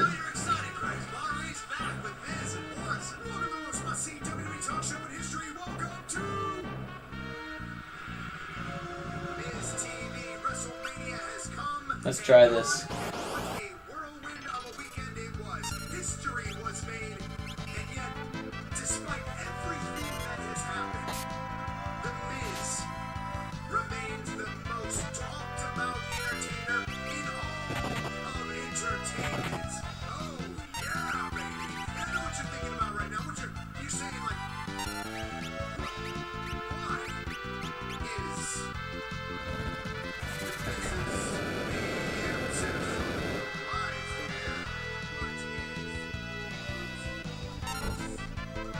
Oh, there's a little bit of squishiness on that shake. Probably eat it now. Friday morning,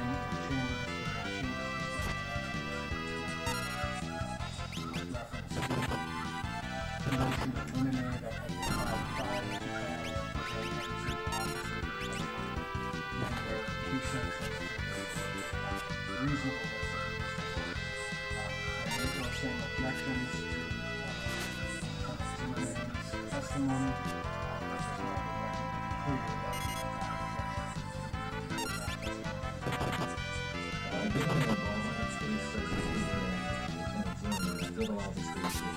Based on their training experience, I feel like for the limited opinion that the emotion is really close. I think the thing is and call for it, that was not appropriate.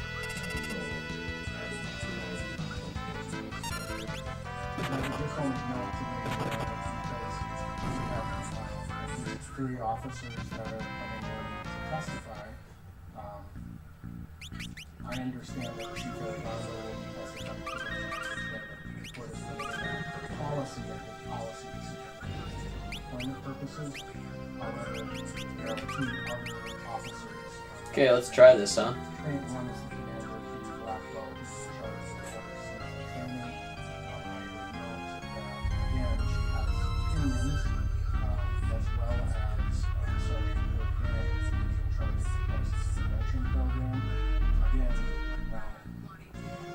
I'm running a concern that what's going to happen is, and then we have use of force experts that are coming in.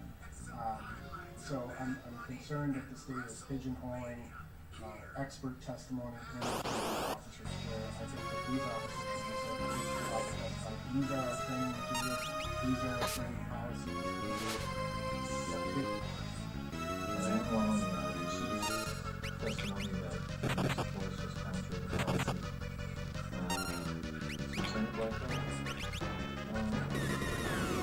Oh shit. Oh, okay, if I'd have known that.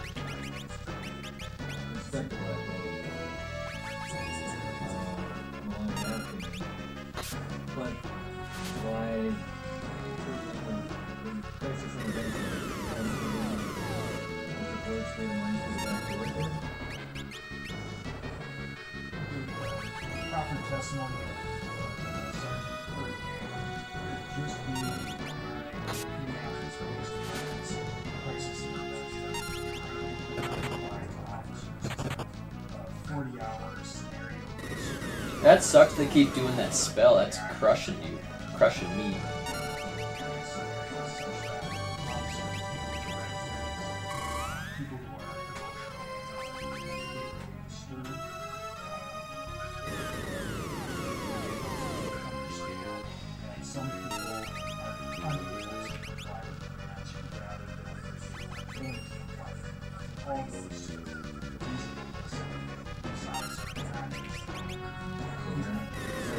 Stop.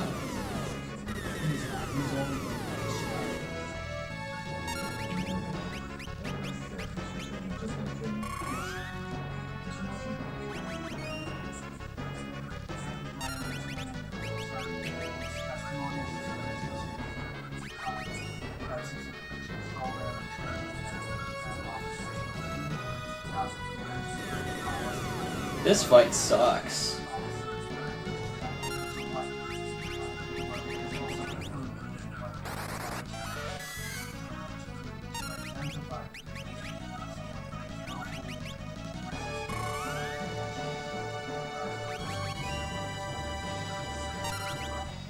This one's clear. There's not going to be any video showing Sergeant Wayne opining on whether this person was able to do this. That's correct. It's simply a summary of the training that's provided and that Mr. Chauvin, his personnel record shows that he took that training down. Anything beyond that, including videos or opinion, we're not going to allow. This touches on something that's technically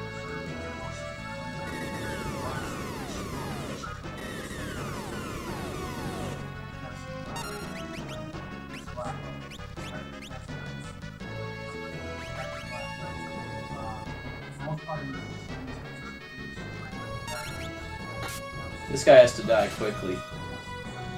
Atmos.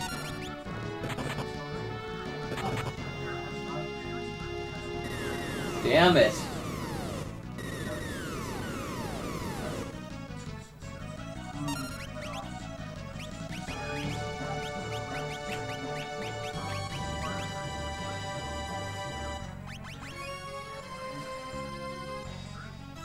Whoa. Trying to work out conversation. He's moving towards him. I'll just read my thoughts and see if this answers any of the questions you have. My analysis of this is, when you're saying, it's demonstrated knowledge and part of this knowledge is being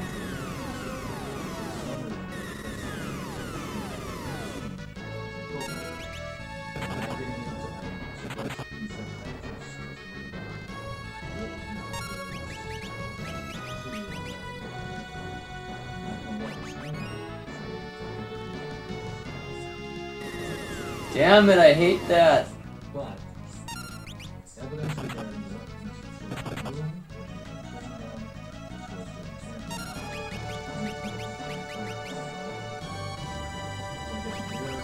what am I missing here? This is still needs to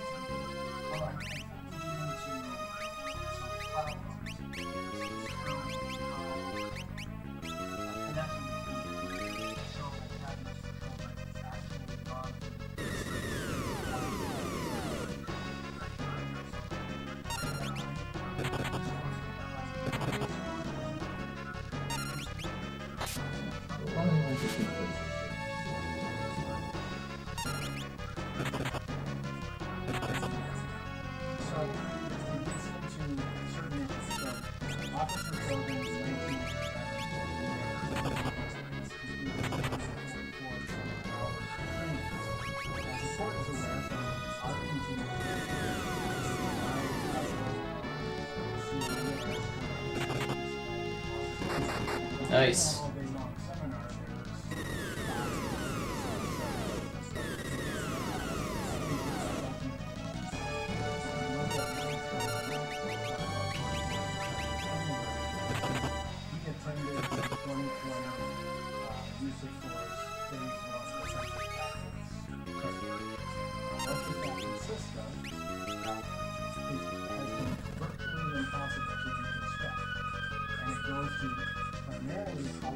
That was useless.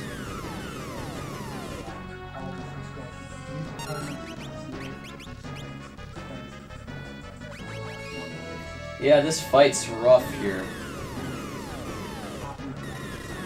Ugh.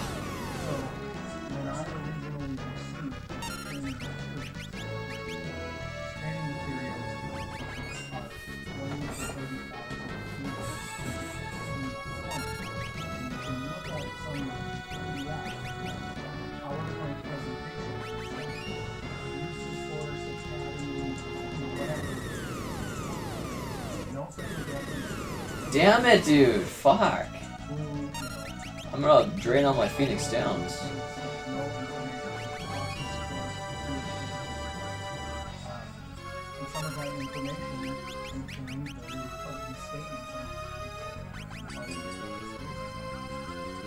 When I receive the BCA drive much later, and I look at them in their format, the reason I was received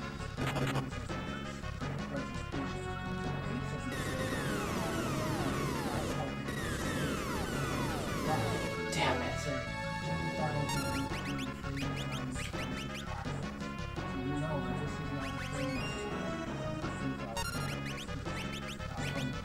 I should have reflect on every single person. I don't think I have the reflect spell though. How lame, dude. It's killing 2 people at a time. This is bullshit.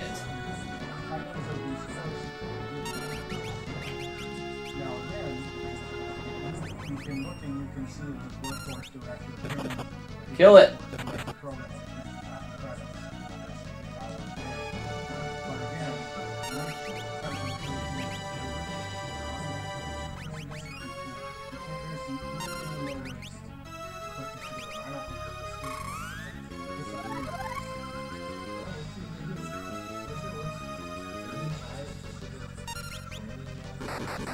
Nice. We're almost there. We're almost there, dude.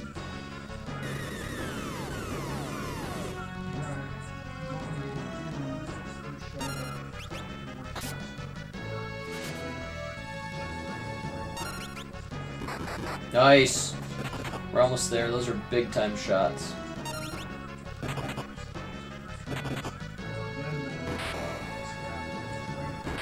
Hey, we got him.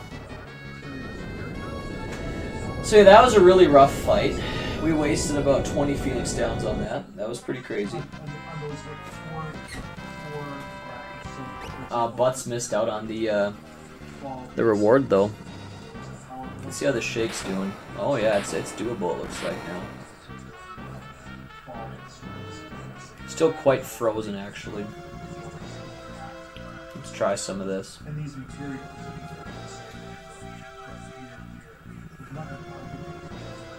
That's good, dude. Really good.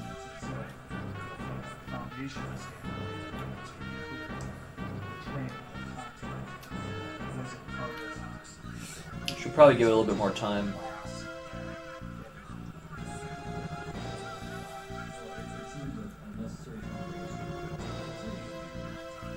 You guys see?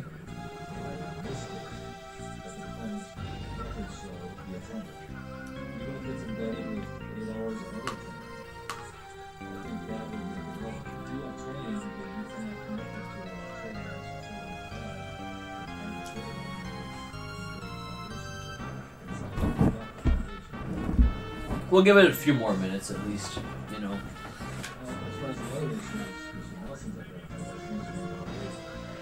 I feel like I wasn't supposed to destroy that.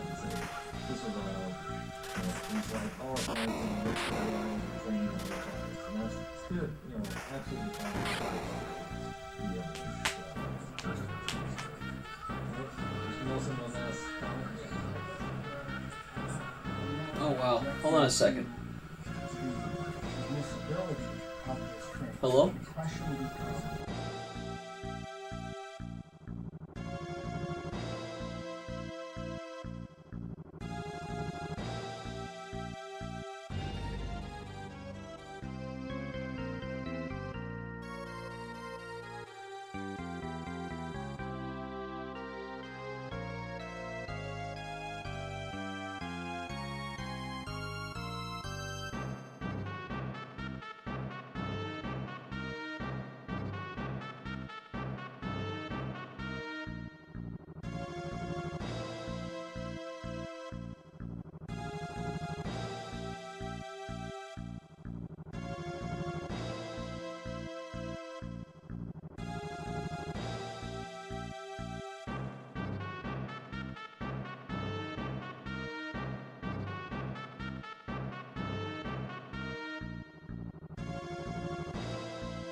I'm back.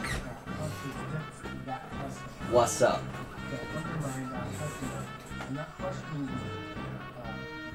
Foundation for these records. These records exist. All things and Minneapolis Police Department. But whether or not I need to show that Mr. Chauvin had that specific training, I think is one question. Well, let me stop you there. It seems like there are two ways. Perhaps I think the foundation for any of this training is at one level, if there's certain training, depending on been exposed to, he's been part of that training, so he has certain knowledge based on that training, that certainly seems admissible. If it's training that was provided by NPD, but there's no indication Mr. Chauvin took it, or this is not the version that he was trained on, that does not seem relevant at all. The only way I could see training that he had not attended, which may be relevant, is Twin Peaks, for example, and I don't know if this is true or not. I just note that Lieutenant Zimmerman said in his 40 years, roughly, on Minneapolis Police Department, he had use of force training every year. He was never trained to do X. And if you have use of force training that impeaches that statement, I think that's appropriate impeachment. But aside from that, I don't see why testimony that the defendant has not been a part of should be admissible at all.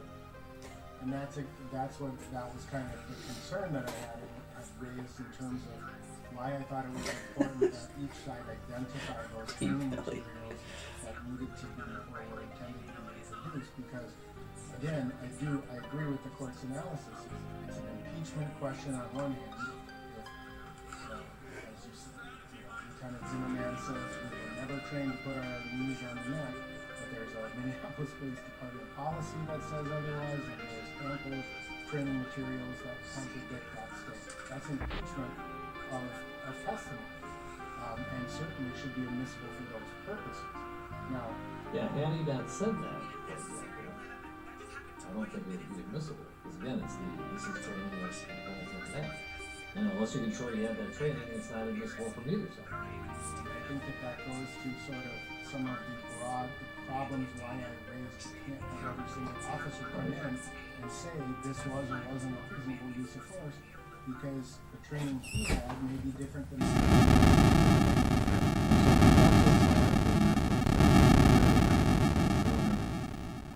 of force. I don't hear from the commander or the lieutenant commander of the training unit about it. Beyond that, I think we have an expert witness from the state and an expert witness from the defense. Is that correct?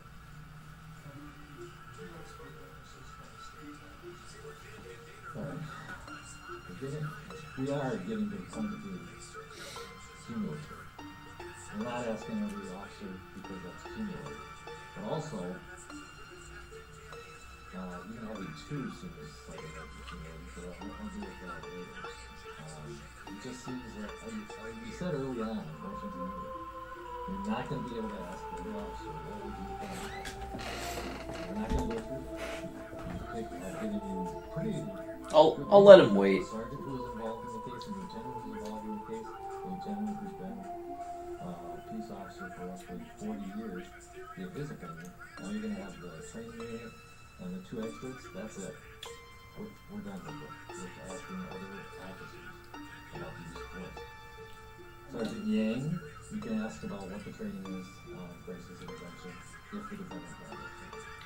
And so this is where, again, I don't know if the state is intended to call any, so Inspector Blackwell, she's the kind of the top dog in the training unit, but then there are the actual use of force instructors, right? It's the people who teach these kinds of trainings, and at least two of whom have been repeatedly interviewed by the state. I don't know if they're intending to call the actual trainers as well, which just puts, like, with Commander Blackwell, she's not teaching, as far as I can tell, these classes. She's not the one administrating, but she's maintaining the records, she's maintaining the training. She's a foundational witness to get these records in. I would have expected the state to introduce the actual training of people. Is the state intending on asking Inspector Blackwell for an opinion regarding the use of force in this case? No, Your Honor. The state is calling Inspector Blackwell to describe the training facility, curriculum, how it's developed, how it's set up, how it's administered. Yeah, I'll catch some Z's. Never had to rest, actually. That's pretty cool. Just used up all my Phoenix Downs.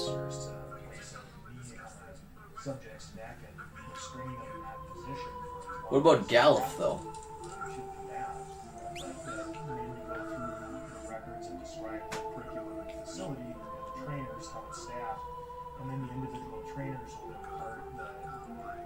I can probably talk to Gallup again now, huh? I slept all night. Crisis intervention and procedural justice training. We have use of force training. How much longer do you need, Gallup? I slept, you idiot. Okay.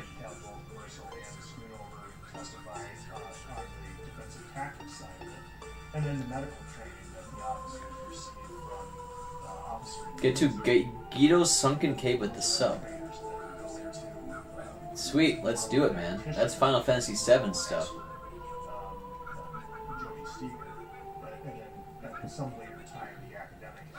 What I should do though is get some more tea while my shake thaws out. Unthaws out. Unthaws. When you start getting into the opinions on how they use the force against cats, it's cumulative possibility. But I think as you go through each of those, it's got to be talking about training the defenders, not just here's trainings we have. Because if he didn't take the training, then what was Understood. Workforce records specify what in-service training curriculum materials that are presented during those training classes. the crisis intervention training is used in use of force training is relevant in this case. Medical training is relevant in this case. So all those summaries of the training that we're going to see, those records of the curriculum, as I think all this is. I think when we start getting into opinions about use of force, I think we should visit about that before we start worrying about opinions. We've already had several, and let's tread carefully because their opinion is something that is important. What is up, guys? I'm here. I'm back. Ooh, Mandy Rose. I think let's just kind of go back. Hello, Mandy.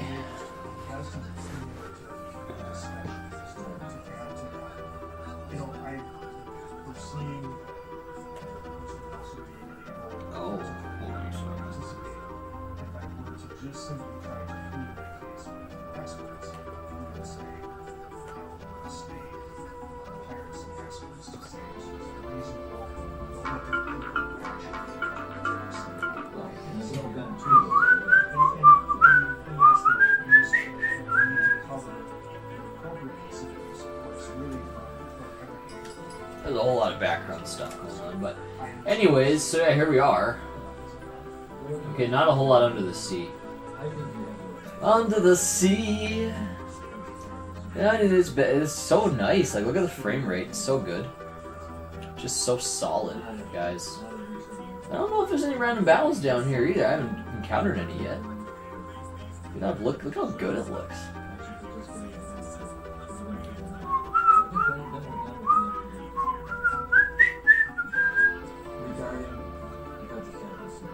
Look at this little cave. Let's go ahead and go in that cave there. Okay, good. All's good that the plan is consistent with first rule.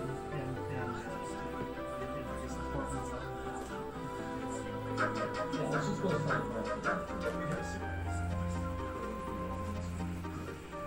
Alright.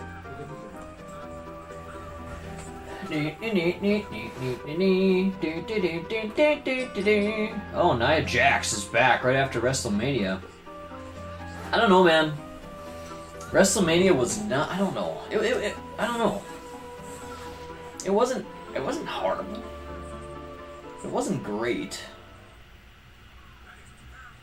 I don't know. It was worth watching. It was worth watching, but it's not like it was like super hood. It was just alright.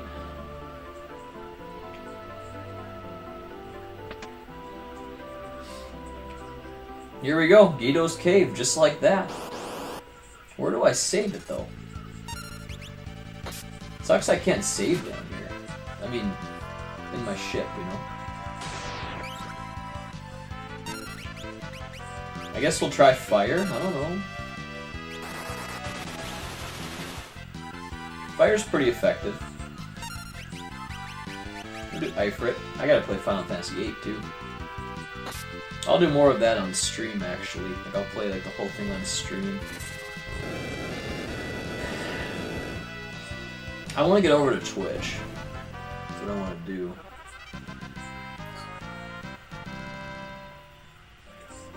I was thinking about streaming this exclusively on Twitch, but I opted to do it here.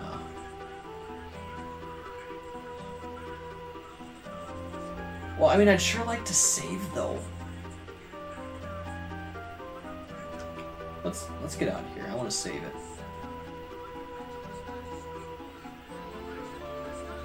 And whoever that chick is super smoking. She looks so good. I think it's a girl that used to be like really big, like a lot fatter. She lost a lot of weight and she just looks so much better. What's her name? She's Mandy Rose's partner the day after WrestleMania. They're both wearing pink. You guys can tell me.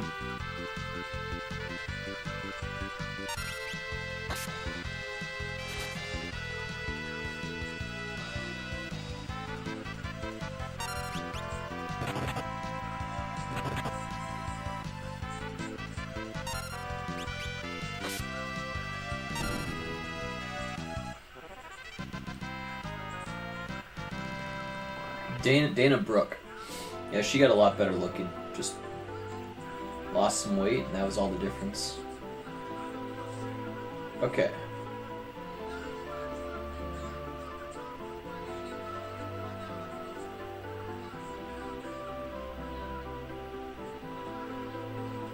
I just want to save. That's it.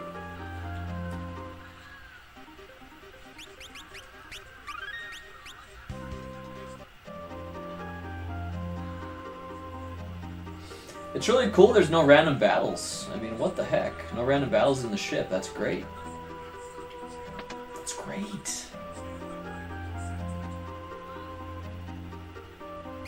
I mean, we did use a little bit of mana, I suppose. Whoa, man. Mandy Rose is pretty tough there. It'd be pretty strong to carry a chick like that.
We can just call you Dr. Lang. Dr. Lang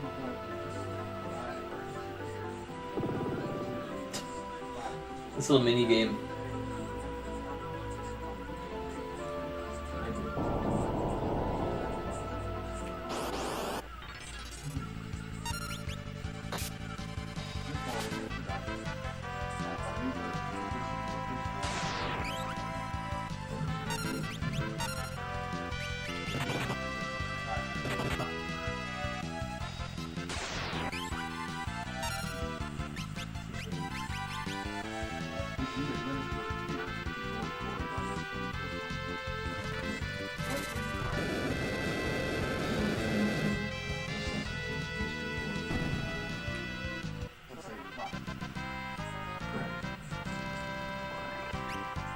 So why don't we learn a little bit about your right now?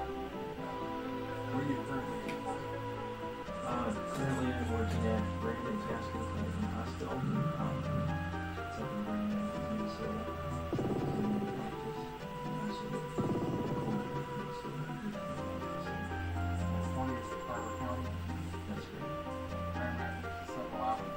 What is this?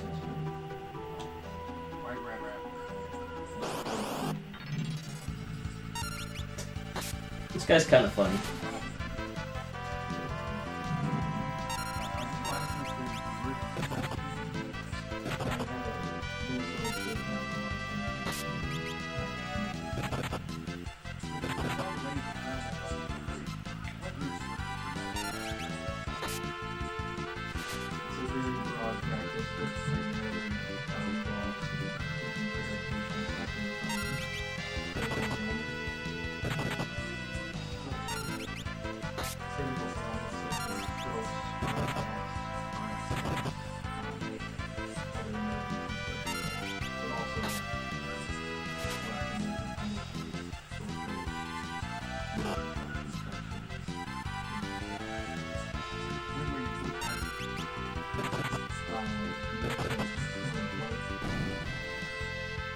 Would you tell the ladies and gentlemen of the jury a little bit about your education?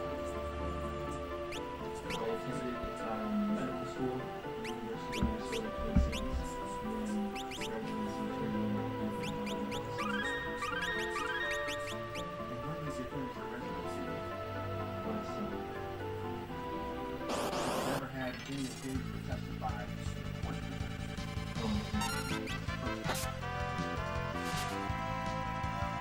Let's go to Monday, May 25th, 2020.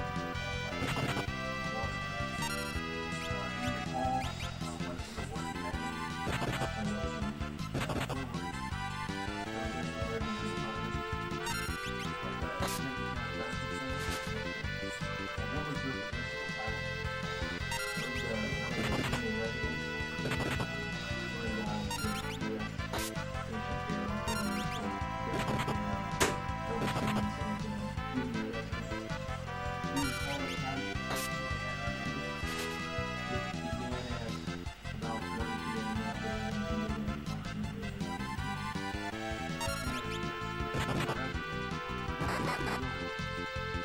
My friend.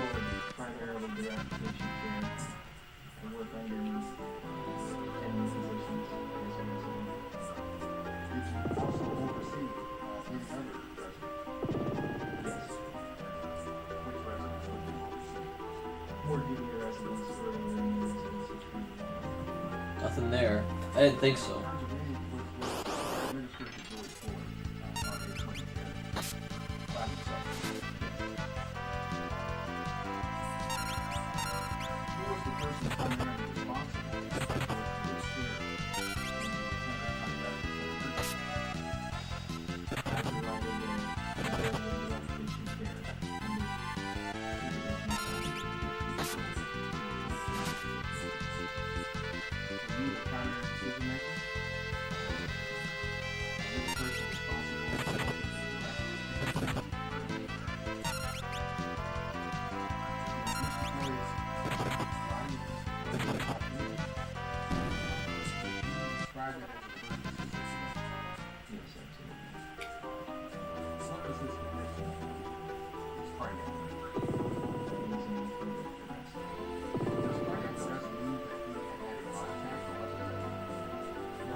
Let's try that.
Not at the time. That girl's cute. Did you know at the time you arrived, the patient was in fact children?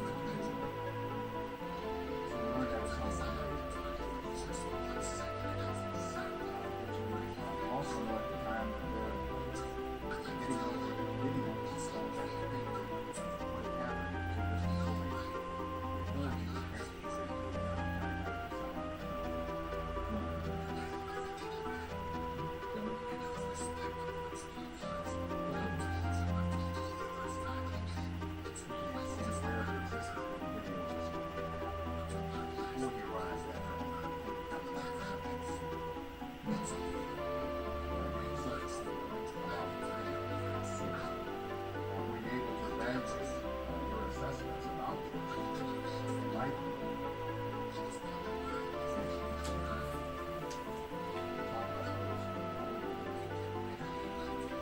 So when you received this visit, what did you do in response to this? We prepared a day in our stabilization room. Simply a large room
Do you recall who brought this employee to the emergency department?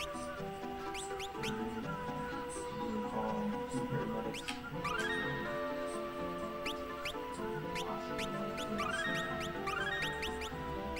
you recall whether there were any police officers here also? Here we go.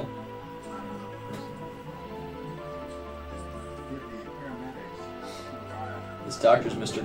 Cool, calm, and collected, that's for sure.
Did you recognize either one of the paramedics? I did recognize both of them. One of them several times before. Derek Smith? You know what Derek Smith?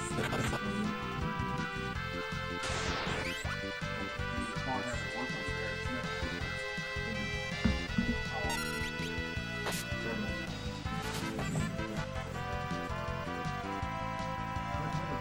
bring a patient in,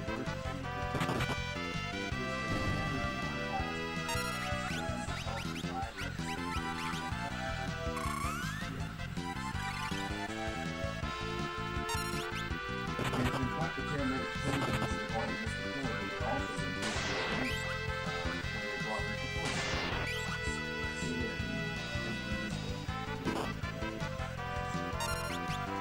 did they seem to use for purposes of hearing or doing treatment to Mr. Floyd that they felt he had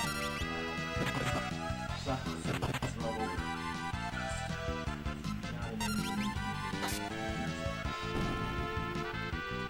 Did they tell you information they gave that they felt that Mr. Floyd had had a heart attack?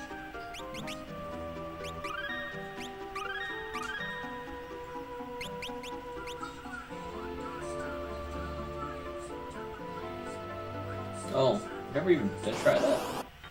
Did you receive any information or implication from the paramedics that anyone had attempted CPR on Mr. Floyd at the scene?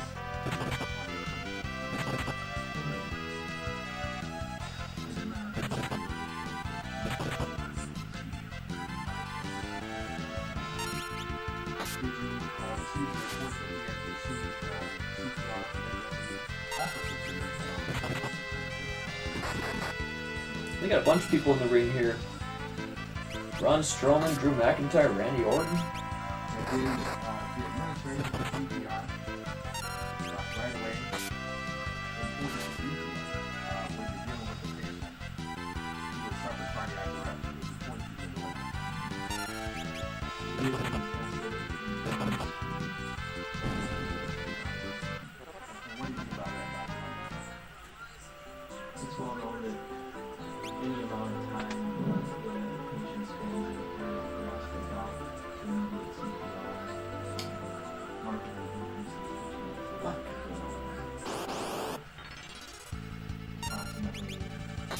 10 to 15%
I don't like this wizard I gotta face all the time.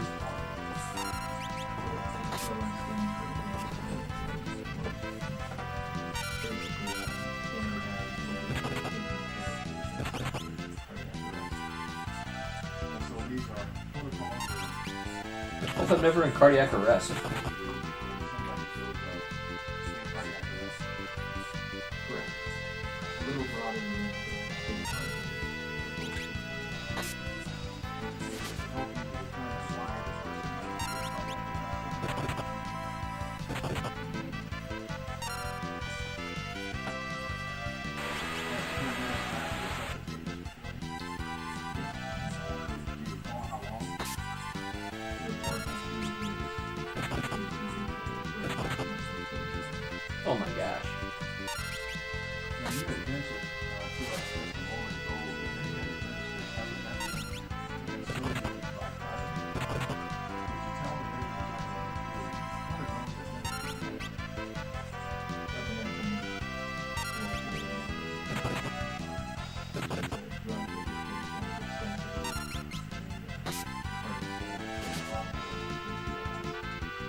may provide some buffering of the blood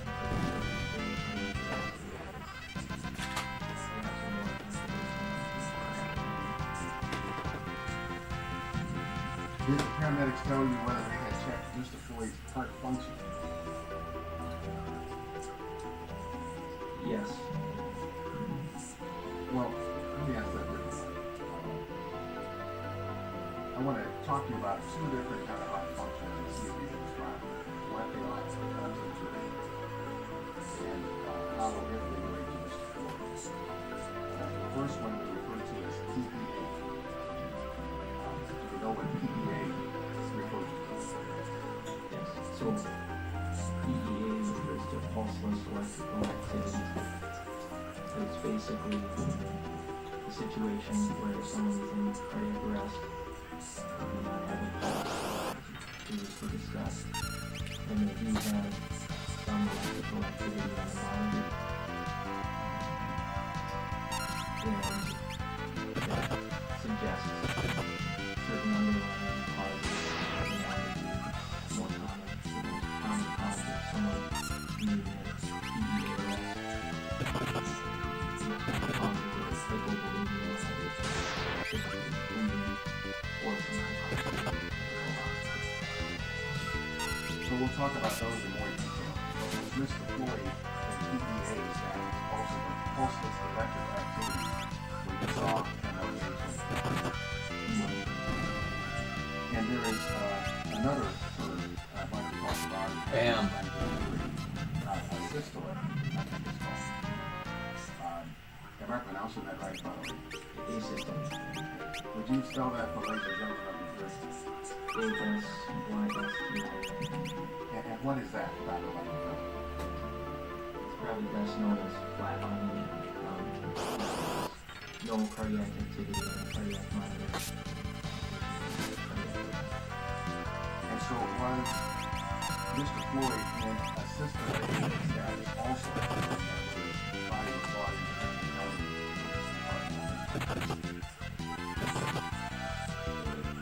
At some point, yes, there was reports that at some point he was felt to be in the system prior to arrival.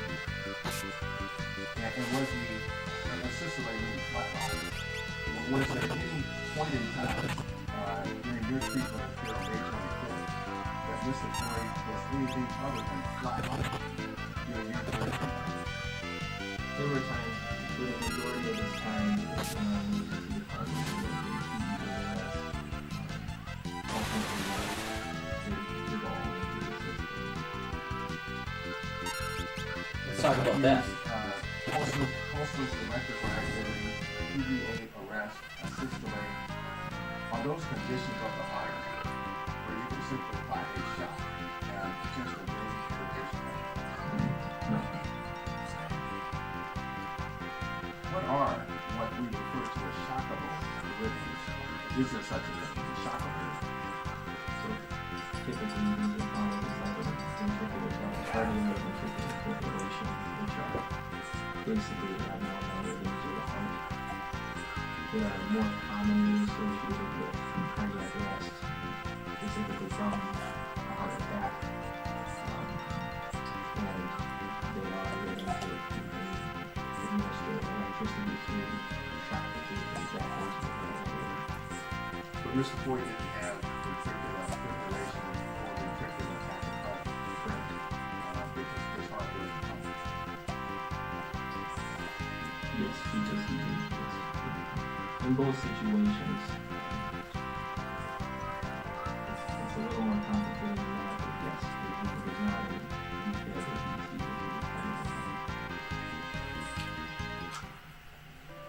Let's hear about Recall, were there still handcuffs on Mr. Floyd when he was brought into the emergency department? I don't specifically recall if they were on when he immediately arrived, but it would be unlikely because I believe it's using a device on that protocol for being at the sides. Do you recall that the hands had a size for the orientation of the marks on the wrist?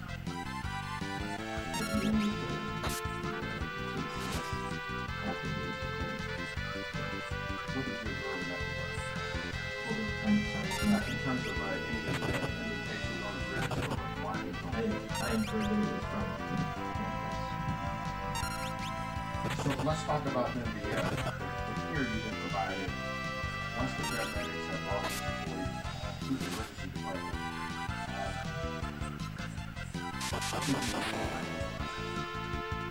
So immediately on arrival, we took report from the paramedics.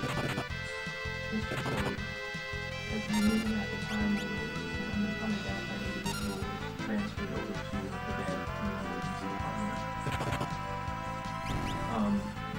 He killed himself. Multiple things typically will happen simultaneously in these cases, but we achieved additional access.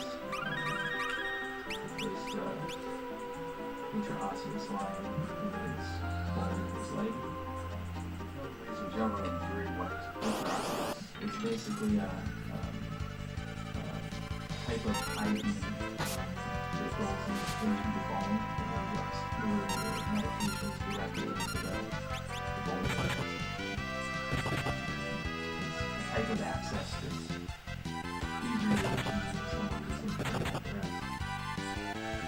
And did you also go through the advanced cardiac life support protocol? Yes, simultaneous to that,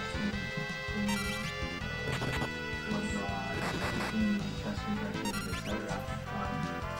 Went through various different things that could be causing this. Commonly in the ACLS protocol, we thought of it H's and T's, specifically with regard to the PEA. Let's let this guy kill himself again. If you could take a look at the H's and the T's. He's dead. I'm showing you what's marked as exhibit 900 for electric.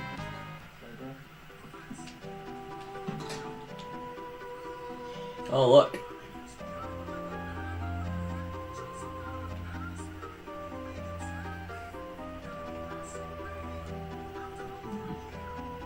Sure. Whoa. What about my turtle?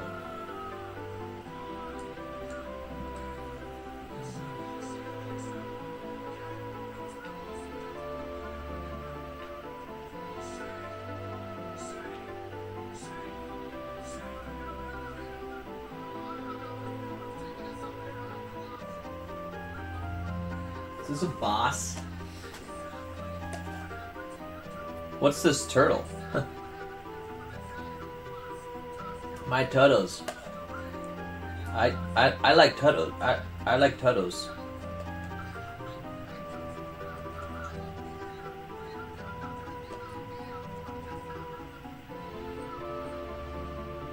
A weird piece in this. Probably just ice, huh? Not sure I want to eat it though.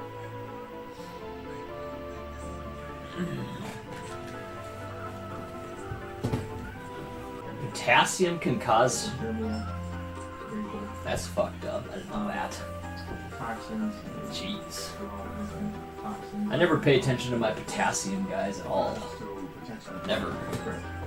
I don't think about potassium ever. The turtle says cut that out. Oh, Sage Guido. I'm cold, dude. It's getting cold in here. So take off all your clothes.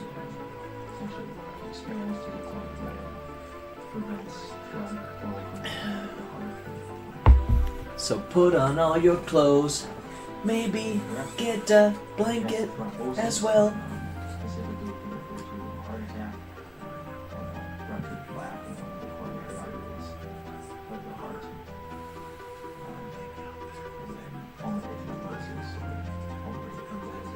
They're using double spacing.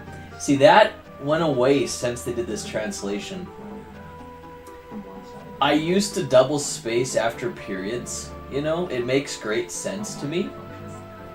But as of about a year ago, I learned that that's for boomers only. If you double space, you are a boomer. You can't do that. You're an idiot if you do that. So don't double space shit.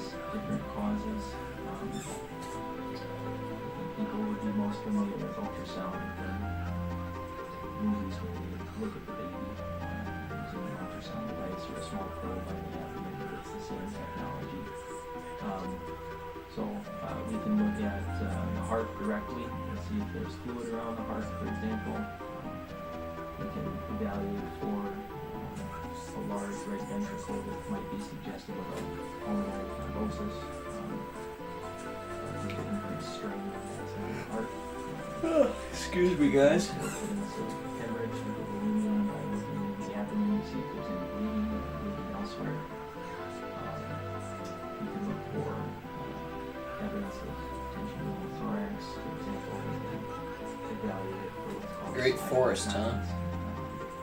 On both sides of the chest that suggest that the lungs are up and there's no air between the lung and the chest wall. So we use it to... That the lungs are partly inflated. Exactly, yeah. So we can use it to evaluate for a large number of things in the beyond. So you went through the protocols of the H's and the T's. Did you have any kind of leading theories for treatment purposes as to what the most likely causes were for missing voice I felt that I was able to determine that some etiologies or causes were less likely based on the information that I had, both from the paramedics and also the information I was able to obtain from my lab, ultrasound, etc. At the time, based on all the information I had, I felt it was less likely that the patient had suffered from, for example, tamponade, there was no fluid around the heart, tension in the thorax. I can discuss that briefly. At one point in the case, I was concerned that he may have developed the tension in the thorax, but I felt it was unlikely that they had in fact performed bilateral thoracostomies where we entered the chest.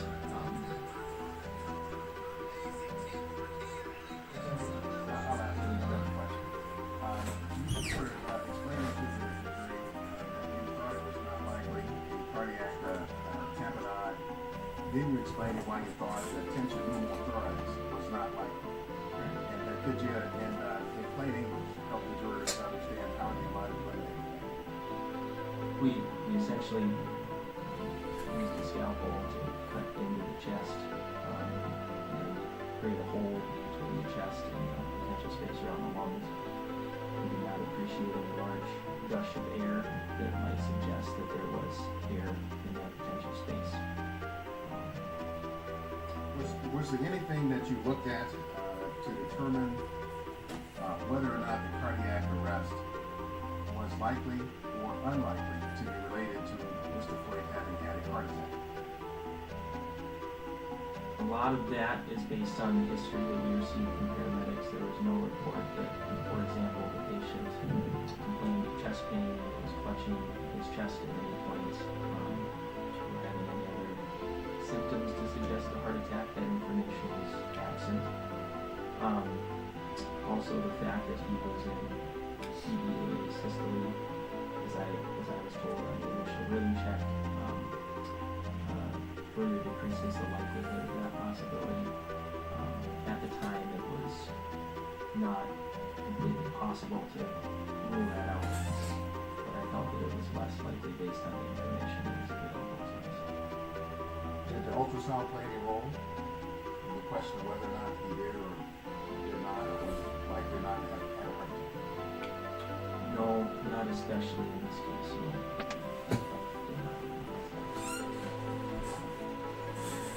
This guy's fun to listen to. I like listening to this doctor. Did you consider the possibility of toxic being responsible for Mr. Floyd's cardiac arrest? In the sense that it might have informed our care, yes. I didn't, there was again no report that this patient had, for example, overdosed on a specific medication such as calcium channel blocker or any other medication for which there might be a very specific antibiotic.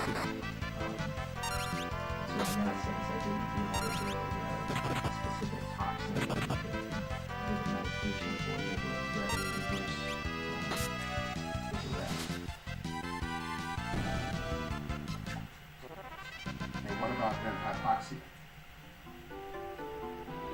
hypoxia being, again, one of the most common causes of PEA asystole just in general. I did then, as I mentioned, use the ultrasound to look in the abdomen and did not see any evidence of hemorrhage. There was no obvious significant external trauma that would have suggested that he suffered anything that could produce bleeding sufficient for him to do a cardiac arrest. And so, based on the history that was available to me, I thought that hypoxia was one of the more likely possibilities. And hypoxia as an explanation for his cardiac arrest due to oxygen insufficiency. Right. Did you have any other leading theories as to why this becomes harder other than oxygen? Yes, I also considered an acidosis, in particular excited delirium, which is a controversial diagnosis, but it wasn't a different in this case. And were you able to make any assessments about so-called excited delirium based on your examination? Again, the patient had been in cardiac arrest for 30 minutes. It can be difficult based on the examination. Certainly there was no report that the patient was ever very sweaty, which is often the case when thinking about excited delirium. There was no report that the patient had ever been, Mr. Floyd had ever been extremely agitated. In my experience, seeing a lot of cases of mental health crises or drug use leading to severe agitated states, that is almost always reported by paramedics. And so the absence of that information was telling me that I need to be really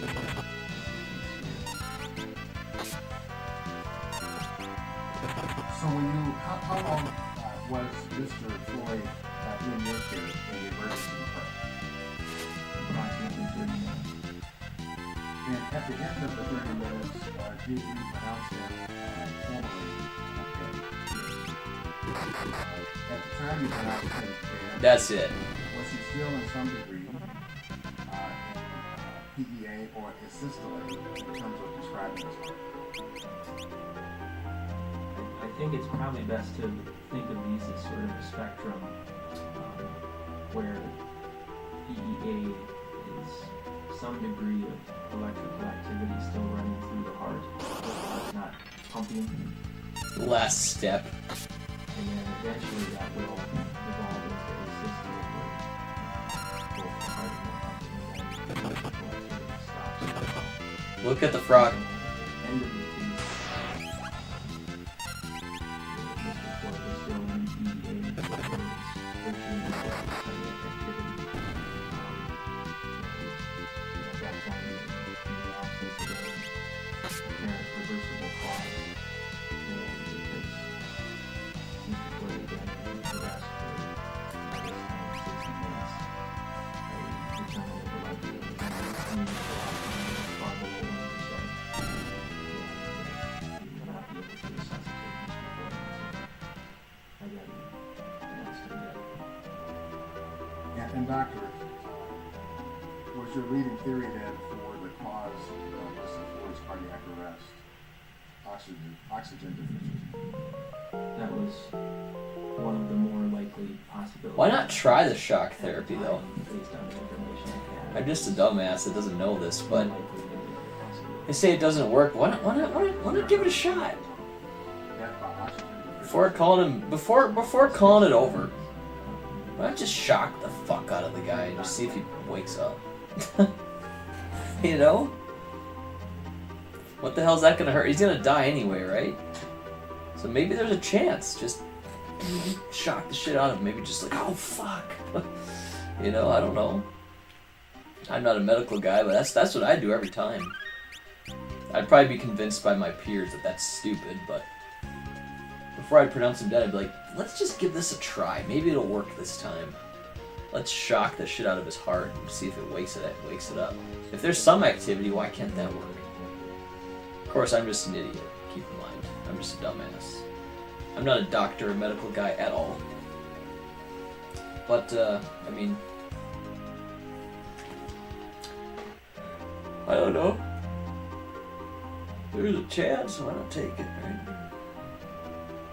So yeah, Ma's Forest. I don't know what's all about this.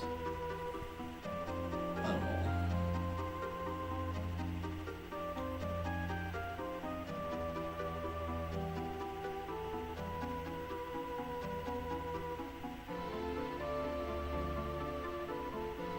Underneath the deep blue sea.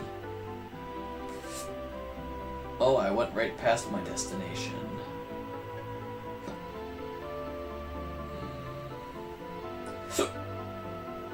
There it is. Well, this doesn't look like a forest at all, does it?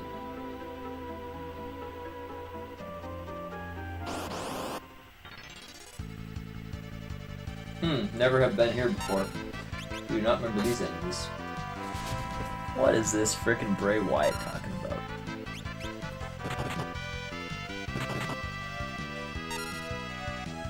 Still have each other.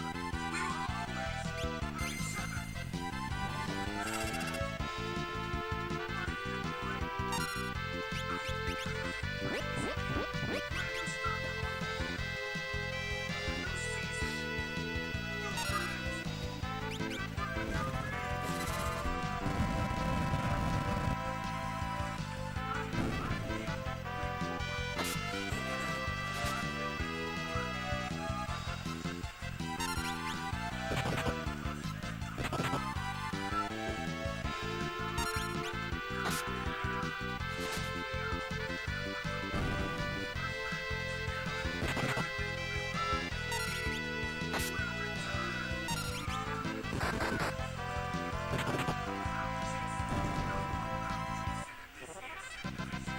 Wow, there's a lot of...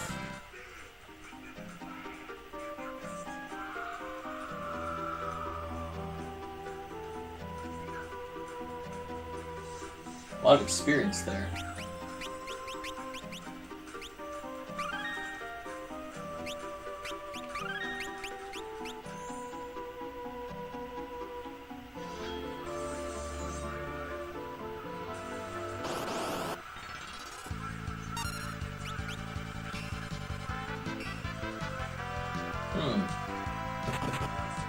Oh my.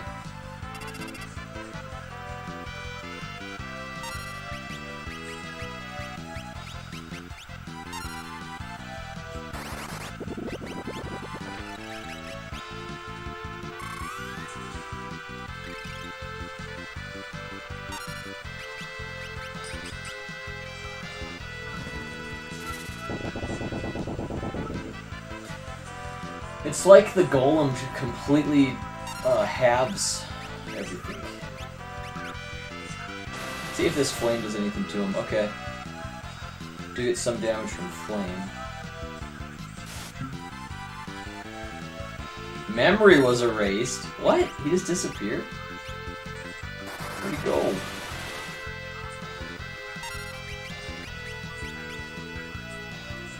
That guy's actually floating, so this might not work on him. Oh, it did. Okay, cool. This is great.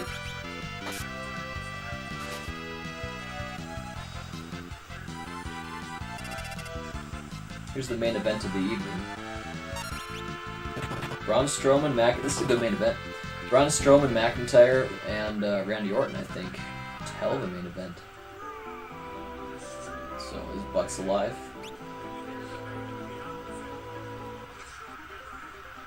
Well, what am I doing here? Oh. Okay.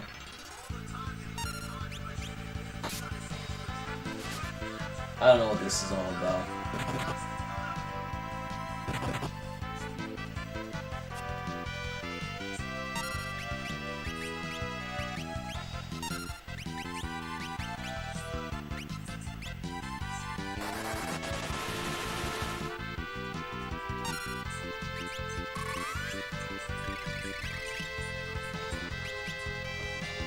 And use around move.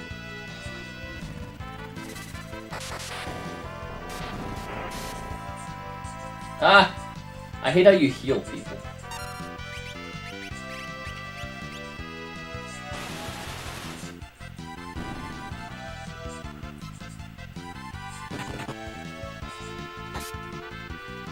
Haven't got any value out of that counter for a really long time.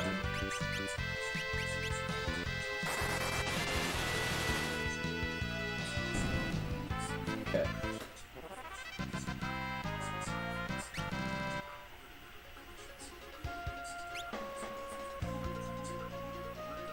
What's the big idea with this? Oh wait, this could be the forest. I don't know. Probably is. The Forest of Mua.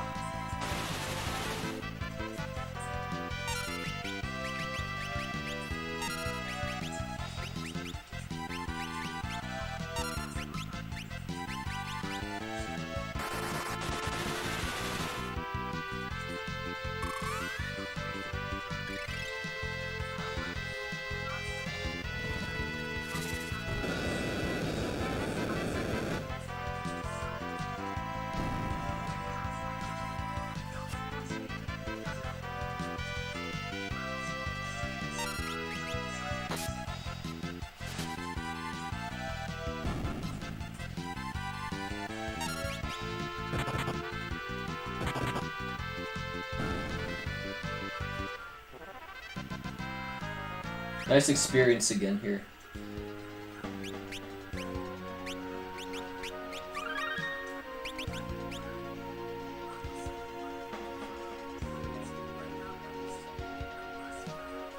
Oh, yeah, see? The forest there sits to the right.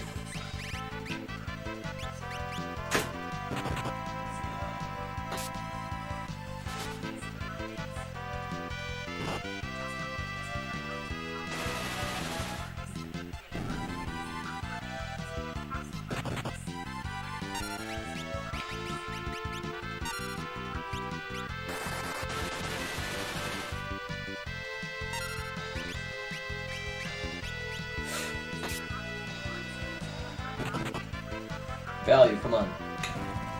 I don't know, I gotta get something better for Galuf. Maybe just get him some white magic or something. Can't go wrong with white magic, you know?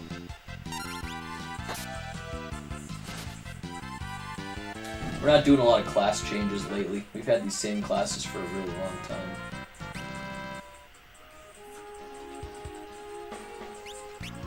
That's okay.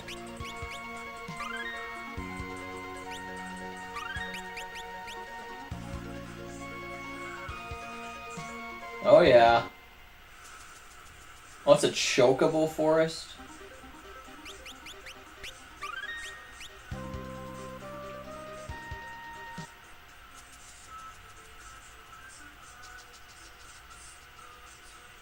Is that my Boko?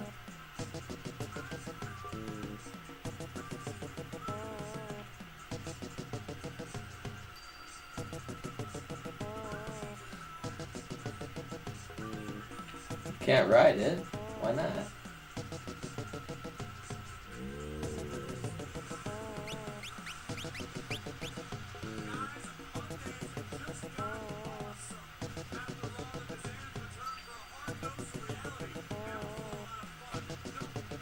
There must be something I can do here.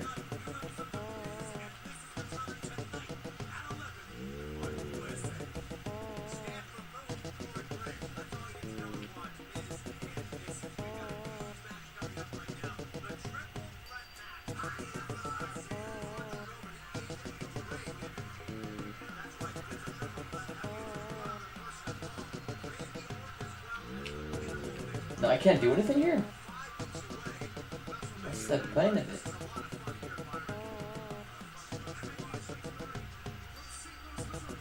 Stupid. Are you no longer a girl?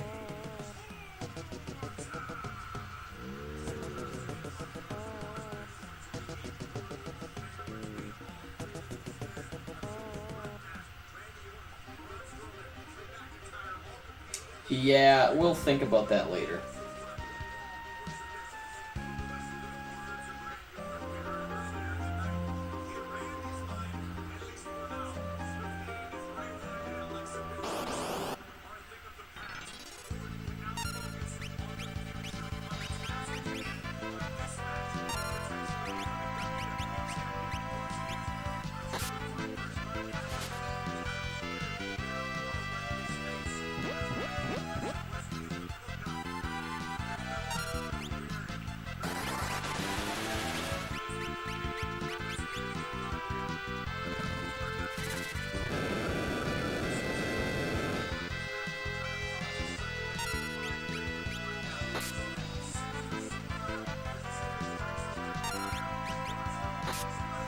Look at how slow she's going, dude. That's no joke.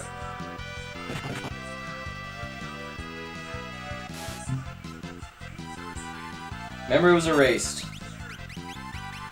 There you have it.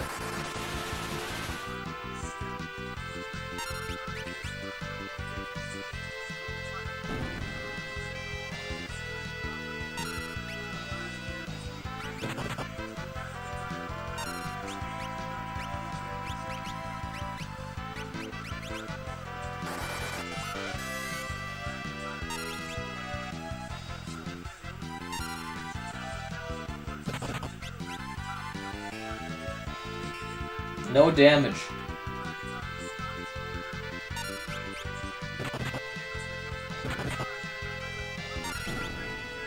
I got it. 4 battle points here. Pretty solid.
Okay, so where would that be? Let's try over there on that other dot.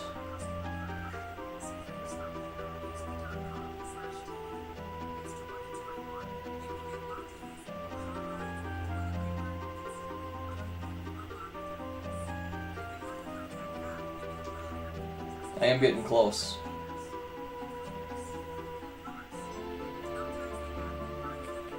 I think.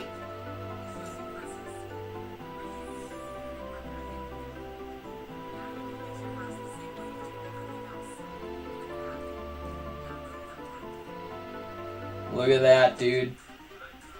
Really cool. Hey, it's the Mua. Well, there might be some more spells here. Let's just save. Shouldn't really need to rest. You know, we could rest though, just to see what happens.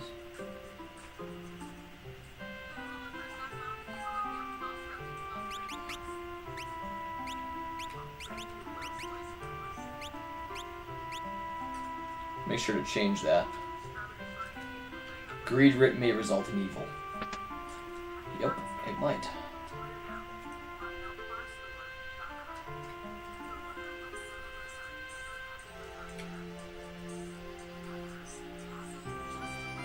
Moogle. Ooh, piano.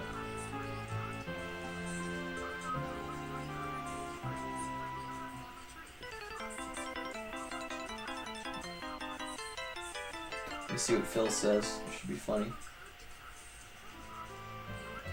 Mastered it. What's up? Greetings from California.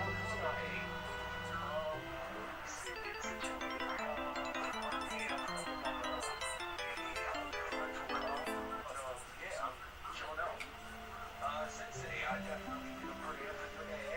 Like, man,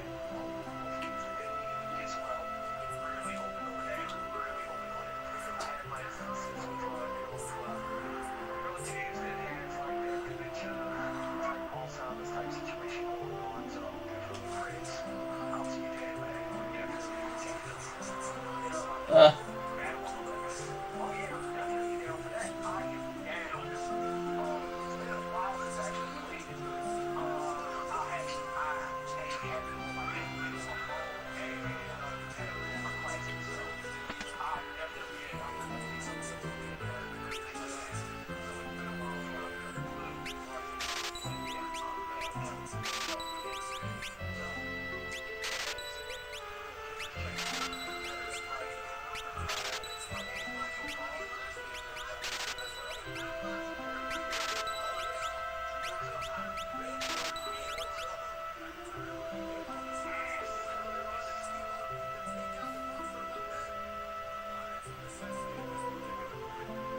Why not?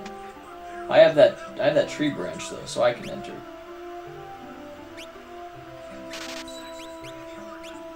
We can all use that, huh?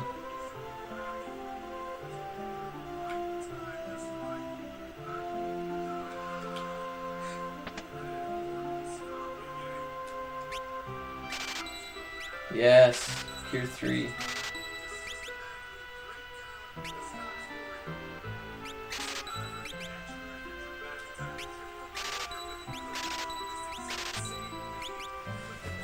Couple more spells we gotta get later.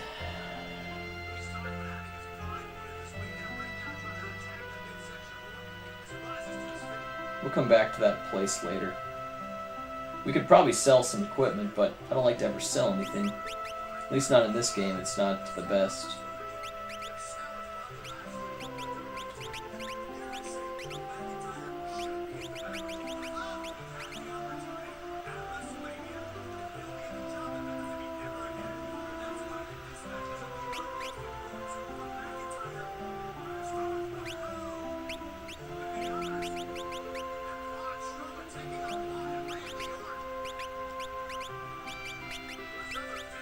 Nice, yeah, we got some good shit there. Really good equipment. Let's go to the inn. See what's up here.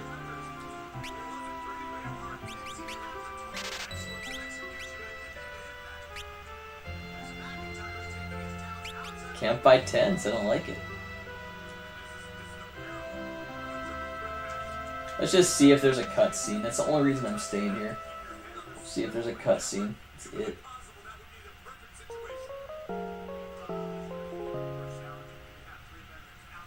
Anytime there is cutscenes, so.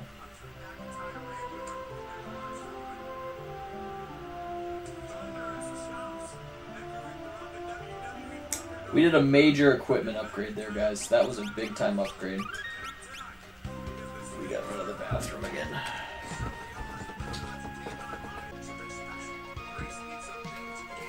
Last question for Phil. What's up, guys? The solid one is back. The solid one is... The solid one is me. Only a physician can declare a person dead. Depends where you're practicing. In the state of Minnesota, Yes. a paramedic can't declare a person dead. No, not without consultation with the physician. So just to base it on your treatment, again, Mr. Floyd, based on his test that you did, had an elevated CO2 level, correct? Yes. And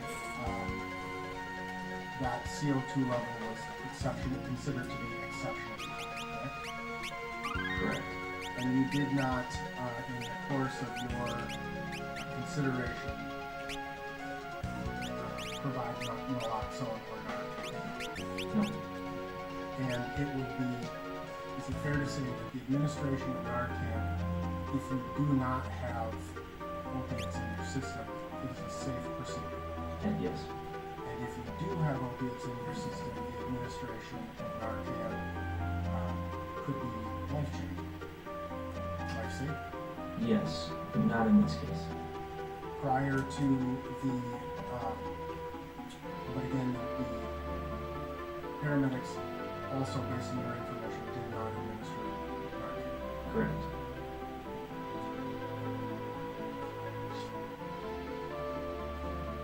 Can I make a clarification?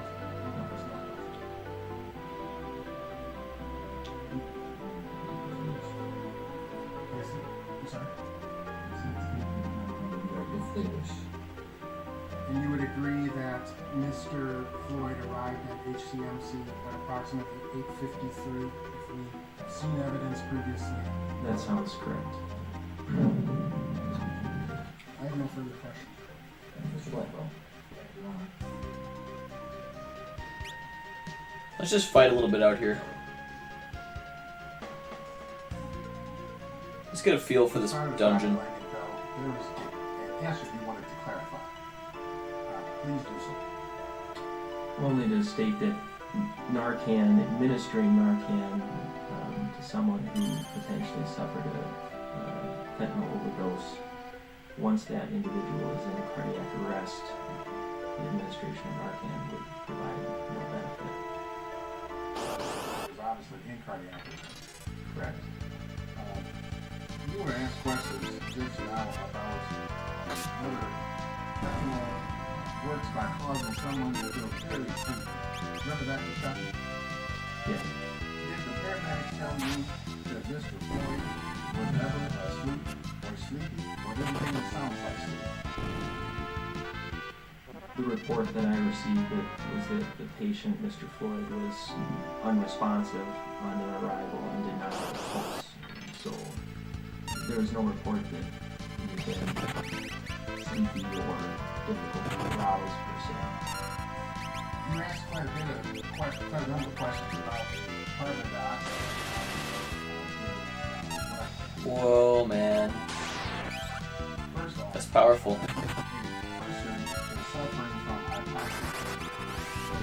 oxygen deficiency. Yes. Is that an explanation for a heightened carbon dioxide content? It can be in severe cases. In this case, do you find that the carbon dioxide reading of Mr. Floyd is really all that's there? Felt that it was weak evidence in support of what I was thinking at the time. What's difficult in cases of cardiac arrest is once someone has been in cardiac arrest for an extended period of time, essentially the blood gas that I obtained could be consistent with I love cardiac it. arrest from a number of causes. We're gaining lots of levels. You expect the pH to be low. We're gonna do this.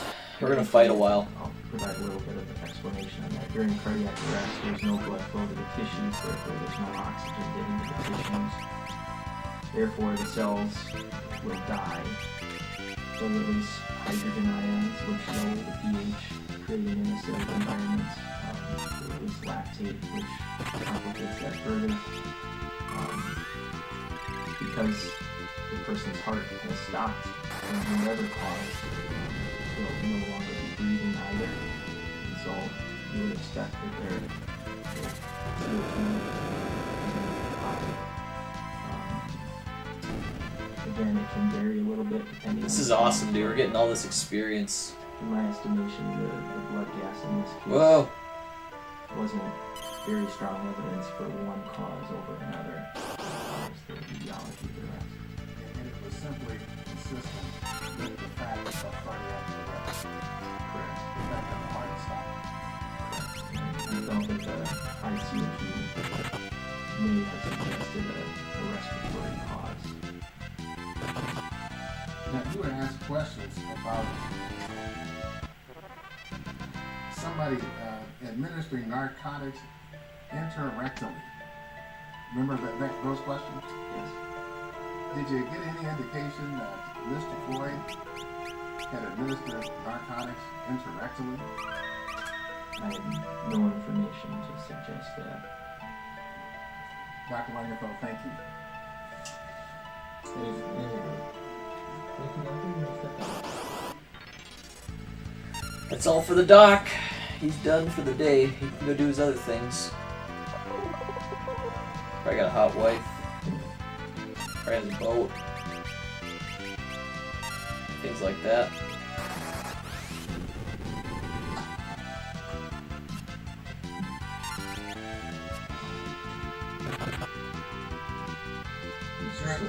Thank you, Your Honor. The state calls Chief Madeira Aragano.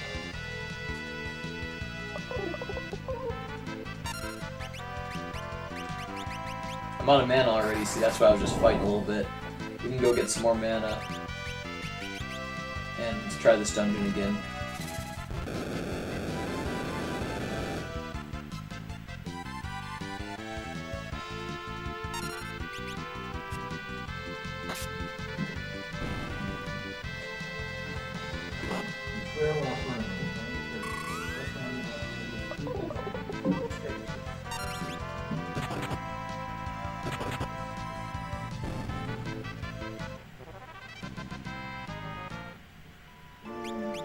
Before you begin, if you give us your full name, spell each of your names. Yes, Your Honor. Madeira Arredondo. First name is spelled M-E-D-A-R-I-A. Last name is A-R-R-A-D-O-N-D-O.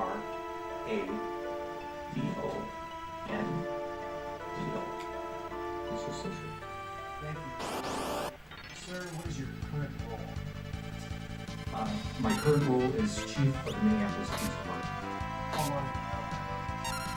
For approximately 3 years. As Chief of the Minneapolis Police Department, are you responsible for overseeing the operations of the entire Minneapolis Police Department? Yes, sir. That's the highest ranking role at the Minneapolis Police Department, is that correct? That is correct. Sir, I'd like you to first share a little bit about yourself with us. How old are you? 54 years old. And what city? Twin Cities. Where are you from? Minneapolis. Where did you go to high school? New Minneapolis Roosevelt High School.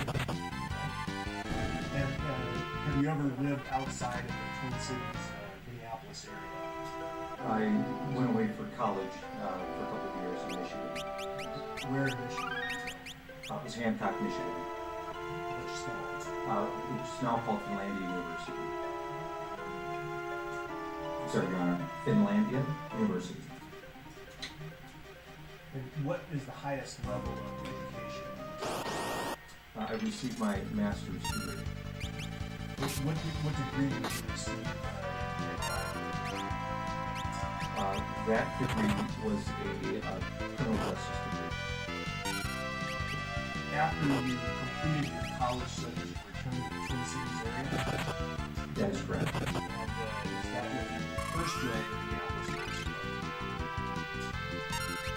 Prior to that, I had worked as a community service officer at the St. Paul Airport Police Department. And what years did you do that?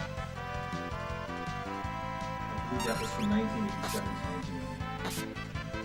1989, did you join the Minneapolis Police Department? I did. In what capacity? I started my career as a Minneapolis police cadet, and then was hired as a Minneapolis police officer. And why did you decide to become a police officer? I've been very fortunate to come from a city of very resilient, very welcoming,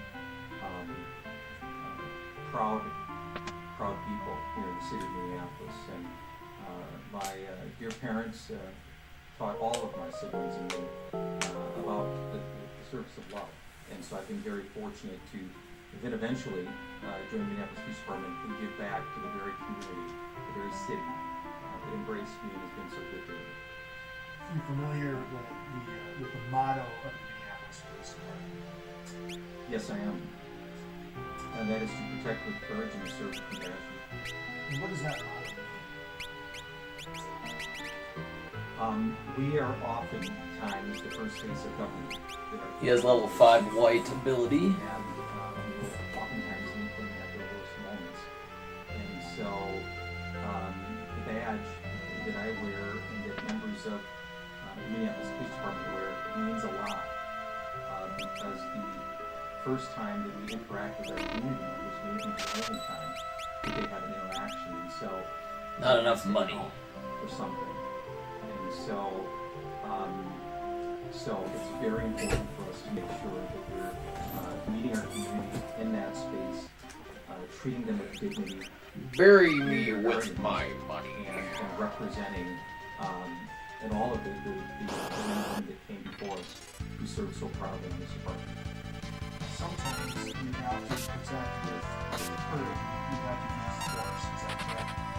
At times, yes. Why not run away there? Officer, you will have to use force. But sometimes serving with compassion means to understand what force is not required. What does it mean to serve with compassion? To serve with compassion, to me, means to understand and authentically accept that we see our neighbor as ourselves. We value one another. We see our community as necessary for our existence. And so that's what serving with compassion means. And we focus a little bit about your educational background. Share with all of us a little bit more about your specific law enforcement training. You mentioned the academy. Is that where you received law enforcement specific training? Yes, it is. Please describe how that training occurred. I was a member of the first Minneapolis Police Cadet Program, and along with many other candidates, we received training, both academic training on the laws of the state of Minnesota. This is a good leveling up spot, I think. I feel. Everything from driving and defensive tactics, community relations, and so we also there are requirements of Minnesota post officers to get some training to receive our license. There was a test that we had to take then. There was also scenario-based training as well to grade and assess how we performed during that training in the academy. And so that was part of that important training that I received along with my candidates at the academy. And that was the very first Minneapolis Police Academy? That is correct. Training academy is training referred to as a cadet? That is correct. In your employment, you've been continuously employed as a Minneapolis Police Department since it was at 1989? That is correct. Has the academy changed since you first? Oh yeah, I'm glad I looked. It has, and while I certainly believe that at the time back in 1989 that training was important, like any police department, we should not be monolithic. Our communities are not monolithic. Our training should evolve. We should be focused on our national best practices, and so the training that our recruits and cadets get today, and rightfully so, is far better than the training that I received those years ago. We'll circle back to that a little bit later. You also mentioned that you take POST credits, is that right? Yes, that is correct. And POST stands for Peace Officer Standards and Training? That is correct. What is the requirement for POST training? How many courses are you required to take in a given period? Every sworn peace officer in the state of Minnesota receives their license through the Post Peace Officer Standards and Training Board, and so Post will change up what some of those requirements are from time to time. He's little. Some of the ones that I think of right now would be crisis intervention training. That's Ferris's sheet. Oops. Defensive tactics training. There's so much experience here. now a form of procedural Great justice leveling up training spot, that is dude. required. And so Minneapolis police officers receive that mandated training, but we're also very fortunate that we're able to receive additional training above and beyond what is required to take a post board. And you personally participate in this training in order to maintain your post license? That is correct. Chief, you began your career in 1989 and now the chief of police. That is correct. At this time, it's published exhibit 209. I like this lawyer. He's good. And we'll leave that up. If you may, will you testify what was the first position you held within the department after you completed your academy? I was sworn in as a Minneapolis police officer. The term sworn officer, before, can you please explain to the jury what that means? Sworn officer, after you complete the required educational requirements, and certainly after you complete your performance measures at the academy. When I was a kid, I used to like just take a lot more. I used to just get way more excited about leveling up. That used to really psych me out. Like, I thought it was really cool. It used to pump me up a lot.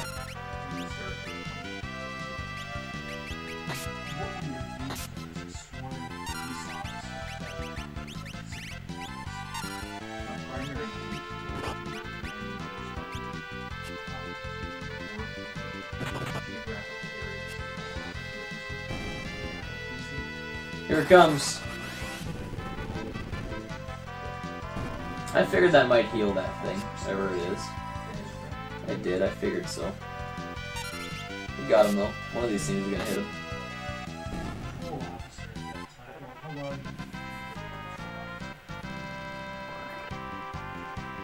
Approximately 5 years or so.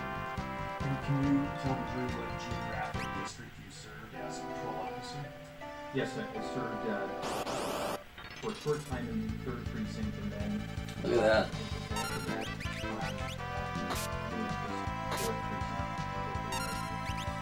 But during that time period, that 5 years as a patrol officer, you were arrested a suspect. How about a non-compliant suspect? You place handcuffs on somebody who's non-compliant. Approximately, would you care to guess how many times? I'm sure several. This is something that's a fairly regular occurrence as a police officer, as a patrol officer, is that right? That is correct. You tend to be in situations where you have to use force. That is correct. Have you also been in situations where you've had to de-escalate or talk someone into it? Yes. Is that a regular part of your job as a patrol officer? Yes, it is. Even from 1989 to approximately 18 years? Yes. Then after serving this period of time as a patrol officer, what was your next position? And approximately, I believe in 1997, I was then promoted to the rank of sergeant.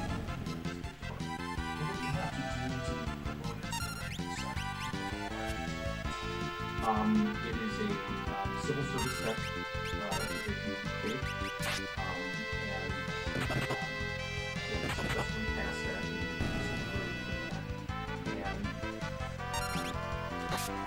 try and call if there is an assessment center that is also part of that testing process.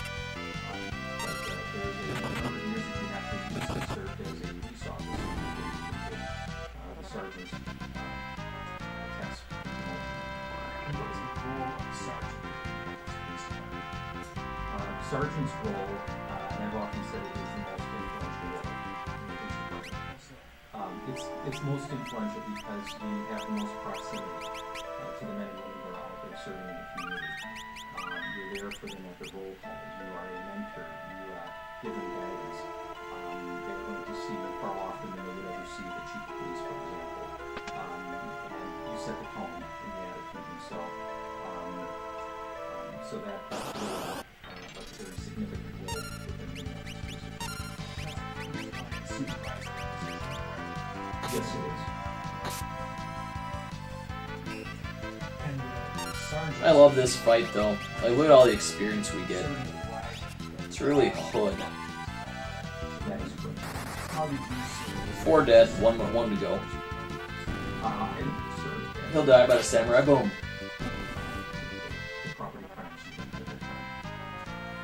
All that experience, guys. At that time, A lot of job points. I mean, you get a couple job points. Detective or investigator alongside other. It's really fantastic. It truly is. Approximately 2 years. Then I served as a sergeant in the Minneapolis Police Department in Internal Affairs. Describe what a sergeant in internal affairs does. Sergeant in Internal Affairs is responsible for investigating cases of misconduct involving Minneapolis Department employees. Run out of mana here on him. Her.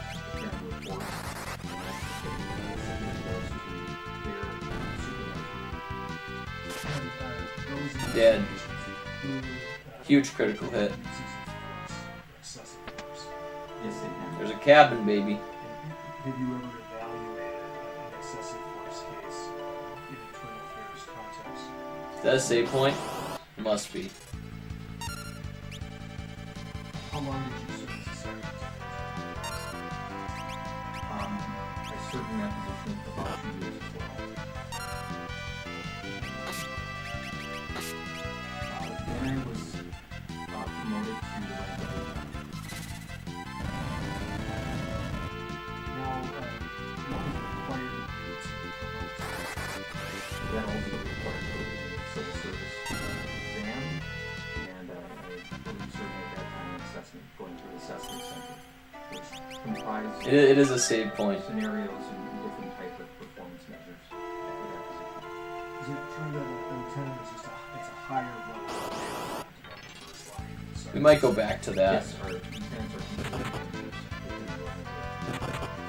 What were your duties as a lieutenant?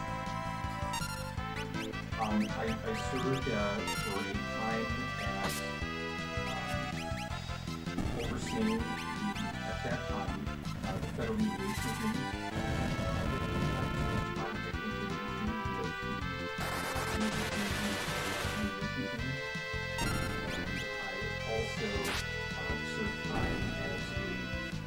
Love those battles though. Just awesome.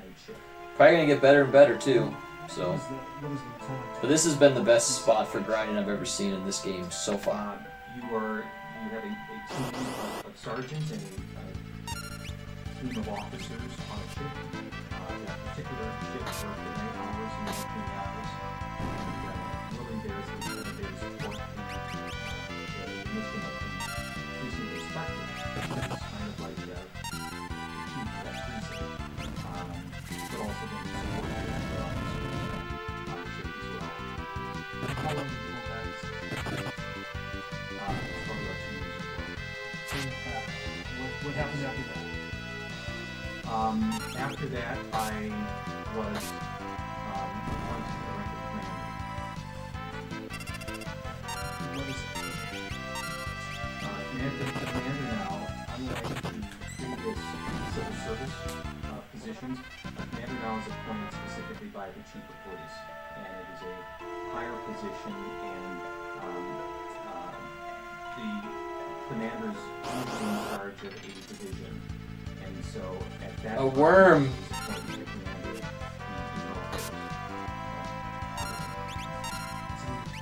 Back to internal affairs. Yeah, that's correct.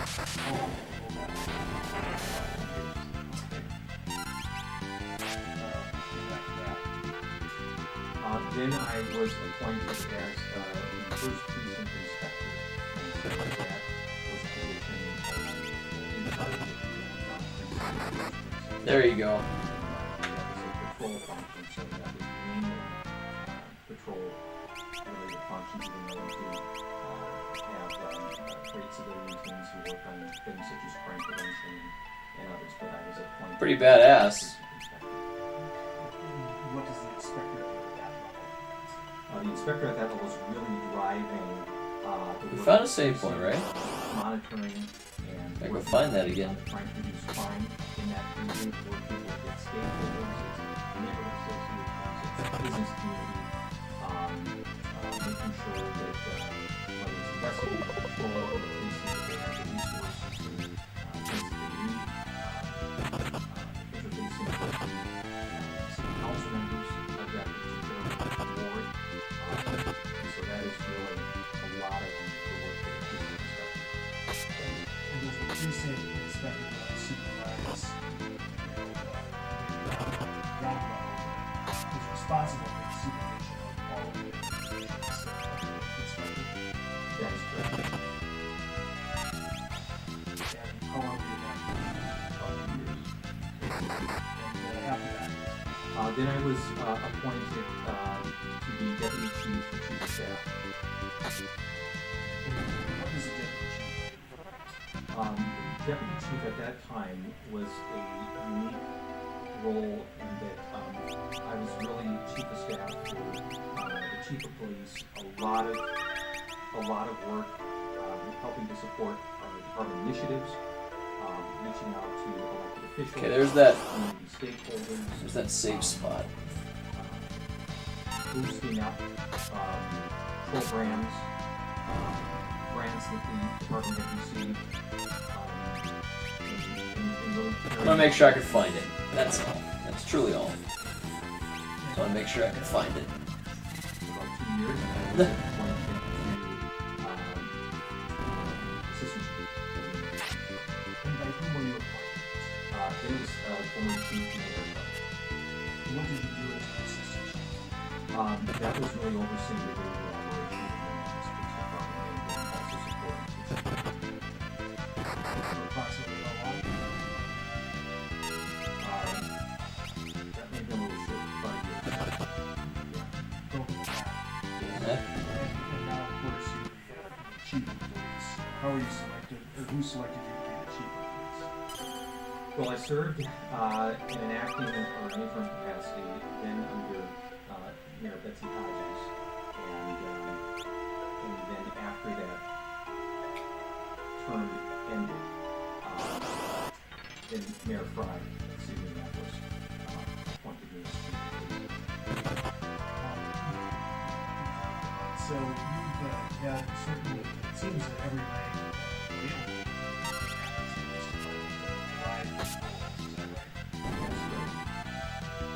as such, are you familiar generally with the day-to-day operations from full level all the way up to level 1 now? I'd like you to do this time is provide us with a little bit more information, sort of an overview of Minneapolis Police Department and how it serves the city of Minneapolis. MPD's jurisdiction is within the geographic limits of Minneapolis, is that right? Yes. What's the approximate geographic area that you're jurisdiction over? Well, to the north, we border Brooklyn Park, Brooklyn Center, to the south of Richfield, to our east, just right above the river St. Paul, and to the west, Golden Valley, and so it's pretty large area. It's about 58 square miles. Yes.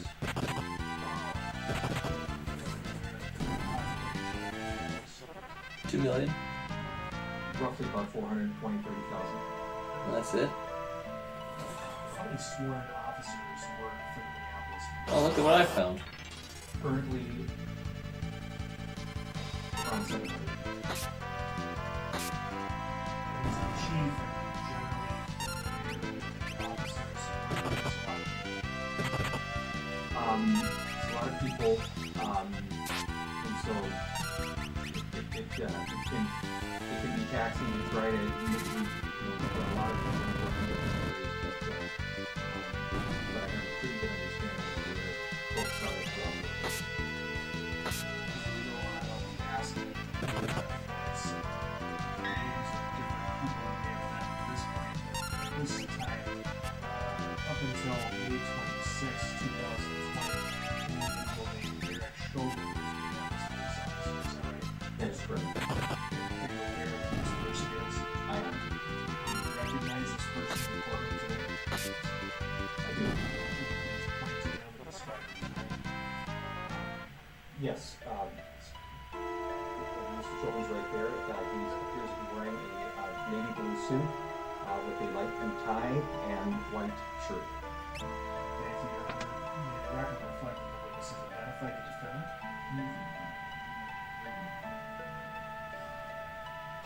I'd like you to please describe to the jury how MPD is structured to deploy law enforcement services to about 420,000 people. Since I'm close, we'll save again. I think we're getting close to the end of this, though. Administratively, how is the department working? Administratively, we are broken down into bureaus.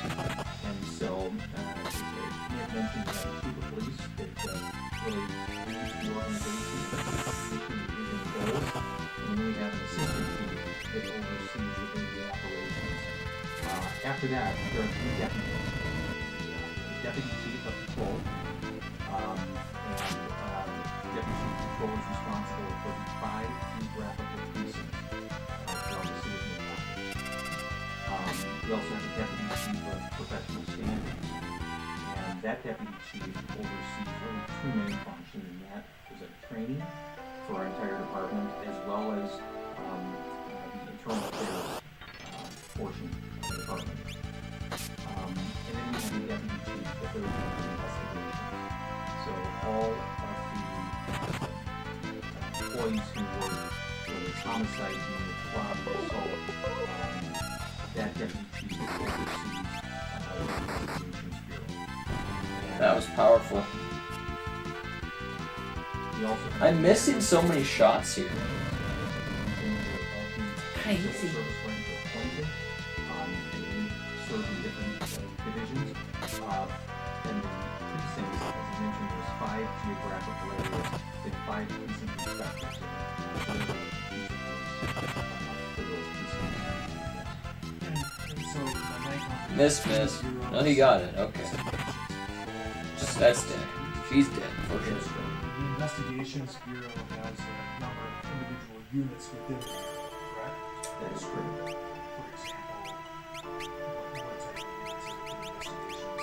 Yeah, Investigations Bureau has homicide, assault. Everyone's low. Robbery, crimes against children. There's several different investigative units. So when the investigator area mentioned homicide, that's where that is correct. Cabin it up. And the Patrol Bureau that provides services such as 911 response. We're cabining it up, dude. First time we whipped out a cabin this whole game, man. Look at that. We stayed in a frickin' cabin. Really cool. Busted out that big cabin. $600 cabin. Not gonna use a tent anymore. Within the Patrol Bureau, in order to provide patrol services for the geographic area, Now we're conserving mana anyway, but hey, we can use a Titan here. Really beat these guys up a bit. Exhibits 269 is this the geographic area of your jurisdiction? Yes, it is. And then can you just use 269 to describe the precincts and what they are and what purpose they do? Yes, this exhibit outlines the 5 geographical precincts, and this also yeah, I can't hit them. Community know which precinct, based on where they happen to live, which precinct their residence or business is a part of, and so you're able to see from this map here Sector 1, Precinct 1, kind of is in the center there, covers downtown, see the Riverside area. Sector, number 4, the top left-hand corner, with the North Minneapolis precinct. And then second precinct, number 2, covers southeast, northeast Minneapolis. Fifth precinct covers southwest Minneapolis, the Lakes area. And then the third precinct covers the southeast Minneapolis area. Focusing specifically see it's divided into sectors. That is correct. That's for purposes of being able to deploy the full services, correct?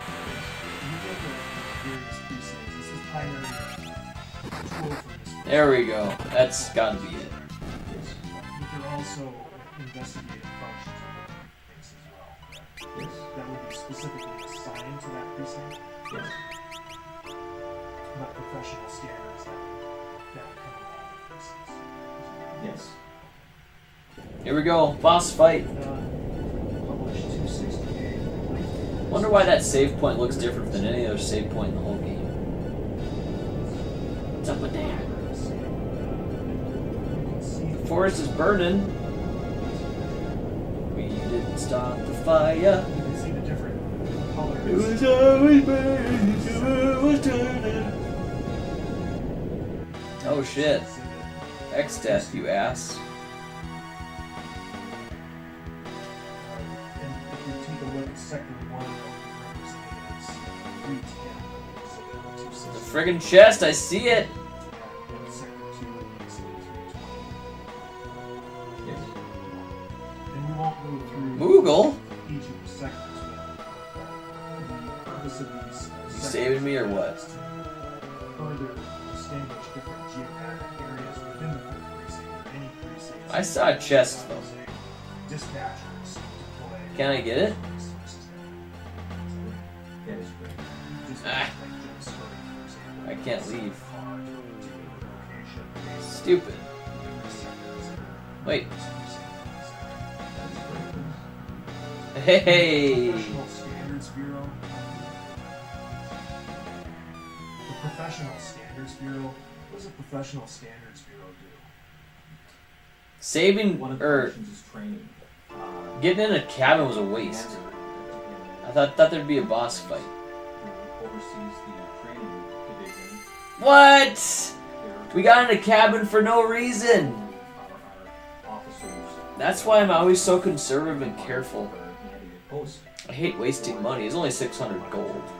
But I get also, that every fight, really looking but into I like to save my money, staying man. on top of necessary training that's important. That, do you know what that's like? That, That's like buying a game for 60 bucks, and the next day they drop it to 10 bucks, and you bought it for 60. That's bullshit. And so within professional standards, you have Another chest. staff. Well, yeah, that's 'cause I opened it. Who is the current commander of the training division?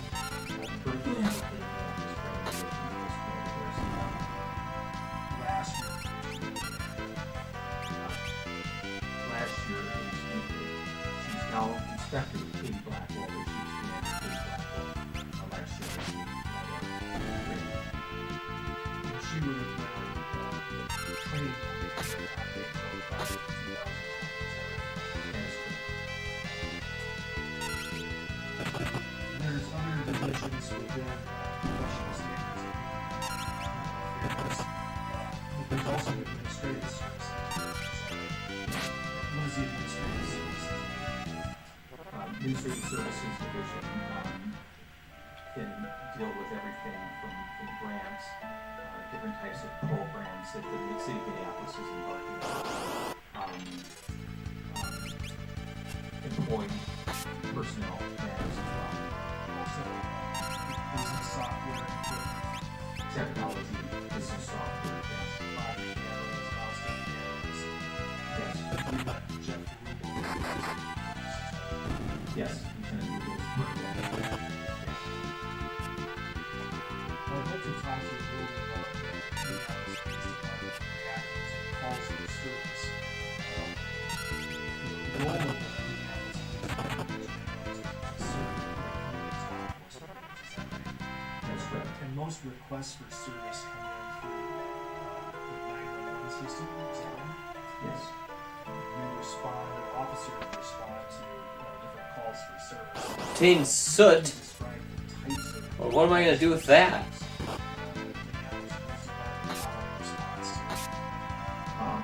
Called for service can absolutely range from everything from tenant trouble to small party dispute to domestic assault, to shooting and juvenile.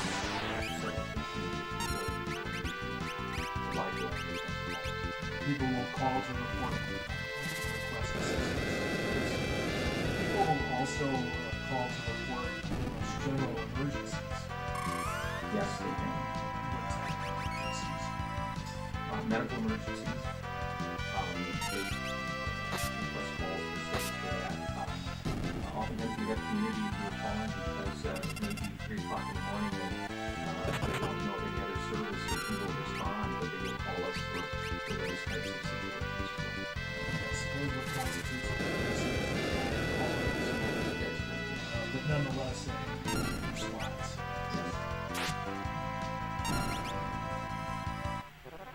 Do you know approximately how many calls for service the Minneapolis Police Department receives? It's usually a couple 100,000, and then we also have officers that we categorize as self-initiated activity. So that could mean an officer happens to be driving through a neighborhood and sees something and reports out on their radio that they're going to look into it. So it's a combination, but it's a lot of calls. Call the police department to say, hey, he's going right. Just wanted to know if they have something that they want.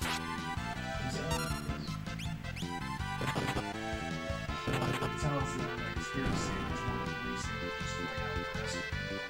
A broad spectrum of policing services. Yeah, I would actually say that the actual law enforcement part is probably small compared to most of the types of calls our officers are involved with. So, we touched on police training, your own personal police training, and how police training is dispensed, I guess, through Professional Standards Bureau. I'd like you to describe that a little bit further. Are you generally familiar with the types of training that the Minneapolis Police Department provides its officers? Yes, I am. Where does this training take place? We have I'm out. facility located north of Minneapolis, which we call our Special Operations Center. I gotta save and quit, man. I am tired. The vast majority of What time is it? takes place. Yeah, it's 11 o'clock. There goes the night. I'm gonna try to edit these parts together and make it one video. That'll be part primarily 3. dedicated for training purposes. And we'll do part 4 and on stream, I think. That's the plan. So thanks for watching, guys. Hope you enjoyed as much as I did. I just got tired at the end. I'll see you guys later.